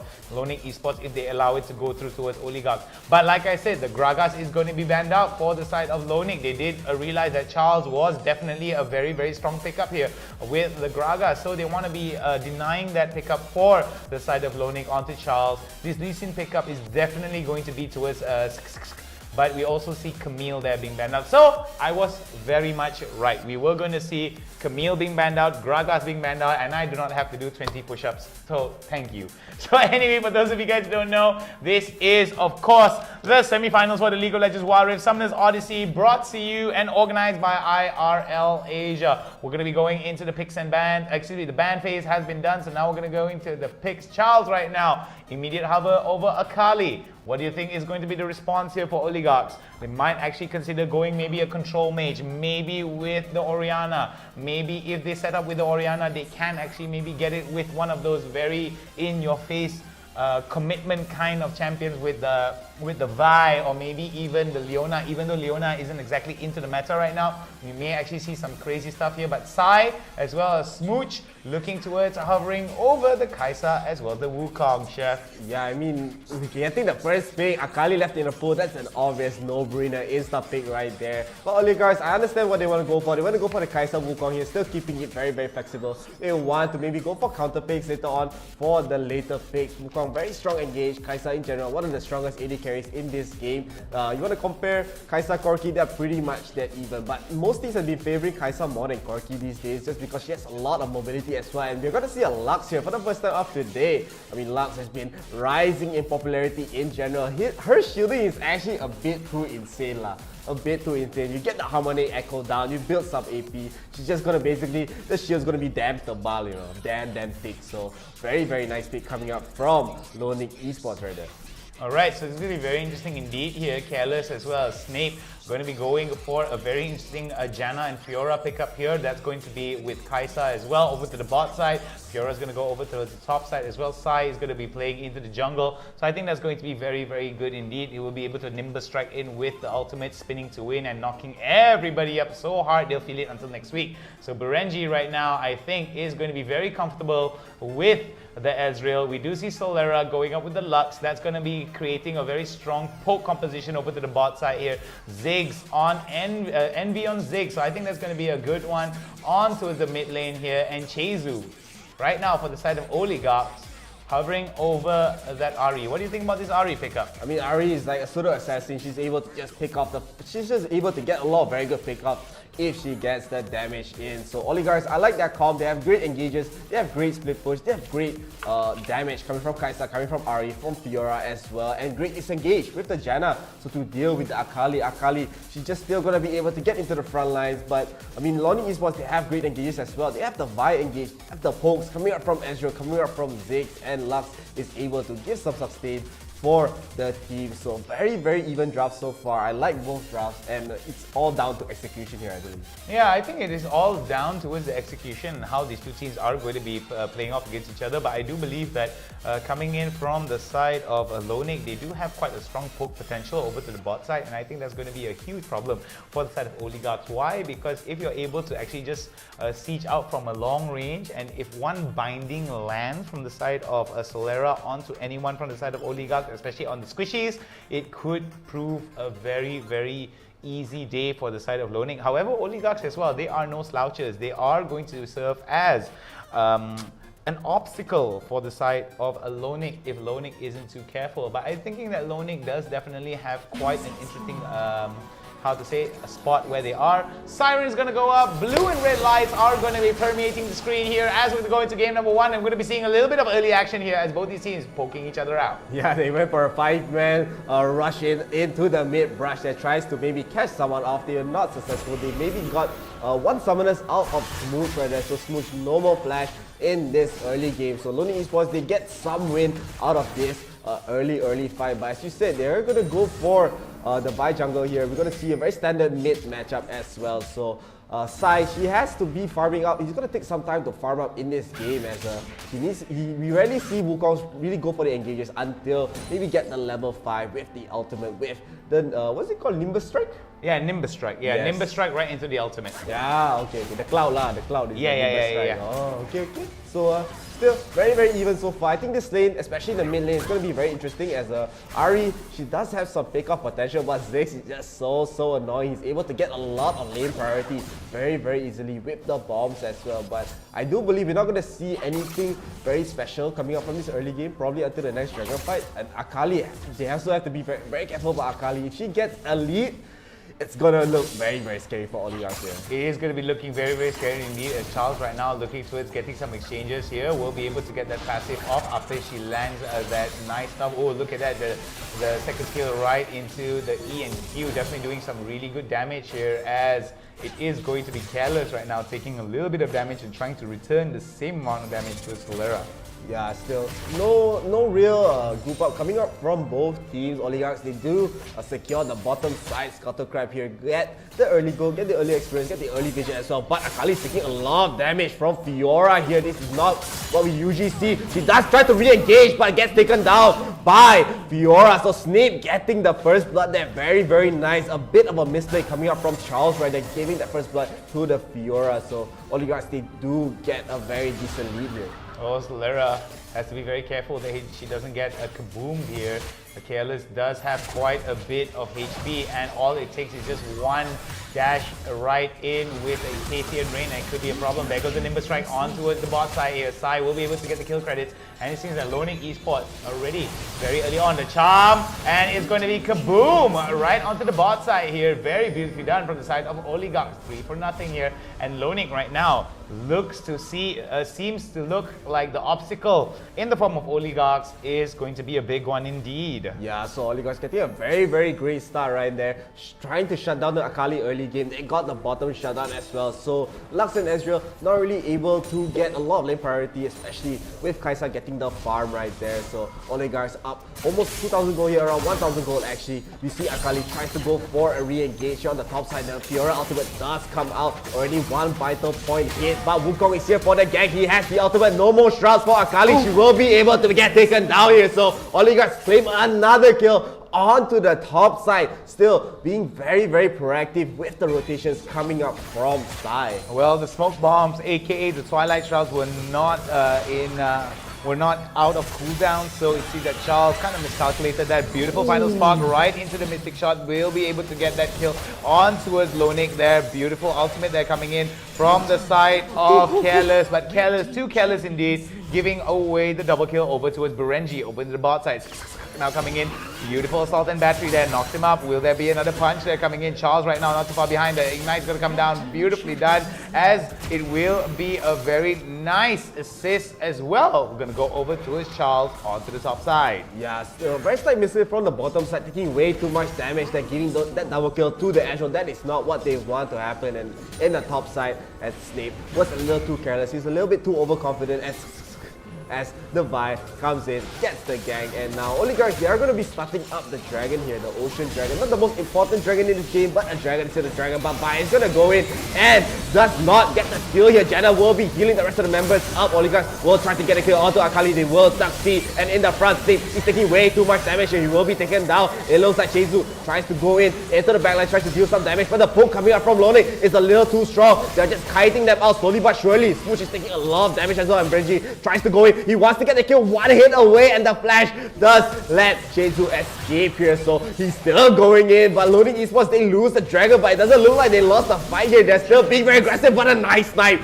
coming up from Sheizu gets the kill onto Envy right there. So Oligarchs, they get another kill, and also the Ocean Dragon. Envy there being a little bit too greedy, trying to get himself into a position to try to get a kill, but it seems that the charm was going to be the end there, coming in from the side of Envy. Over to the top side here, it seems that Charles right now may be in a little bit of trouble here, as Snake is going to be pushing over to the top side here. Oligarchs looking towards getting it very strong indeed. Not that much difference in terms of both these teams for turrets as well as goal differential here. Slight little lead there for the side of Lonik Esports, whereas Oligarchs right now still very much comfortable with the priority that's coming up from both these teams. We do see that over to the bot side here, it is going to be a little bit of a push coming in from the side of Careless. And for the side of Oligarchs, they are going to be trying to go for that Void Seeker, get a little bit of that damage, and will be able to go for the reset. Yeah, I'm quite surprised that Loading Esports are actually having the goal lead here. Like, they are losing in kills, they are losing on objectives, but they're keeping up with the farm, so their macro is actually very, very good here. And it looks like they want to maybe try to go for a pickup in the top side. So Vi will get the D-Ward here. They want to start up the Rift Herald, but Oligarchs, they want to also contest it here, as Sai already has the Guardian Angel. He's able to get in and out into this fight, having 2 lives, so he is able to get the engage here. But it looks like they're just going to give up the Rift Herald from the looks of it. Loading Esports are already melting the Rift Herald down, kind of trying to deal some foam damage. They are maybe going from the side here, maybe going for a nice flank, but they won't get it. Loading Esports just get a very, very quick Rift Herald, but Vi that's going with the ultimate combo, immediately whip the Ziggs ultimate as well, immediately melting Ari right there. Side, no more GA for you, you have to run away. The ultimate tries to escape, but Loading Esports, they have the Rift Herald now, they have the 2 kills, they're now up 2,000 gold, they want to go for more, they have the Rift Herald side sit, so they're gonna push down the mid turret as well, so they're just exploding onto Oligarchs right now. Very, very nicely done here coming in for the side Lonik. They were putting a lot of their money into that one Herald push. They were able to get those 2 turrets down and will immediately tie it up in terms of objectives and immediately catapult them with about 2,000 gold advantage, which isn't that high comparatively. I feel that Oligarch, all they need to do is secure a few objectives faster than Lonik and get some of those team fights working in their favor for them to actually turn it around and get back into the goal differential here. But looking at what Lonik is doing, they seem to have a better understanding of some of these turnaround fights, whereas they don't want to be taking some of these coin flip fights where those fights could actually turn around in either way. So we do see that coming in from the side of Oligarchs. They may actually open up a split push option over towards the top side. Yeah, I mean, Fiora is probably going to be split pushing a lot, but Loading Esports, as you said, they have a very good understanding of how they want to group up in general. Like, the moment the Vi ultimate comes in, the rest of the ultimate comes in as well, and look at it again, they are going to try to go for a gank here, but caught out by the tornado coming out from Smooch right there, just smooching them in the face a little bit, giving them a nice little kiss on their way out. But Loading Esports, they're not stopping. They still want to go for the engagement. They have a ward around the blue side, so they see everything. They want to go for something here. So they're just going to group up around the bottom side, around the dragon, as the dragon will be spawning in about 10 seconds here. So still, Oligarchs, they are very behind. They got a nice fight coming up from Solera right there, but not amounting to any kill. But this gives Loading Esports the initiative to start up the dragon. Alright, initially the start of the Dragon is going to be in the favor of Lonic here, but there goes the Howling Gale. We'll be able to hit onto one. On to Envy. Envy right now will not be able to get taken down for that, and they will be able to take away the winningest of all winning Drakes, which is going to be the Cloud Drake. Nothing much can be said for the side of Oligarchs. They are going to be resetting, but it seems that as well. Oh my goodness! Final spark right into the kaboom. Look at that. That's going to be a very good dive here. There goes another one, like DJ Khalid always say, and another one. Can we get another one here onto the Ari? No, they won't. They will be able to go for the redemption here, and it seems that the changes of fortunes are starting to smile upon Lonic Esports. Yeah, Lonic Esports are switching back the momentum into their favor here. They got very nice pickup onto the bottom side. They were not expecting it. They just wanted to recall. They just wanted to go back to base, but Sai wants to go in as well. He wants to stop Envy's recall attempt, so he will dodge the binding here. So just try to slow them down a little bit, but Lonic Esports definitely have the game here stick, trying to go for a kill onto Akali. Akali just flashing here and there, going in and out, gets the ultimate. She's very low, but won't get taken down, but instead Snape got binded, and he will get taken down for himself. Oligarchs return immediately onto the Lux as well. Looks like Bai has a little bit of HP left. She will be taken down. Double kill coming up from side. It looks like Envy also wants to run away. He has the blood spec, tries to run away, but he's stuck in the walls of Oligarch's house. So still, Oligarchs, they get a return kill, but down. Still 2,000 gold here. So Lonic Esports, they're basically winning from sheer macro in terms of the goal lead. Yeah, they are playing around a very beautiful macro game here coming in from the side of Lonic. Oligarchs, however, more concerned about the skirmishes more than the macro gameplay, and I think it could work out in favor for the side of Oligarchs, but they need to get some more of these kills. Sometimes I feel like whenever they get a kill, they don't try to pressure some of these objectives that could actually work out in their favor, but it seems that they are listening to the cast right now. They're going to go for the scuttle. That's going to give them a little bit of information as well as vision over onto the Baron pit. So this is a good opportunity for the side of Lonic to try to get priority and try to force out this fight. Maybe they will be able to pull off the Baron dance a lot better compared to Oligarchs, but then we have seen it time and time again in all matters, all levels of League of Legends Wild Rift.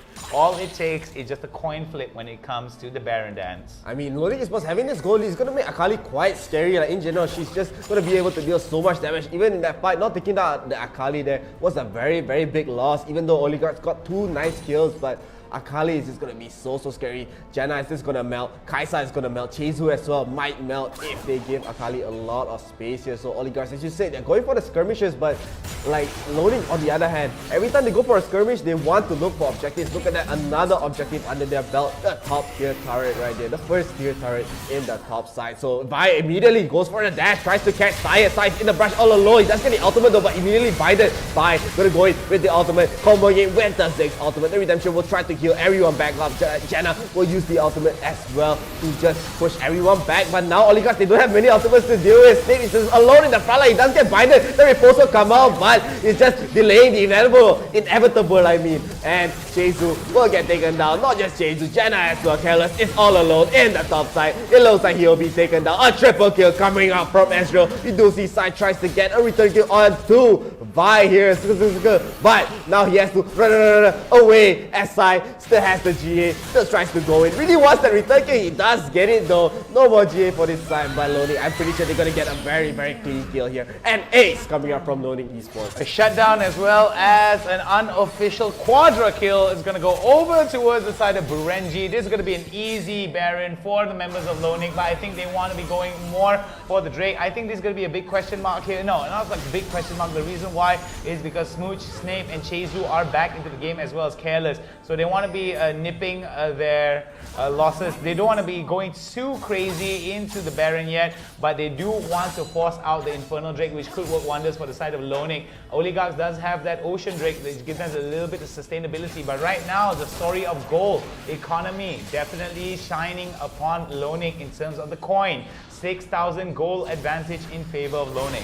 Yeah, I mean, as you said, the Baron is temporary, but the Infernal Dragon is forever, as it is a permanent buff here. Lonic do get the Dragon to very low. It looks like he will be getting it as well. There will be an engage coming up from Wukong, tries to slow them down, but Vi does get the kill immediately on to the Ari right here. You do see Snape trying to go in, tries to kill Envy. Envy does have the Zone as he's still alive. They are just kiting them one by one, just poking them away, and Lonely, they actually get 4 here side, the only one left alive. So Oligarchs, they are falling apart in this fight. They really wanted that Inferno Dragon there. They are not able to get it, and they also have to give up the Baron here. Wukong probably shouldn't even bother to try to get a steal here. So Lonik Esports, they're gonna be looking so good in this game. Yeah, very good coming from side Lonik here. They do have about 4 turrets in their favor. Oh my goodness, and it seems that was a very wise choice. They're coming from side Solero.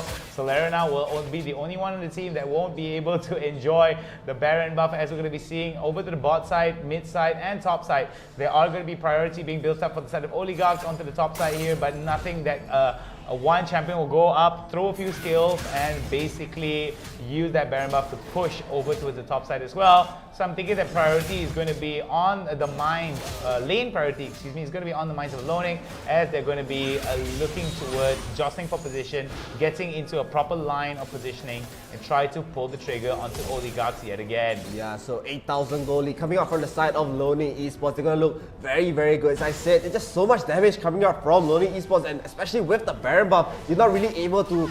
They're gonna have even a hard time just clearing the waves, as if they had the Ziggs, the wave will probably just melt, but they need to rely on Ari, they need to rely on Careless, on the Kai'Sa as well, so they're not gonna have that much wave play. We even see Envy just poking them out. They immediately have to back off. They don't even know where the rest of the members of Loning Esports are, but we do see Sahir taking a lot of damage coming from Fire. Immediately spends the ultimate. No GA for you. You will get taken down here. Just so much damage from the Vi alone, and with this, they're gonna get another turret. 2 turrets actually, so 6 turrets down for the side of Oligarchs. Only one's left is the inhib turret right here. So Loning Esports, they're just gonna slowly push it in. We do see Chase tries to get some return kill, some damage on 2-5, but he's just so tanky. He just goes in and he gets melted down by the side of Loning Esports. They're gonna get another tier 3 turret. They're gonna get 2 here. Jenna try her best to heal it out, but she immediately disappears as well. So Loning Esports, it looks like they're gonna take that game. They're gonna go to the grand finals against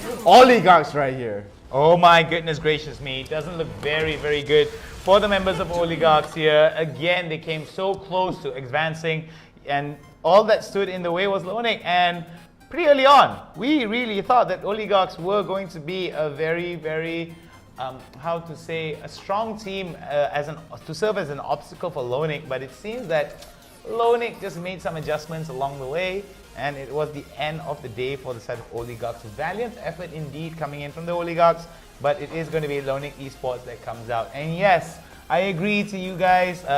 Teddy Boja Lopena, well played. Jungle difference from Jerwin Lau.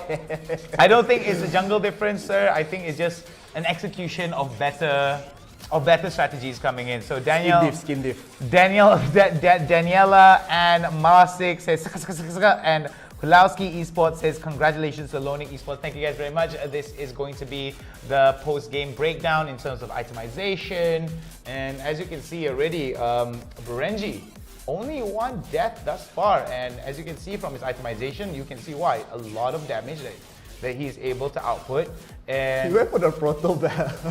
Yeah, the reason why he went for the Proto Bell is because that the second skill actually scales off a little bit of AP. It's not exactly the most efficient in terms of adding a little bit of the damage because of the AP ratios that are different from Mystic Shot as well as the Essence Flux. But at the same time, it works out because it gives a little bit of extra mobility. That's why he only has 1 death thus far. He just wants to go in, man. Berenji having 30,000 damage here. We do see the gold grab here as well. The blue team, I mean the red team actually had a decent lead, but after the first dragon fight, it just slowly went up to Loning Esports' favor. Like, it was just from sheer macro. They didn't get any objectives yet, but they just slowly farmed up. They got their gold, they got their power spike, they found every opportunity that they got. Every kill they got, it also immediately turns into a tower kill as well. So very well played coming up from Loning Esports right there. Yeah, and that's the thing. Yeah, I do agree with what Jerwin Lau is saying, right? And man, it was a very interesting one here coming in from all of these teams. Valiant effort that has been shown thus far. Ooh. Thus far, we're not no. We're not done. Okay, thanks to the power. Fly back. Oh, look at that. You're back, Off baby. screen, off-screen magic here. Not only is this the mascot of Series Malaysia, but this robotic lion can fly. Yeah, man. Believe He's it. a flying boy. It's like a blue Saiyan, you know. Believe it, guys. Believe it. All right. So anyway, I don't know about you guys, but Lonik, definitely awesome. Let's relive the moments with the replay. Chef, break it down for us. Show us the recipe for success. Yeah. I mean, this is the recipe for a first blood. Actually, we don't see Akali trying to get a return kill here, but just taking way too much damage from Oligarchs. So they will get the first kill. I mean, Oligarchs, as you said, they had a very good start. Look at this very nice rotation coming up from side. He is going for the flank and comboing with Careless with the Arcadian Rain, so gets the kill as well. So 2-0, immediately goes for Bureji. Bureji was not expecting Ari to be in the area, so this gives Oligarchs a very good start. But again, we do see Akali tries to go in, tries to get the engage, but Sai gonna come back with the ultimate, does get the kill, I believe. So Charles losing getting killed twice in a row right there. Wasn't really looking too good, but this is where Loading Esports actually got the start that they needed. They got two very nice kills onto the bottom side. The binds coming up from Zolera, so good. And Oligarchs, they were still not, I'm very sure they're not happy about that, but they still had the lead, so they were looking pretty decent. But we see Snake here once again getting caught out by and they get the kill very cleanly. So Loading Esports, as you can see, the goal lead here is very even.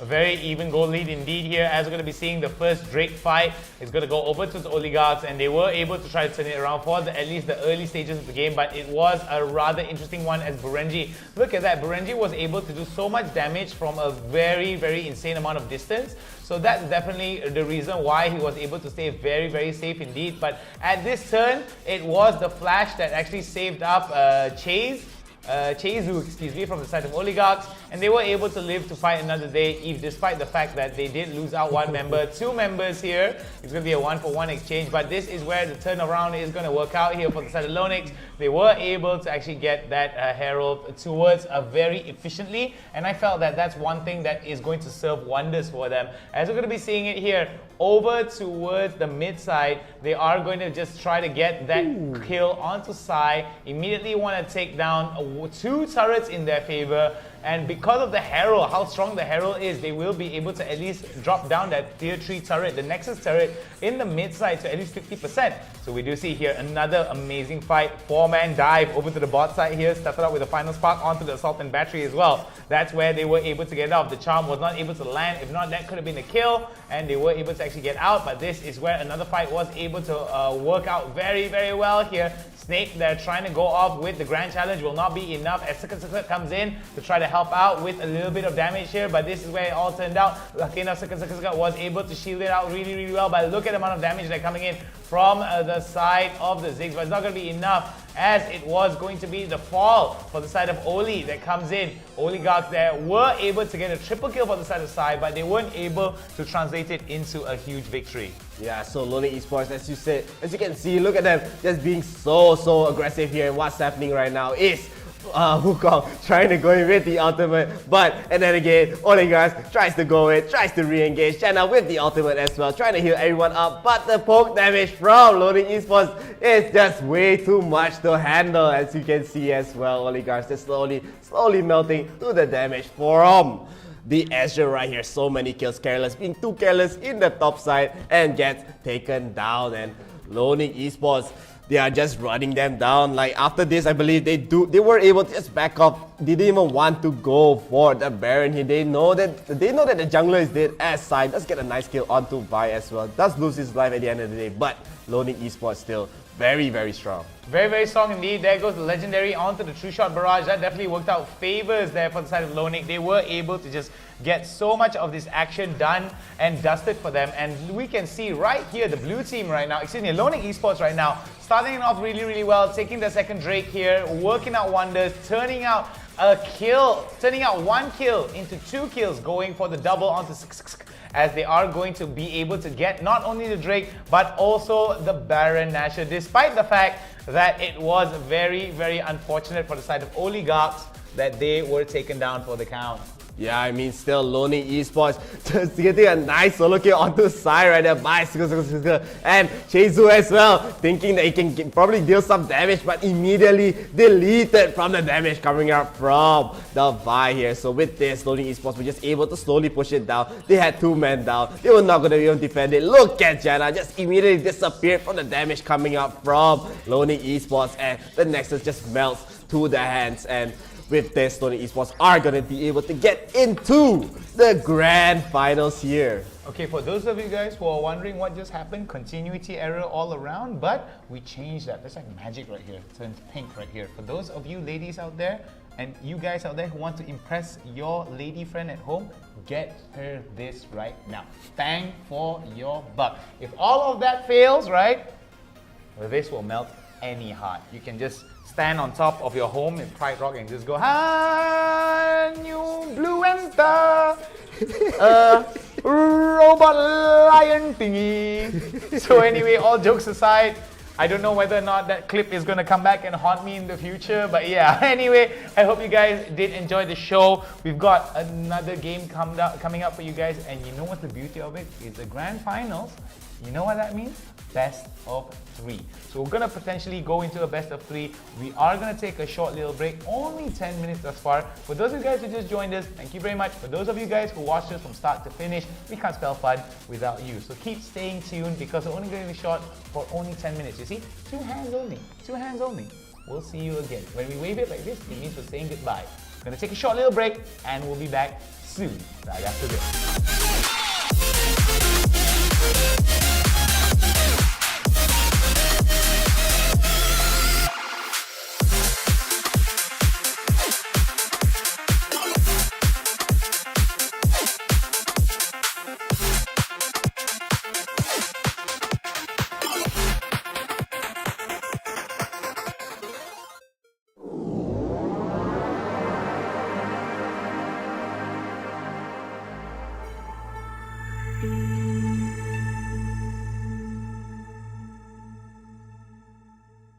Hai guys. Hai semua, apa khabar?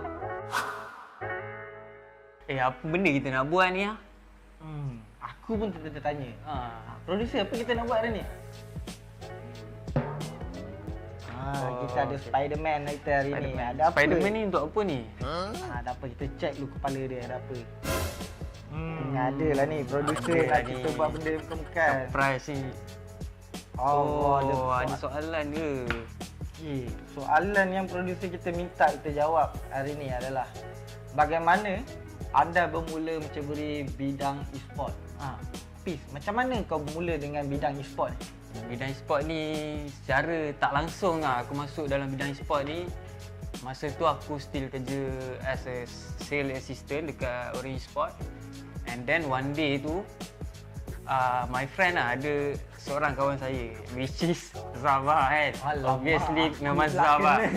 Dia ajak aku, time tu dia dapat job and then he need more people to work with him time tu kita orang handle qualifier untuk Galaxy Battle untuk 2 hari. So that time aku macam rasa aku best juga ni kerja dalam e-sport ni. Sebab kau boleh buat apa benda yang kau suka dalam masa yang sama kau earn money.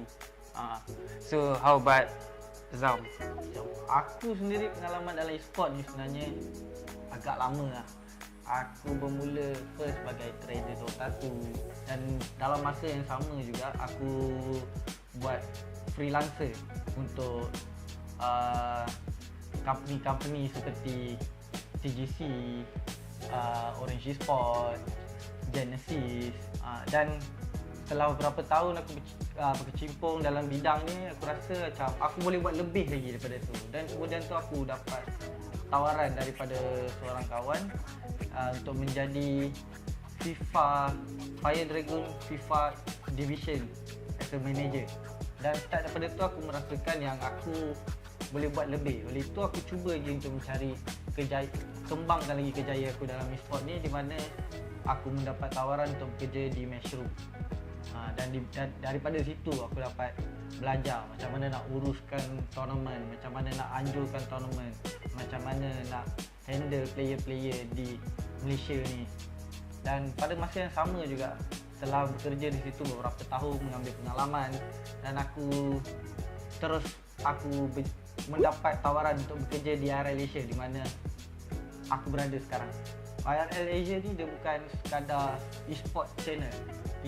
IRL Asia lebih pada multi-tainment channel, mana ada music, talent, ada pengurusan e-sport, ada penganjuran tournament yang di mana hari-hari ada.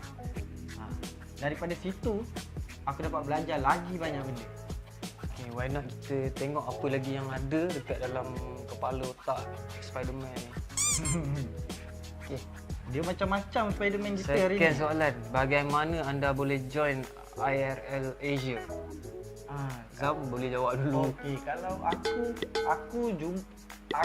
sebab aku dah merasakan aku dah hampir 2 tahun di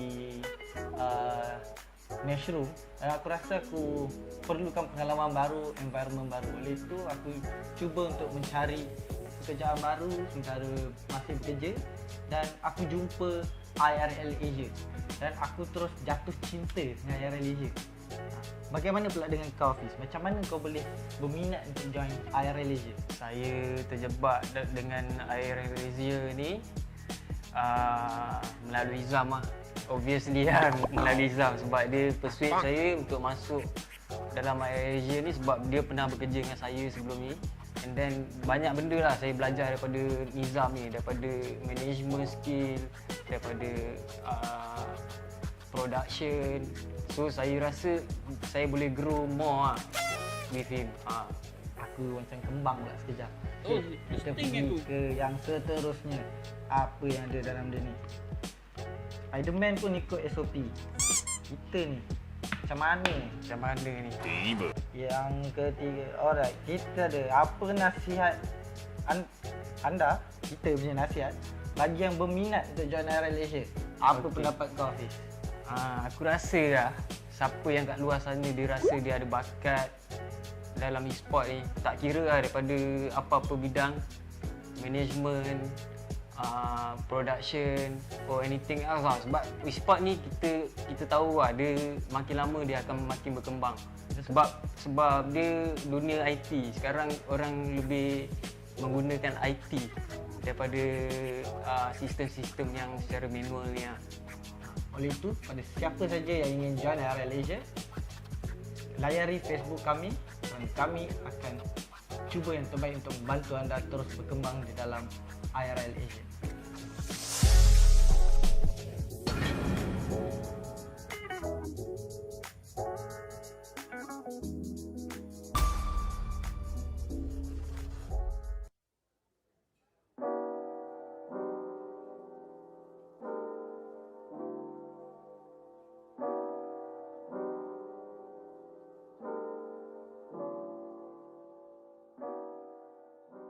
Hey yo guys, Victor Cax here, or as my friends know me, I'm just Victor Ang.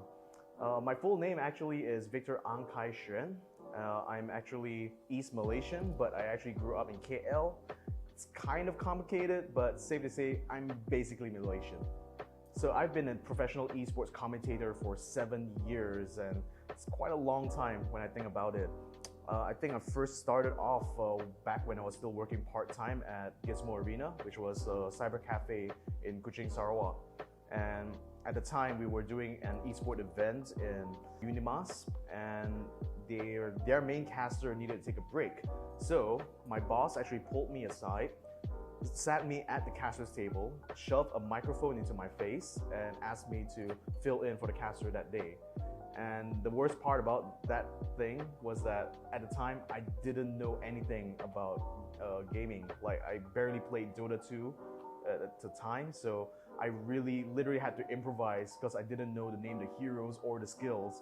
But somehow, as I was doing the commentary, people were actually enjoying what I was doing. So that's when I figured that, hey, maybe I should try to pursue this. So around the time I left university, I accepted a position in Genesis Cyber Esports to become their full-time caster. And at the same time, I picked up a lot about live shows, about production, and I eventually carried these skills to my next company, which was the gaming company. And there I worked as a production executive for 2 years before finally I met up with Jay and the boys over here at IRL Asia and decided to join up with them as well. I think what esports has really done for me is really opened up my horizons because there's such a diverse group of people who works inside the industry, you know, from all different kinds of backgrounds or different kinds of games. But no matter all our differences, we're all united by the same thing, which is just the passion that we have for esports and gaming. And what's funny about that is that, you know, even though a lot of us will have disagreements with each other, we always agree that we always want to see gaming just rise up to the top. After having met the people here at IRL Asia, I could tell that they're a group of, even though they're relatively new into the industry, they have a lot of enthusiasm for gaming and esports. And what's important to me is that I can see that these are people who are not only willing to learn, but they're also willing to discover new talents or people who are looking to have their start in gaming and esports. So I guess if you're someone who is thinking about making that leap or thinking about trying out or just trying to see what you can kind of bring to the table, I'm pretty sure IRL Asia has got a spot for you.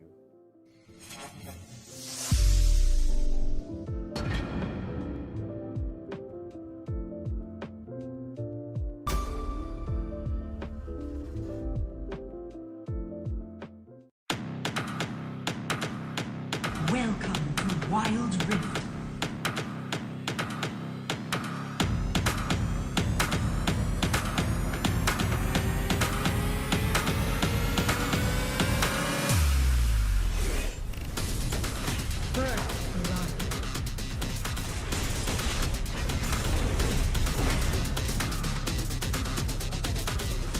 The enemy team has slain the dragon.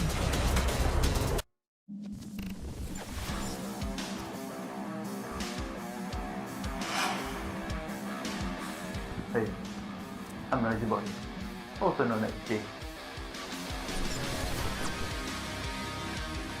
Standby in 5, 4, 3, 2, 1, okay. Actually, sebenarnya saya minat dalam bidang e-sport sejak zaman CSGO. Korang mesti pernah dengar zaman CSGO kan? Yes, time tu kita orang main dengan kawan-kawan. So, much later, Mobile Legends pula yang keluar. Mobile Legends was way more fun. It's a short game, interesting, it's best played with friends. And it's a mobile game. Siapa tak nak main? Main je lah. Yes, so kita orang main Mobile Legends. We played in tournaments. Yes, we win some, we lose some. But that's the nature of the game. Who just wants to win? You need to lose to learn some. So after that, I thought to myself, how can I enhance my career in esports industry? So that's where I found an opening as a producer in EGG Network. Yes, EGG Network is a gaming channel in Astro. And that's where I started working to grow my career. And I was way more happier after joining EGG Network because I was the producer for this MPL MYSG first season. We initiated the season with Munton and I was very happy to work on a game that I love playing myself. So, as you can see, when you love gaming, there's an opportunity for you to grow. There's a place for you to build yourself up, not just in a gaming career, but as a sideline as well. So, that's where I stopped EGG and I started working in IRL. Currently, I'm in IRL. IRL is a gaming company that brings out more out of me. Yes, we do organize more tournaments. I am the TriCaster producer here. I'm the head of the TriCaster producer as a matter of fact. And I can't wait to see you join our tournaments, not just in Mobile Legends, but in other games as well. We'll be coming out with more games for you to play, more exciting tournaments with exciting prize pools. Drop by to say hello if you all are joining us, you know. Can't wait.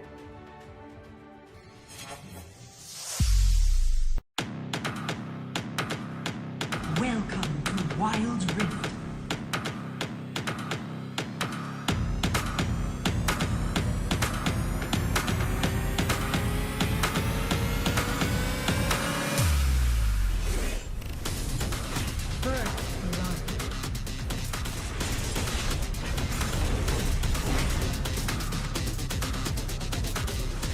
The enemy team has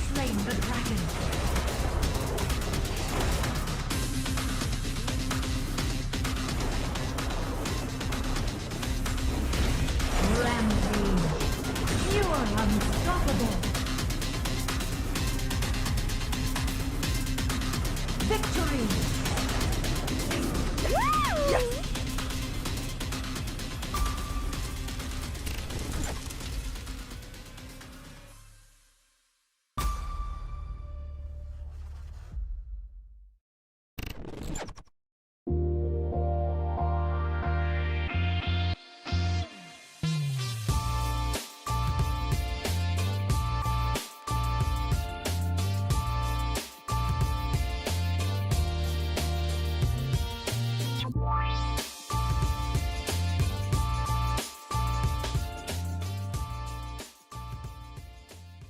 Hai, saya Muhammad Nur Syakir bin Ismail ataupun lebih dikenali sebagai Syak. Saya, orang kata pengalaman saya dululah. Pengalaman saya bekerja dalam industri e-sport ni bermula daripada cyber cafe. Di mana saya bekerja di cyber cafe dan hari-hari saya main game. Bila main game ni kita tahulah orang edit game ni macam mana, hari-hari kena main juga game tu. Lepas tu saya dapat peluang macam join event crew untuk tournament-tournament yang ada dekat Malaysia ni ya. So saya tak ada terikat dengan mana-mana company ke, tak kerja full time dengan orang. Saya as a freelancer je. So di mana freelancer ni saya bekerja dengan company-company yang besar, orang kata lebih orang kenal sekarang macam TGC, Orange Esport, Mushroom. Semua ni kita orang mereka ni akan anjurkan tournament yang besar, tengok pada game apa yang dia buat, saya akan jadi macam event crew dia orang. So saya pun macam shock lah. Aku pun dah jadi macam sting aku lah. Sting aku, yahoo! So, bila di mana dalam tahun lepas, hujung tahun lepas, saya ada kawan saya ajak, Syak, aku ada satu tempat baru ni, IRL Asia. So, aku kata, okay, boleh. Aku boleh join, tak ada masalah. So, aku pun datang. Masuk IRL Asia, so aku tahu IRL Asia ni adalah multi-tainment company. Dia bukan fokus on e-sport je. Dia ada macam-macam. Dia ada orang kata dari segi music industry. Music industry, kau boleh main gitar, main piano. Kau boleh jadi penyanyi, kau boleh jadi pengubah lagu, kau boleh jadi producer lagu. So aku pun tak lama lagi akan jadi penyanyi, tak silap aku rasa. Apa lagi? IRL Asia. Aku dah masuk dalam ni, aku antara salah satu produk daripada IRL Asia. So apa lagi? Mainlah join yang kita orang sekali. IRL menjemput anda.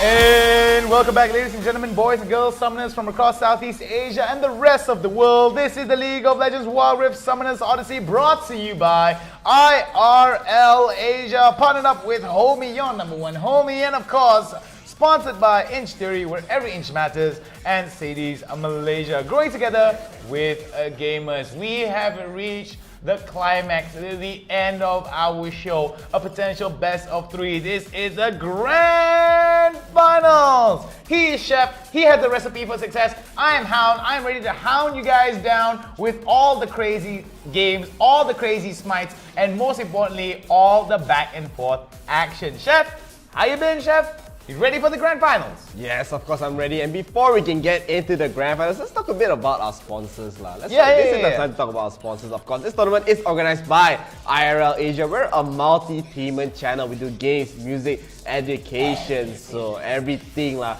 You're an up-and-coming musician, you want to get into education, you can check out and follow IRL Asia as well. And of course, not to mention Homiee, if you need a place to stay in the Sunway, Subang or JB area, they have very, very nice dorms for you guys to stay in. Very, very comfortable as well, so you can check it out. It can be your home away from home.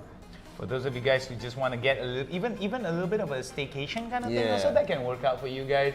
Affordable prices, we've got all kinds of ranges for you guys. But of course, Inch Theory, every inch matters. Now, when it comes to interior design, you want how to look fly, like those stuff that you see in those really nice interior design channels and stuff that you see on YouTube and on TV. Inch Theory. That's where you have to go. And of course, Cities Malaysia. We're all about growing together with the gamers, and of course, awesome peripherals. Do you have a lady friend out there? Do you have a lady friend that you want to get out of the friend zone with? Buy her this thing now, right now. Bang for your buck for sure. It's pink. Ladies love pink. And I mean, no judging, right? I love pink too. Get it from me too. Get it from me now. And with that, we are gonna get into the grand finals very, very soon. So we do have Lonely Esports versus Nova PH Shigure Moose. So very, very interesting to see. I mean, Nova PH, they've been going to the grand finals so many times. Shigure Moose, Nova PH. There's another Nova PH, Pseudonymous, not so lucky yet, but Shigure Moose has been so dominant. So they are gonna make it to the grand finals. Lonely Esports today have been showing a masterclass of macro, of precision, of very, very meticulous gameplay. So hopefully they will get their first. I mean, we're not gonna have returning champions today, I believe. Yeah. So yesterday, for those of you guys who don't know, Ardent Esports was able to walk away with a big win. Now, however, Nova PH Gamers was able to at least put them to a 1-for-1, at least in match number 2 of game number 5 of our grand finals. So I do believe that there could be an opportunity for the side of Nova PH Shigeremas to come back like the Phoenix, coming out from the ashes, rising up from the ashes to get that redemption, whether it's in the game or in, from their catastrophic loss in game number 5 of yesterday's match. It seems that Nova PH Shigeremas has a second chance. Standing in their way on the that's going to be holding on the red side is going to be Lonic Esports, which has been very, very much dominant from start to finish in terms of how they were playing. Judging from game number 1, Nova PH Shigeremas was able to decisively destroy Last Whisper thus far, Chef. Yeah, I mean, Last Whisper, you saw there's so many one-sided games today. Not really much for the opponent team to come back into this game, but the closest match that we saw was the last game. Only Guards just fell. They had a great start, but Lonely Esports were just able to just get back into this game, just solid macro. They lost the first objective, it doesn't matter. They just get more. They get the turrets, they get the referral, they get the Baron at the end to end and seal the game. So still, it could be both sides, it could go either way so far. For this grand finals, Nova PH are still a very, very strong team. Lonely Esports are showing themselves to be a strong team, but are they strong enough? So, before we get into the match as well, do show your support to your favorite teams. Yeah. If you want Lonely Esports to win, put hashtag Lonely Esports win or hashtag Lonix win, whichever you want. And of course, if you want Nova PH Shigeremas to win, put hashtag Shigeremas win or hashtag Nova PH Shigeremas win. That's where all the comments are. Here on this side of the screen, right next to Chef. So make sure you drop us some comments because that's how we're going to be interacting with each other. So we're going to be reading some of the comments here. Leon, Goli Papa, Cute Go, from Daryl Kabilo, means Daryl. Yeah, as much as we want to say his name is Daryl, but we actually have a lot of fun calling him because every time he comes in, it really is. Okay? Oh my goodness. Anyway, coming in from Anthony Yu, Brunio, Hulaan Mo, and of course a lot of you guys just giving a lot of love to aka Daryl. But as much as we want to be saying that he is Daryl, we're gonna still keep it as yeah lah. You put that name, we call you that name lah. If you want to be called Daryl, you put your name Daryl lah. What is your name? Nothing but love to each and every one of you guys. For Anthony Yu, Brunio, shout out. Here's a shout out for you. Nothing but love, baby. Take all of the good energy and give us all of your energy. This is me giving energy. Do you feel it? This is me taking all of your energy. Energy all aside, let's take a look at the picks and bans. Yes, so we are going to get into the bans here. Nova PH Shigeremas will have the first ban, immediately banning out the Gragas against Lonely Esports. Lonely Esports, they showed a very, very strong Gragas just now, so they have a choice to make. They do have the second pick. They will have the double combo picks for their side. So are they going to ban out the Camille? Yes, they will be banning out the Camille here. So the question is, will they ban out the Akali? Giving the Akali, letting the Akali through for the team that has the first pick is going to be quite scary. It's a brave move to say the least. So it is going to be a very brave move indeed here coming in from them, because the reason why, returning from Lonic Esports, the reason why they want to be banning out the Camille is mostly because that they do realize that Shigeremas is going to be banning out the Gragas. So normally when the Gragas is banned out, they want to be getting a little more lockdown with the Camille. So Hextech Ultimatum is going to be out of the game. Assault and Battery and the punching while asking questions. Vi, Piltover Officer, Vi herself will not be in game. So we do see Braum as well, the final man, the man with the mustache, the man with the unbreakable door is going to be banned out as well. So no glacial fissures, not much in terms of peeling that could come in from these champions that could come out for the side of Nova PH Shigeremas. Lonic Esports as well, very, very well aware of the fact that Nova PH Shigeremas does have quite a bit of strength in the Camille and Braum. I mean, betting on the buy is probably just a respect ban. We saw playing it so well the last game. So buy in general, so I said, when you realize these teams play buy so well, so much early aggression, so much early game pressure for any team that picks up buy here. So I understand this ban, but this leaves Lee Sin in the pool. Lee Sin is very, very popular amongst a lot of the Philippine teams. They just play it so well, but this gives Lonic Esports the immediate Akali pick. This is what they want to go for. They're going to go for probably either support, or they were hovering over the Olaf there for us. But probably going to go for the support here. Lux is going to be very, very good. We saw Solera just played it so well the last game as well. So I'm liking the pick so far. I'm thinking Lonic is going to actually give out the Ezreal onto Berenji. Ruler is going to be going for the Kaisa, which I think is going to be a very good choice for Ruler, mainly because Brian will be able to peel out for the Kaisa, and I'm not going to be surprised if Berenji is going to go immediately Ezreal, and there we go. Is going to be going for the Wukong as well. Envy with a very interesting hover over the cannon. We have yet to see a cannon, but I do think spicing Maelstrom, the ultimate that comes from the cannon, could be a determining factor here if they decide to pick it up. Rada right now on the Seraphine, and Shiguri is going to be holding on to Garen as well over to the top side. A lot of sustain, a lot of ability for them to basically try to be very aggressive onto that top side. No teleports that are coming in from the side, no confirmation there coming in from Envy whether or not they're going to go for the cannon. Oh, they are going to go for the cannon. So I think this is going to be the first time we're going to be seeing a cannon here. Potential best of 3 coming in from both these teams, Lonic as well as Nova PH. Will we be seeing a 2-0 or will we be seeing a 2-for-1 here? It's all dependent on this first game and the first 5 minutes to see whether or not there is going to be a ton of events that could spell victory for Shigeremas or Lonic Esports. Whoever wins the first game normally is going to be ending up on quite a high in terms of like, oh, you know, we feel very good about ourselves, we're going to be very motivated to try to close out the game as best as they can. But judging from what we've seen thus far, it is most likely going to go to a best of 3, most likely. Yeah, we are probably going to see a cannon mid. As you said, we rarely see cannon, if not at all. Most of the time we see cannon, he'll probably go to the top side. But this game, Akali's going to go top, cannon's going to go mid. Going to be matching up against the Seraphine here. So Seraphine, once again, is going to get picked for the side of Nova PH Shigeremas. And I do like their draft a lot. They have a lot of damage from the Kaisa. They have a lot of early game aggression coming up from Lee Sin, and Garen just able to be that tanky frontline that he is. But he has to be careful. If he gives Charles the Akali a lot of kills, he won't be having a fun time there. Show some love for the teams right there, just like Master Hular says, okay, we're ready to go into the game. Give us a little bit of that sirens here, ladies and gentlemen, because it is going to be good luck. Lonic Esports, Burenjiski for the win. Charles Love, Ashley Love team, thank you very much, Hular, for a lot of the love. Juliet Bravo going a Nova PH win hashtag,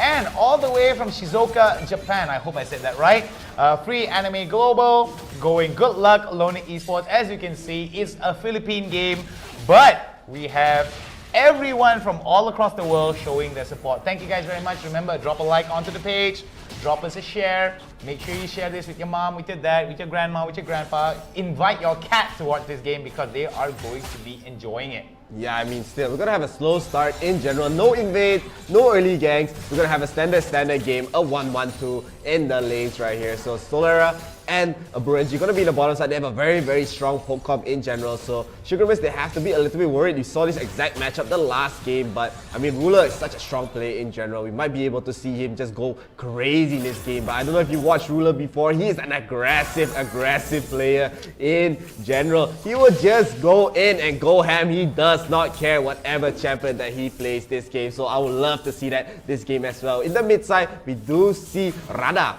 being a bit aggressive in the mid lane. It's going to get a lot of lane priority. This gives Shiguremas a lot of mid prior, a lot of lane prior as well. So they're able to probably get a nice contest on the top side scuttle right here. So still, no kills, no deaths, very, very slow, standard game. Alright, it's going to be a very standard game indeed. Over to the top side though, very interesting one here coming in. And excuse me, not on the top side, over on the mid side though. Let's go onto the mid side. There's going to be a fight there onto the river. A bit of exchange there onto both these champions here. But we got to go into the river here.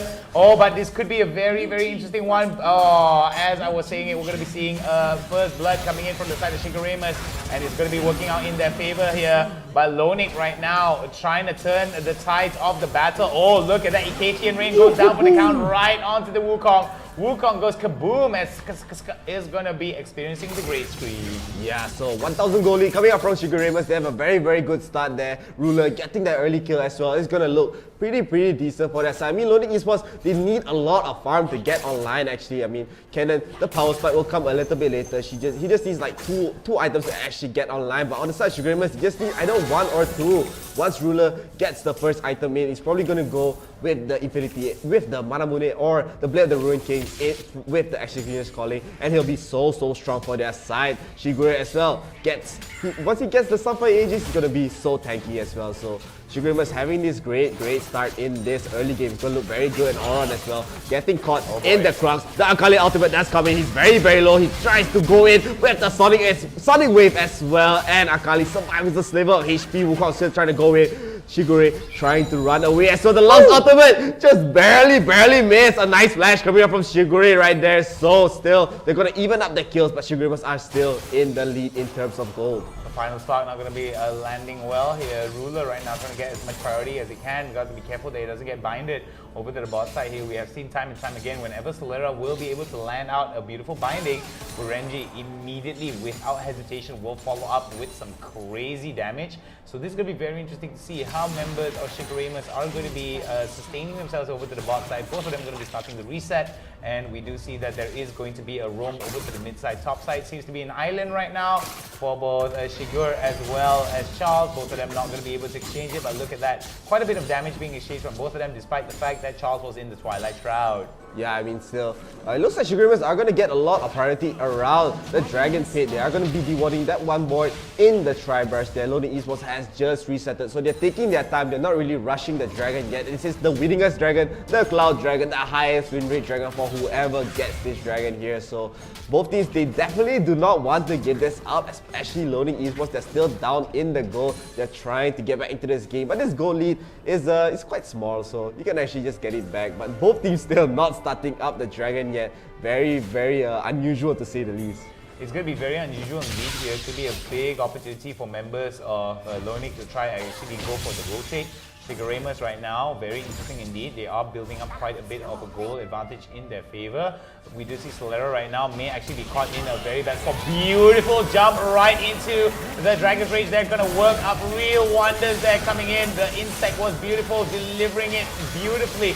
Guardian Ace is going to come down. Ikatian Ring comes down for the count here as Lonik is trying to turn the fight around. Beautifully done here as we do see Shigur. Oh my god, a big opportunity for them to get it, but it's not going to be enough. Look at the amount of damage here. One more hit and boom goes the clock here. Double kill going to go over towards Ruler. Ruler right now looking to be getting onto a killing spree as we do see triple kill for the side of Ruler, rampaging his way into a victory and getting that shutdown. Yeah, I mean, Shiguremas, they got a delayed ace right there. It looks so bad for their side, but Garrett came in with the ultimate, gets the execution. He just runs it down with his Beyblade spinning Zol, and Ruler just cleaned them up with the triple kill. So both teams, once again, they want to start up the Dragon here, but Shiguremas, they do have the items since they just got the kills. They just got the reset here, but the Dragon is slowly falling down. Shigure is in the front line. He's so tanky. He wants to go in first. The bind does hit onto Seraphine, but the blue team was still the Dragon here,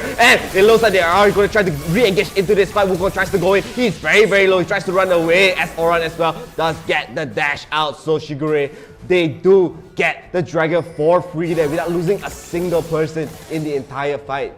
Yep, it's going to be very interesting indeed. It's going to be quite lead here being built up for the side of Shigeremas, 1 kill ahead, and it seems about a 3,000 gold advantage for the side of Shigeremas. Lonic now operating behind the deficit. Got to be careful on how they're going to be picking some of these fights as they're going to be progressing into the mid stages of the game. We do see that Herald right now may actually be the next bit of objective that they are going to be securing, and this could be a huge opportunity for the side of Shigeremas to actually come back into the game. Final Spark will not be able to KS anything, as we're going to be seeing that the top lane is aware the Herald is going to be focused on pushing Charles back towards his tier 2 turret. Yeah, they're going to have a lot of gold, especially getting this turret here. And I mean, Shigeremas, they're now up 4,000 gold here. Still a very, very good start for their side. Lonic Esports are looking a bit worried from the looks of it. They are not getting any objectives that they want. The Cloud Dragon was stolen by the enemy team here. So, I mean, that fight that they won as well, Garen was not in the fight yet. So, they know that they have a Garen problem under their shoes, I guess. I don't know what's the right simile for it, analogy, but Garen is a problem lah. That's what I'm trying to say. Yeah, Garen seems to be quite a bit of a problem here, getting a bit tanky as well as getting a little bit of that damage up. And I think as well as Grasp of Undying will be able to give him quite a bit of sustainability and extra HP. The Final Spark there, not only to get some damage onto Brian, but it's also to clear the wave out. To delay the push that's coming in over to the mid side. Renji right now, very, very wisely indeed, just immediately tries to close out and may actually get some of these objectives off and are running. We're going to be seeing the Drake now coming into play very, very soon for the side of Lonic as well as Shigeremas. There's going to be a contest for it for sure coming into the next few minutes, Chef. Yeah, I mean, still, Shigeremas are looking so decent. I mean, there's no real person that can kill the Garen right now. Garen is going to be so tanky in this game, especially with that goal lead. Lonic, they want to try to go for something, but look at Shigure just tanking it up. Akali is not able to do anything. Shigure has 6,000 gold net worth, probably going for the Force of Nature for the next item, and most of the members of Lonic Esports are ability power AP damage, so that a lot of the damage is going to be negated by one spinning Beyblade for their side. Oran is going to try to go in onto the Wukong here, but Wukong does have the clone, but they'll still try to go in. But Shigure still so tanky. Does take one turret shot, I believe, but they tried to go for another Sonic Wave, not really able to. Oran is in the middle of everything, so Shigure are gonna smartly fall back here. NV right now trying to get in close, may actually have started off a spicy maelstrom there, does not want to do it because mainly Oran will be able to jump over the wall and get away from it. However, we do see that there is going to be a strong focus from the side of Shigeremas over to the bot side here. Lonic Esports right now trying their level best to actually get a push to counter this hard push coming in from the side of Shigeremas over to the bot side here. They will be able to get that Drake. We'll be able to get that turret without much contention here, as we do see that members of Nova, Shigeremas right now, are going to be backing out. Right now, going to be heading onto the Reparo, onto the Reparo, a Scuttle Crab. That's going to give them a little bit of a vision over the top side objective. Yeah, still, Shigeremas are getting a lot of objectives for free pretty much, and they might try to go for something in the mid lane. It's just like two people from the side of Lonic, Ezreal and Lux right there, so still trying to just clear out the waves. They want to delay the game as much as they can, as they know they have the gold deficit here. Shigure just being in the top side, being such a nuisance. He probably has the TP. He's just able to join the fight whenever he wants right here. He's just harassing the Akali. Akali has no space to breathe. He's so tanky still. Look at his HP. So many resources for the side of Lonic Esports right there. And the Dragons also spawned, so it looks like number PH, they want to get in here. The Dragon is half HP. Akali is coming in for the TP. It looks like Lonic, they really want this Dragon. The two-man charm as well does come in. Then again, take the Dragon away from Lonic Esports. Now they're going to start that fight. It looks like Akali is trying to do some damage. She will get taken down here, and Shigure is in the fight as well. Envy is in the back, tries to do damage to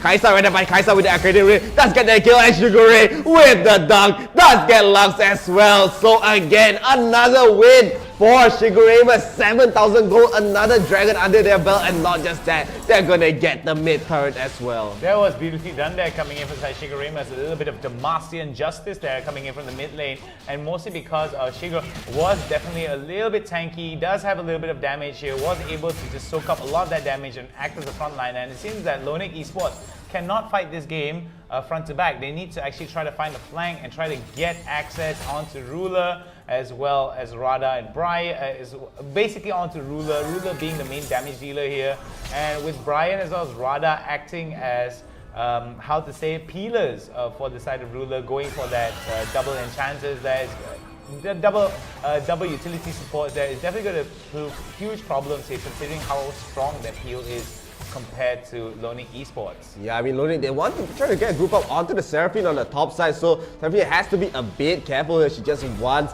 to farm up and clear up the wave, but she will back up just in time. Ruler is in the front line. Look at him being so aggressive, dealing so much damage to the loss as well. She's going to go in with the ultimate. The redemption does come out, but it's a little too late as Suzuka gets the ultimate, tries to stun up Kaisa here. Kaisa does fall, cannot get the last hit here, but Auron is here in the fight as well. Rana does get the kill onto Ezreal. Wukong was also falling. MB right now, the only one alive in the top side, just tries to run away. It looks like he will be able to escape as Akali is in the bottom, trying to defend the turret away from the Garen. Garen is not in the fight, so they were fighting this 4v4, and Sugar Amos did come out on top at the end. Alright, we're going to be seeing here coming in from the side of Shigure. They're going to be trying to go. Oh, the barrier! Oh! Sniped out of existence. That was so close. The barrier was clutch coming up from Charles right there, and Soler as well, getting the snipe. But still, Shigurimas are still up in the lead, getting the 1 kill on the Garen. Garen's just gonna be unhappy losing that KDA lah. I think he didn't die a single time this game. He's still too tanky for the rest of the members to deal with. I mean, still look at his items. He already just completed the Force of Nature and the Sunfire Aegis as well as going for the next item. So he's just already so tanky, and Ruler as well already has 3 items. He has the Last Whisper, has the Infinity Edge, has the Blade of the Ruined King. So much damage, and the members of Lonic, they're not even close to 10,000 gold net worth here, so it's just so much damage coming from the side of Nova PH. It's going to be a huge problem here coming in from the side of Lonic Esports. They have to be very careful because it seems that Shigurimas just have the better macro here. 4 turrets in favor of no turrets for the side of Lonic. It seems that the kills are starting to pick up for the side of Shigurimas. About 10,000 gold advantage here for the side of Shigurimas, and as you can see, Auron right now just doesn't want anything to do with that. I mean, Lissy is just so annoying. This is why a lot of Philippine teams love playing Lissy like that. She can just go in, show his face, hello, and then back off with his second ability right there. He gets the dash as well. He doesn't need a ward, not like League of Legends here. He can just dash to wherever he wants to go. So, I mean, right now, Shigurimas are just going to siege another turret. Lonic Esports hasn't gotten a single turret in this entire game yet. They're just trying to go for kills. They're just stuck in their base, trying to farm up, but the lead is going higher and higher to the side of Shigurimas. And Lonic Esports, they want to get a kill, they want to try to get engaged, but they're not successful in every single way. Alright, so we're going to be seeing here Lonic Esports right now playing it more defensively. About 12,000 gold advantage starting to build up for the side of Shigurimas. 5 turrets in their favor, about 2 turrets, actually 2 drakes already in their pocket. So right now, Lonic definitely needs his other drake here. Oh my goodness, boom! Goes 1 for the side of Lonic here. Very unfortunate indeed, as we're going to be seeing another drake there coming in. 3 drakes in their pocket already, as the the Elder Dragon is going to be coming back into the game relatively soon. Could be that the Baron is going to be next for the side of Shigurimas, because they do have quite a bit of core items on their ability, and the fact that Shigur over to the top side, does have quite a bit of proxy there being set up by split pushing. It does give him the opportunity to delay the push coming in from the side of Lonic.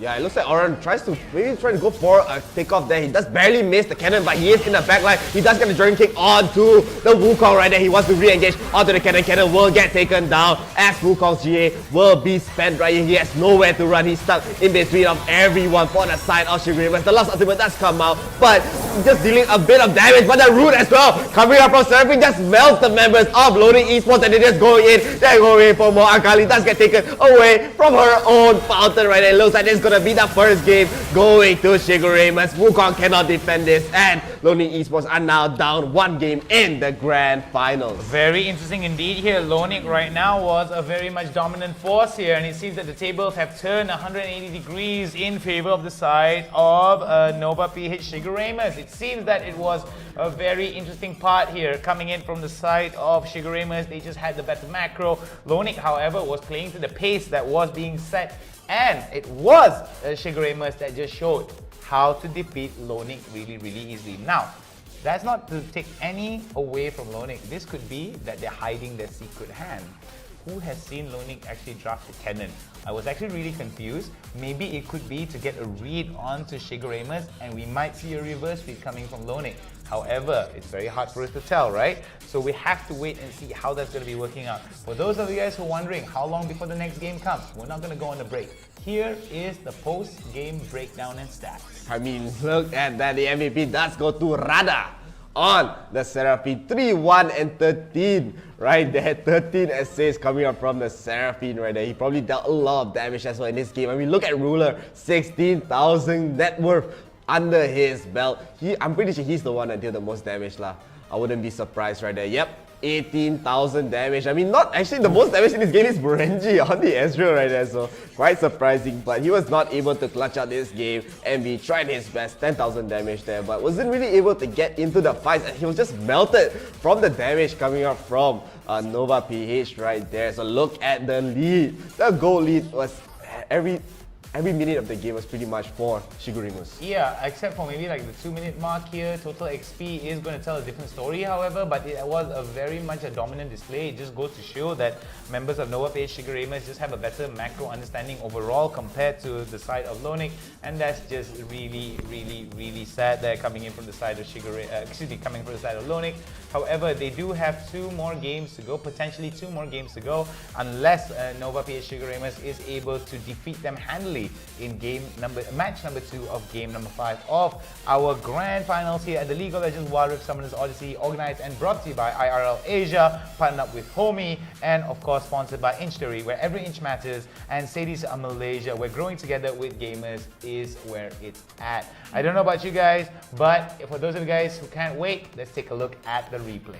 Yeah, let's take a look at the highlights of this game. So we will see, this is a very good start coming in from Shigure, just so tanky right there. Akali was not able to get the kill, but there was a skirmish happening, and in the bottom side river, we do see Shigure get the first blood onto the cannon, and they kept going in. I believe it was traded immediately onto the Lee Sin, but Shigure were able to get a return kill as well. So they won this fight 2-1, dealing too much damage over there. So I mean, still a very good start coming in from the side of Nova PH, and Oran did get caught out here. He was a little bit too aggressive, tries to steal the Krugs on the top side, and Wukong getting the ultimate, then stopping the dash for the Lee Sin right there. Very nice kill coming in, and the flash as well, just barely dodging the final spark coming up from Lux. Yeah, that's going to be a very interesting one here. Oh, but that was just a beautiful one right into the charm there. Look at the amount of damage coming in after the Icathian Rain. And look at that. Ruler definitely wasn't focused up any at all from Burenji. Even though Burenji was doing a crazy ton of damage there compared to Ruler, this was where it all turned in their favor here. Because look at that. The Icathian Rain comes in,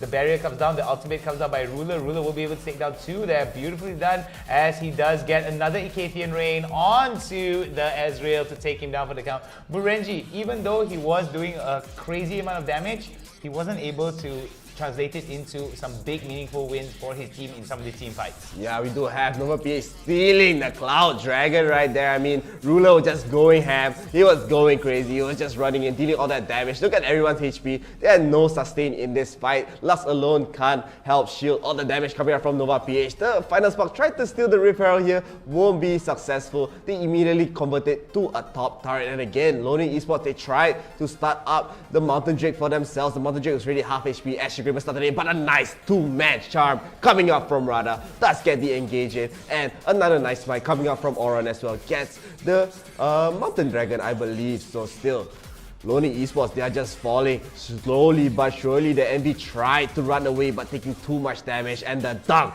coming up from Shigure does get the kill onto Solera. NB stuck under his own turret right there, so I believe he does escape here. I'm not really too sure. Oran was not able to get the kill, so still it was just all in Shigure's game. I mean, like, it was all in Shigure's favor this entire game. Shigure just so tanky right there, but the barrier here so clutch. Ooh, bah! And nice snipe, but it doesn't really matter as Oran does get a nice engage once again into this fight and be immediately focused down by the Garen.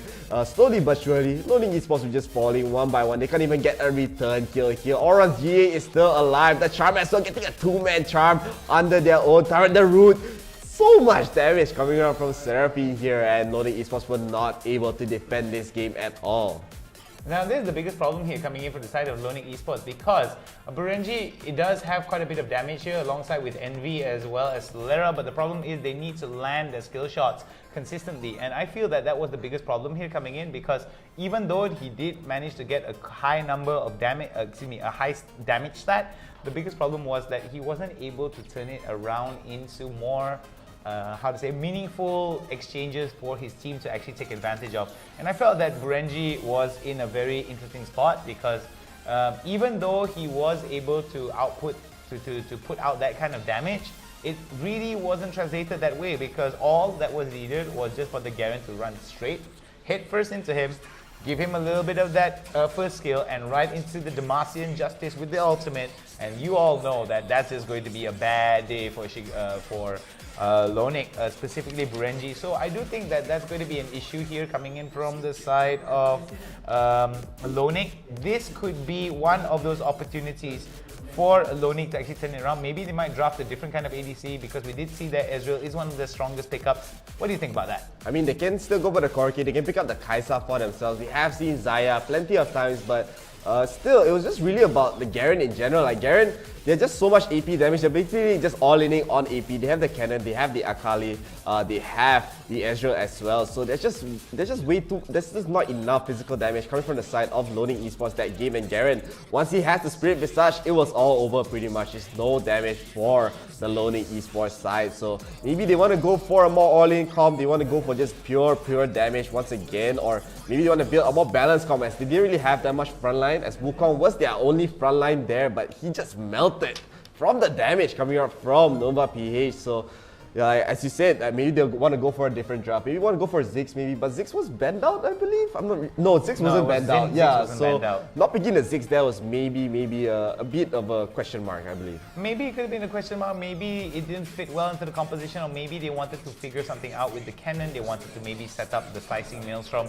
with the ultimate, try to get some of those big stuns and try to combo it with a true shot barrage as well as the final spark that could come from the Lux. However, the execution wasn't as smooth as it could say. So maybe we might see a Twisted Fate, maybe we might see a Galio, maybe we might see more on that. But we did see Vi as well as Gragas being banned out from both these teams, right?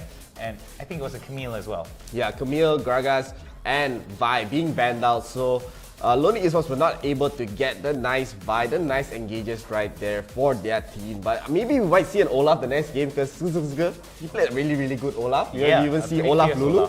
Olaf Lulu as well could be a very nice pickup for their side. I mean, we had one game where we saw a Lulu top to support the Olaf, so I want to see that kind of very spicy drafts here. And we are going to get into the draft phase. So let's go. The game 2, of course, this is a best of 3. So Lonic Esports are on potentially though. Yeah, this is a best of 3. Potentially lah. Yeah. So Lonic Esports, this is a must-win game for them. They are going to ban out the Lee Sin this time. I mean, Oran was just going ham the entire game. I'll be surprised if they let the Lee Sin through. And Sugarmas, again, they're probably going to go for the Gragas Vi ban. Very similar here. I mean, they don't want to give this comfort picks to the side of Lonic Esports. So, I mean, it's all up to Lonic Esports. What do they want to let through in this draft? Whoa, they're going to ban out the Kai'Sa for themselves, actually. I think the reason why they want to be banning out the Kai'Sa is because they don't want to give it over to Lonic. And I think they are a lot more comfortable with the fact that Burenji will be able to play, will most likely play out with the Ezreal. So I don't know whether or not members of Nova Page Shigeremus are actually going to be, whether this ban is going to be targeted towards Burenji and forcing him to maybe play something else that's a bit outside of his comfort zone, because they're very well aware of where the Ezreal is positioning themselves. As long as they dodge all the Mystic shots as well, the True Shot Barrage is going to be a huge problem here coming in from the side of Lonic for them to actually build up a very strong offense. Remember, now we're going to be switching sides. Lonic right now is going to be on the blue side with Nova PH, Shigeremus on the red side. It really depends on how the draft is going to go. Lonic does have the initiative to pick first. I mean, they do leave Akali in the pool, but don't forget, Camille Galio is still in the pool. So Lonic, they have to make a very hard decision here. I would be shocked. I would really want them to pick the Camille here. Camille just denies a lot of picks, but first pick Ezreal.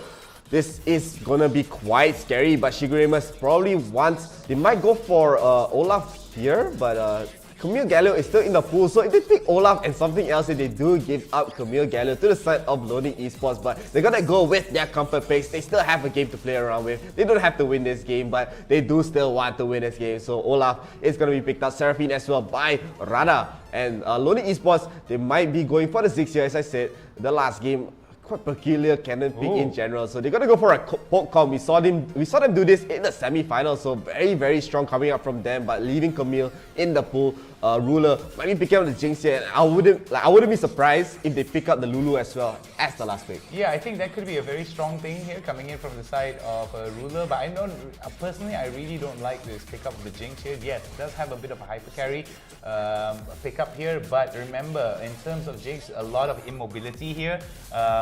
You need to actually get some kills for you to get excited and to be able to get out, but the hyper carry is definitely going to be something that could work wonders for Nova PH, Shigeremus, but Loading Esports right now immediately recognizes this. They're going to be highlighting the Malphite as well as the Vi, which I think is going to be a huge problem here for Nova PH because they don't have that much peel here coming in. They do have the Seraphine, they do have the Camille to lock them down and the Lux, but I feel like the biggest problem here is that Seraphine's peel requires it to be landed, right? It needs to be landed very accurately with the ultimate, and the cooldown is fairly long.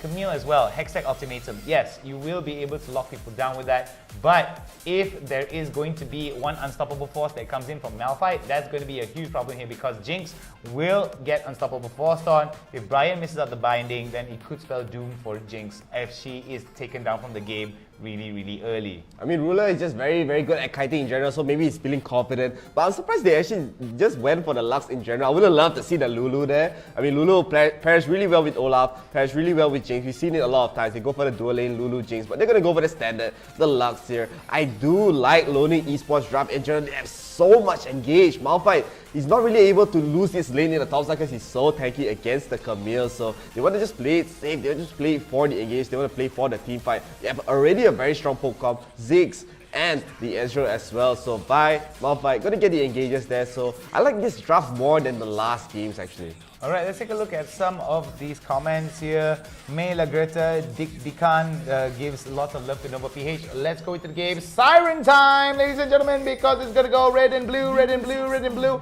as we're gonna be going into match number 2 of a potentially best of 3 between Loading Esports and Shigeremus. Yeah, so Loading Esports right now, this is a must-win game for them. So Shigeremus, they probably just want, they're playing the Olaf Jinx comp, so they need a lot of farm to get this power spike here. So Loading Esports, they have to recognize that. They have to try to get a lot of initiative, especially from Silzgood playing the Vi here. He needs to be aggressive. He needs to get a lot of early kills, or else Shigeremus are just gonna run them down with just so much damage, so much frontline coming in from their side.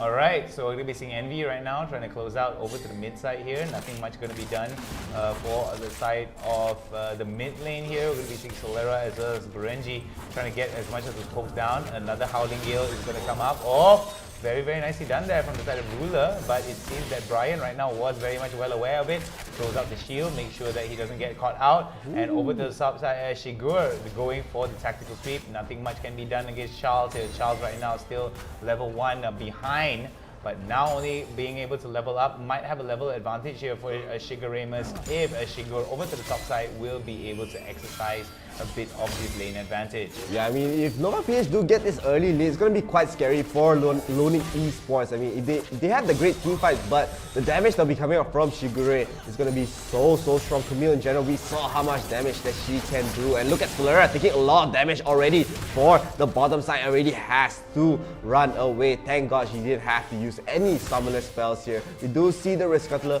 being taken in the bottom side, so they're going to get some objectives for their side here. But we're going to see a very even game so far. However, Shigeremus, without even a single kill, they are up a significant amount of gold in this early game. Alright, right now going to go with the Gromp here. May actually set himself for a dive over to the bot side.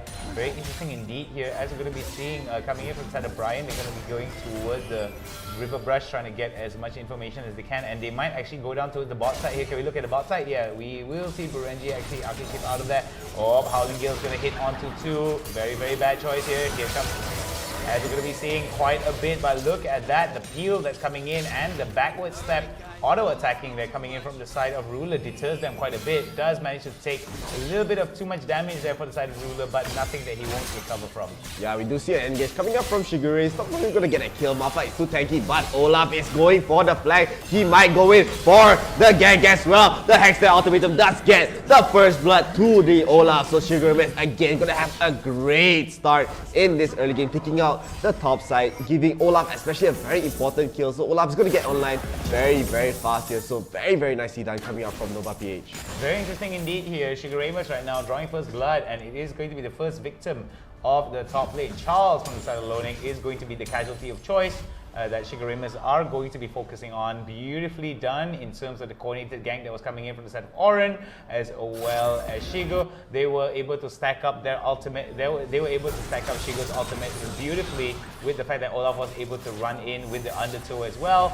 No need for the use of Ragnarok to actually fight out that game, to fight out that gank over to the top side here. Oh my goodness, beautifully done here.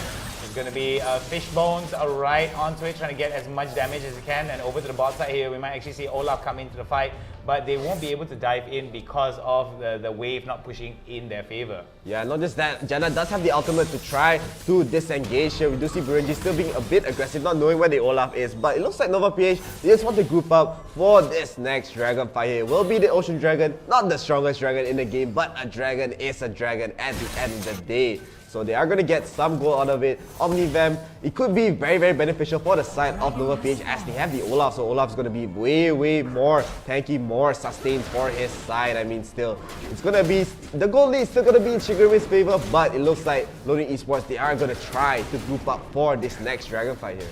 Yeah, it is going to be a problem here coming in from members of Loning if they're not going to respond towards this dragon take here. Remember, Shigure already won a game in their pocket as it is. They do have the vision over towards this Drake, and this could be an opportunity for the side of Loning to try to go for the steal. Oh my goodness, there goes the satchel charge. Nothing much that they can do. True Shot Barrage is gone. We don't see another opportunity for them. This could be very bad here. Beautifully done there coming in from the side of Shigure. We don't see any one of those engages here. There goes the ultimate coming down, but it's not going to be enough. The damage is going to be good, but it's going to be Envy that's in the middle of it. Beautiful damage coming in from the side of Loning Esports, and Loning Esports right now trying to turn it around. Yeah, so Shigure do end up getting the dragon here, but Loning, they get 2 kills in return. They get a nice kill on Brian right there in the dragon, and in the top side, Malphite got a nice solo kill onto Shigure as well. So a very decent start coming from there. Losing the Ocean Dragon is not the end of the world. So look at Ruler as well. He's taking a lot of damage from Burenji, so he has to be a bit careful right there. It looks like the bottom side, they might be able to get the bottom tier 1 turret here. So I mean, Shigure, as I said, they get the dragon, but we're back, I think we're back. I think we're back. So we're sorry about that, Yeah, sorry about that, you know. We didn't mean to bamboozle you guys right there. So sorry for the technical difficulty, and it seems that we are going to be going back into the game, and it seems that it is going to be on the side of Nova PH right now. Excuse me, on the side of Loning. They are going to be holding up very, very well indeed here. Going to give us a little bit of time for us to load up the overlays as we're going into this game. Don't think that that's going to be too much of a serious case here. We would like to apologize to each and every one of you guys at home there. It definitely happens every so often, and we do not plan for these things, okay? So, as I said beforehand, it is going to be an interesting one. Loning Esports right now does have a bit of a lead here, as Shigure right now are going to be playing onto the back foot, excuse me. Yeah, so Loning Esports, I mean, Shigure is just gonna go for the Hextech Ultimate onto MD, gets a nice solo kill right there. So very, very well played, but the ultimate comes out of Vi right there. Woo! She will get taken down unless she has some quick feats up her sleeve, but it looks like she is gonna survive here, just barely right there, as the rest of the members of Shigure are gonna try to go in. They might get caught here. Oran is in the front line, tries to go for more, but it looks like they're happy with that. Camille just barely surviving the entire fight. Malphite just going with the unstoppable force, gets the 2-man knockup as well. The charm does come in, a 3-man charm, and Nova PH, they are winning this fight. Oran still in the front line. He is not dead yet. He is not dead yet. I thought he would die for sure until now. Now he's finally dead. So Nova PH, they do get 3 kills right there on the side of Loning Esports. They only get 1. Alright, so for the side of Loning, they were able to get Oren, but it seems that for Oren, they had to lose out on 3 members, if I'm not mistaken. So it is very terrible indeed for the side of Loning. Sugar Raymers were able to come back with about a 1,000 gold advantage with almost 2 turrets in the favor of Lonic Esports. We do see that there is going to be a bit of urgency in their step over to the top side here, as Shigor is going to be bapping that top side turret and will be able to get away with tactical sweep. And if all else fails, he will be able to hookshot his way out of there. Herald being summoned over to the mid side here for the side of Lonic. We do see that there is going to be a lot of problems here for Shigeremas because they're out of position and they have to contest this push onto the Drake. Yeah, I mean, Camille probably recalling might get a TP here for their side. She will be TPing in from the looks of it. No, that's actually Malphite TPing in right there. Camille still in the top side, so the Dragon still very, very healthy. Shigeremas might want to still try for this. Oran is in the front line, tries to go in for the engage, but Malphite is also in the front line. He has the unstoppable force. They have to be very careful. There's a lot of damage coming out from the side of Lonic Esports, but still, slowly but surely, they're not rushing things as the Dragon will be taken away by the blue team. The charm does come out onto Jenna in the front line, tries to knock everyone back, but Oran is doing so much damage already. Bureji getting taken down, and Camille has joined the fight. Malphite is still so low. Look at the nice root coming up from Rada, and will be dang. And now Envy will have to run away, but I don't think you're so lucky, my friend. You will get taken down, and Nova PH, they lose the Dragon, but at what cost? They get the ace.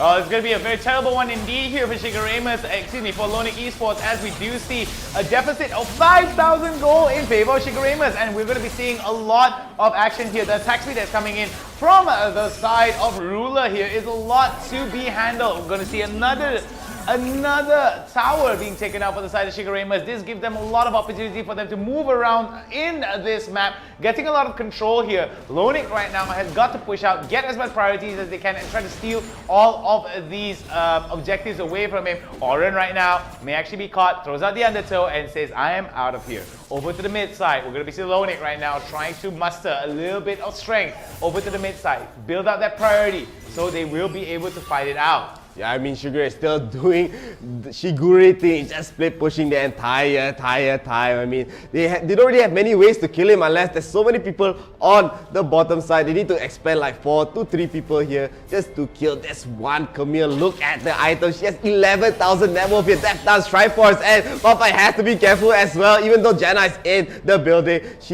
both of them could fall, but the one that's falling is actually Vi here. Vi taking a lot of damage, tries to ulti to get a re-engage on to Ruler. No Ruler. GA left, but MV now gets rooted as well. A double kill coming up from Ruler, and I know Ruler, he wants to go for more, but he doesn't have the flash, so if you have the flash, you confirm flash in and go for that kill. And with this, Shigeremas are gonna get the Baron for themselves. And that's the problem here with Ruler. All he needs is just get excited, get one kill, and immediately he could turn it around. Shigeremas right now not interested in going to game number 3. They want to be ending this really quickly here. 7 kill advantage. We do see quite a bit here coming in from the side of Shigo. Shigo right now trying to get that one, rampaging up, but will be shut down from the side of Charles. Beautifully done here, but is it too late to stave off the inevitable that's coming in from the side of Shigeremas? They seem to be pushing out harder and harder here, gaining as much control as they can. With the Baron buff, it seems that death is knocking on Lonic Esports' door.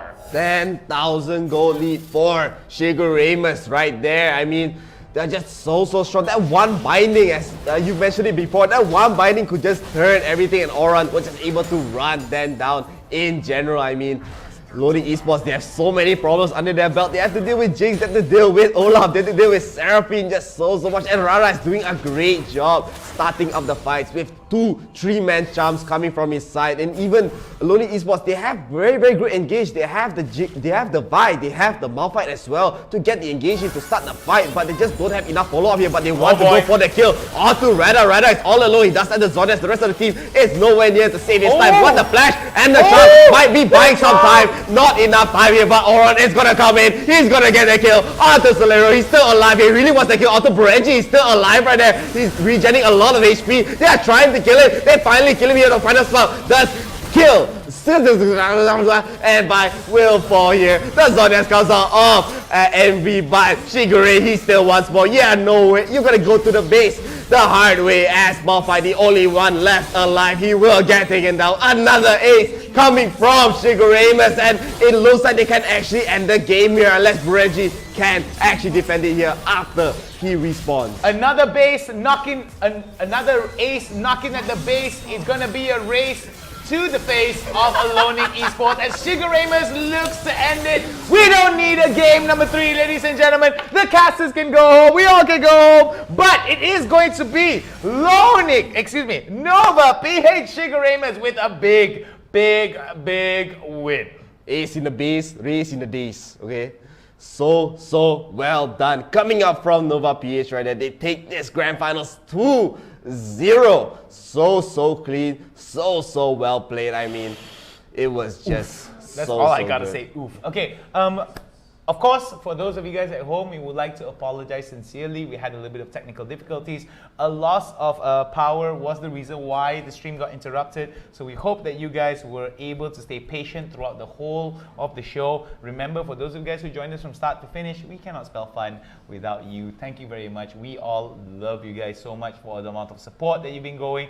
Do remember to like the page and show some love by sharing the streams out whenever you guys may do so. And of course, IRL Asia is the place for you to be in terms of everything League of Legends Wild Rift. Let's take a look at the post-game stats. Yeah, so Shigure will be the MVP of this game. A no-brainer pretty much. I mean, you could have given it to Ruler, you can give it to Brian, give it to Rada, or they all played it so well. But Shigure, look at the badges that he got. He did a lot of damage, he has a lot of gold. He's just a 1v1, a 1v2, 1v3 monster in general. I mean, so strong. He did the most damage in his team. But on the other side, we have Ziggs again doing the most, not Ziggs actually, Burenji doing the most damage once again. So, very close call. He did a lot of damage, but it's not enough. We do see the goal here shifting a little bit towards Lonic Esports side, but after that, it was all over pretty much. So, very well played coming from Nova PH. Even the total XP that was coming in from the side of for the side of Nova PH was telling a very interesting story in their favor indeed.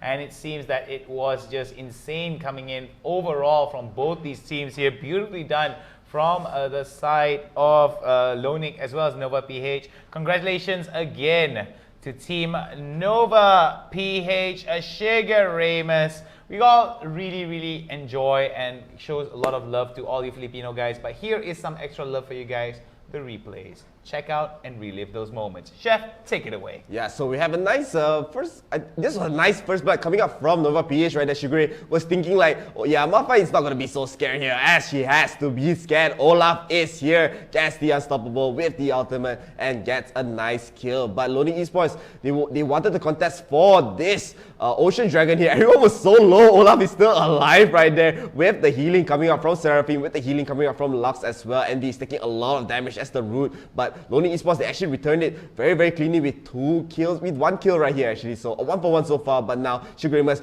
they had a nice engage coming up from Charles, a 2-man engage right there. But the damage and the charm coming right back with from the Seraphine, gets the ultimate, gets the engage. Olaf is just able to run them down and Shigeremus end up winning this fight just barely actually.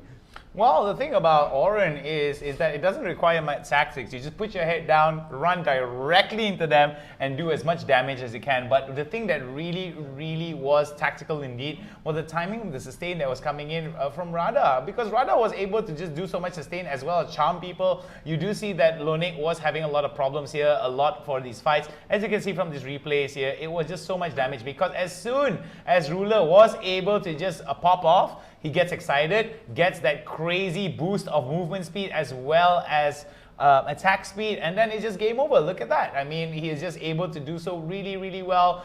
Even though Burenji was doing a considerable amount of damage, I don't think that Lonic Esports was actually prepared for the snowball that was building up on the side of Shigeremus. Yeah, we do have Unhexed Ultimatum here coming up onto the Janna. He does get a return kill, but it didn't matter as Shigeremus are still so strong. Look at Malphite all alone in this bottom fight, getting aced by the members of Nova PH, and they just pretty much tried to run it down. They tried to go for the Rada here, but Rada just buying a lot of time for his teammates to get into this fight. The charm as well, the extra sustain, bought enough time for Oran to join the fight. Look at him just dealing so much damage. He's just no fear, going in, trying to kill Burenji here, still alive somehow, still barely survives to deal a bit of damage onto the Vi here. The final spell, let's get the last hit, but it did not matter. It looked like Camille is able to get the Hextech Ultimatum onto Andy. Andy cannot run away. Only one left is Malphite in this fight. That's gonna return kill, but it did not matter, as the Baron buff is just gonna let Nova PH just end the game at this point. Yeah, it is going to be a terrible, terrible game here. Excuse me, a terrible, terrible turn of events for the side of Lonic Esports, as members of Shigeremas were able to ace it out really quickly. And this was the end of the game here. Nothing much can be explained. It is just going to be the destruction of the Nexus without much contention here from the side of Lonic Esports. There goes an ultimate there. Nothing much can be turned around. Even though they were able to get the kill, it was game over. And congrats to Shigeremas for not only winning the game, but just doing it in a very dominant fashion. Just goes to show that they don't need a third game to show that, okay, we're not going to put any doubt into it. We're just going to go 2-0.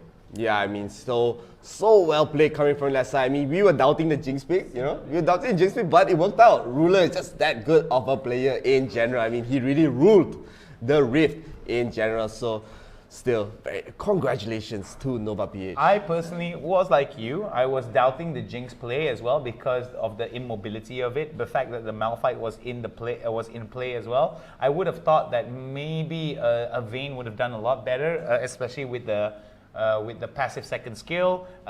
Being able to actually put you up with a lot of attack speed as well, and the tumble gives you a lot of opportunities to actually create some outplay moments.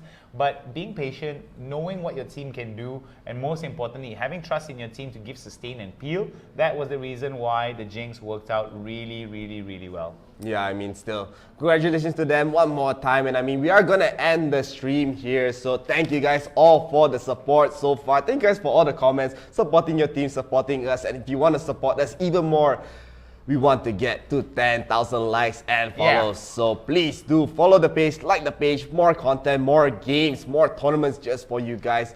You can get the supporter badge as well. You can also send top stars. Top fan. Yeah, top fan. Get it. You can join the exclusive groups also. You can see exclusive groups. So maybe you got more TikTok video from Shark lah. You might even get feet pics from Shark. I don't specifically know from Shark. I got nice feet, so you know, $9.99 USD per day. Just saying. So anyway, for those of you guys who just joined us, this is the League of Legends Wild Rift Summoners Odyssey, brought to you by IRL Asia, partnered up with Homiee, sponsored by Inch Theory, where every inch matters, and Sadie's Malaysia, growing together with gamers. We would like to thank you guys very, very much. He is Chef, I am Hal, that's the amazing, awesome robotic blue lion, and this is of course the awesome pink headphones that came from Sadie's as well, and the caps. We would like to thank each and every one of you guys who was watching from start to finish, and for those of you guys who just joined us, remember, stay tuned for more. Do remember to get all of the updates by liking IRL Asia, subscribing to the YouTube channel, and following us on Twitch. Wherever you may like to watch, make sure you go there and check that out. Until then, never be game over. We can never spell fun without you. And this is Hound, here's Chef, and we're signing off. Until we meet again, see you soon.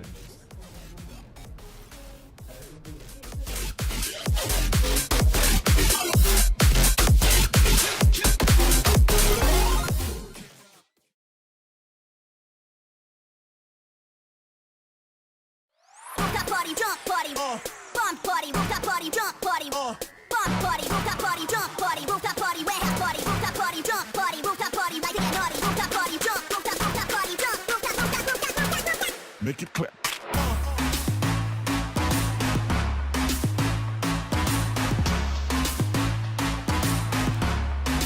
Rooftop party, to get naughty. Ladies and gentlemen, welcome to IRL Asia's YouTube channel. I'm NeonFaith, and today we'll be taking a look at Summoners Odyssey's plays for the week.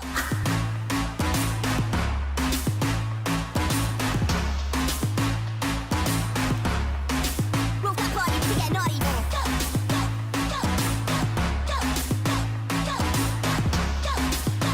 Here we can see Ziggs from the side of Daiwan. He will steal the Baron here as Fiora tries to salvage the fight. She won't be able to, as the Baron and the fight will slip away from their hands. Naughty.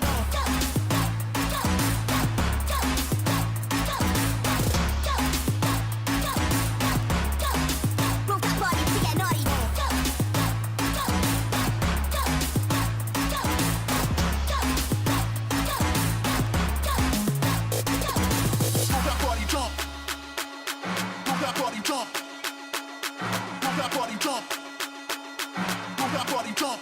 That was some fantastic plays this week for Summoners Odyssey. Remember to subscribe and like our YouTube and Facebook page for IRL Asia. This is NeonFaith signing out, and I'll see you in the next video. Make it clap.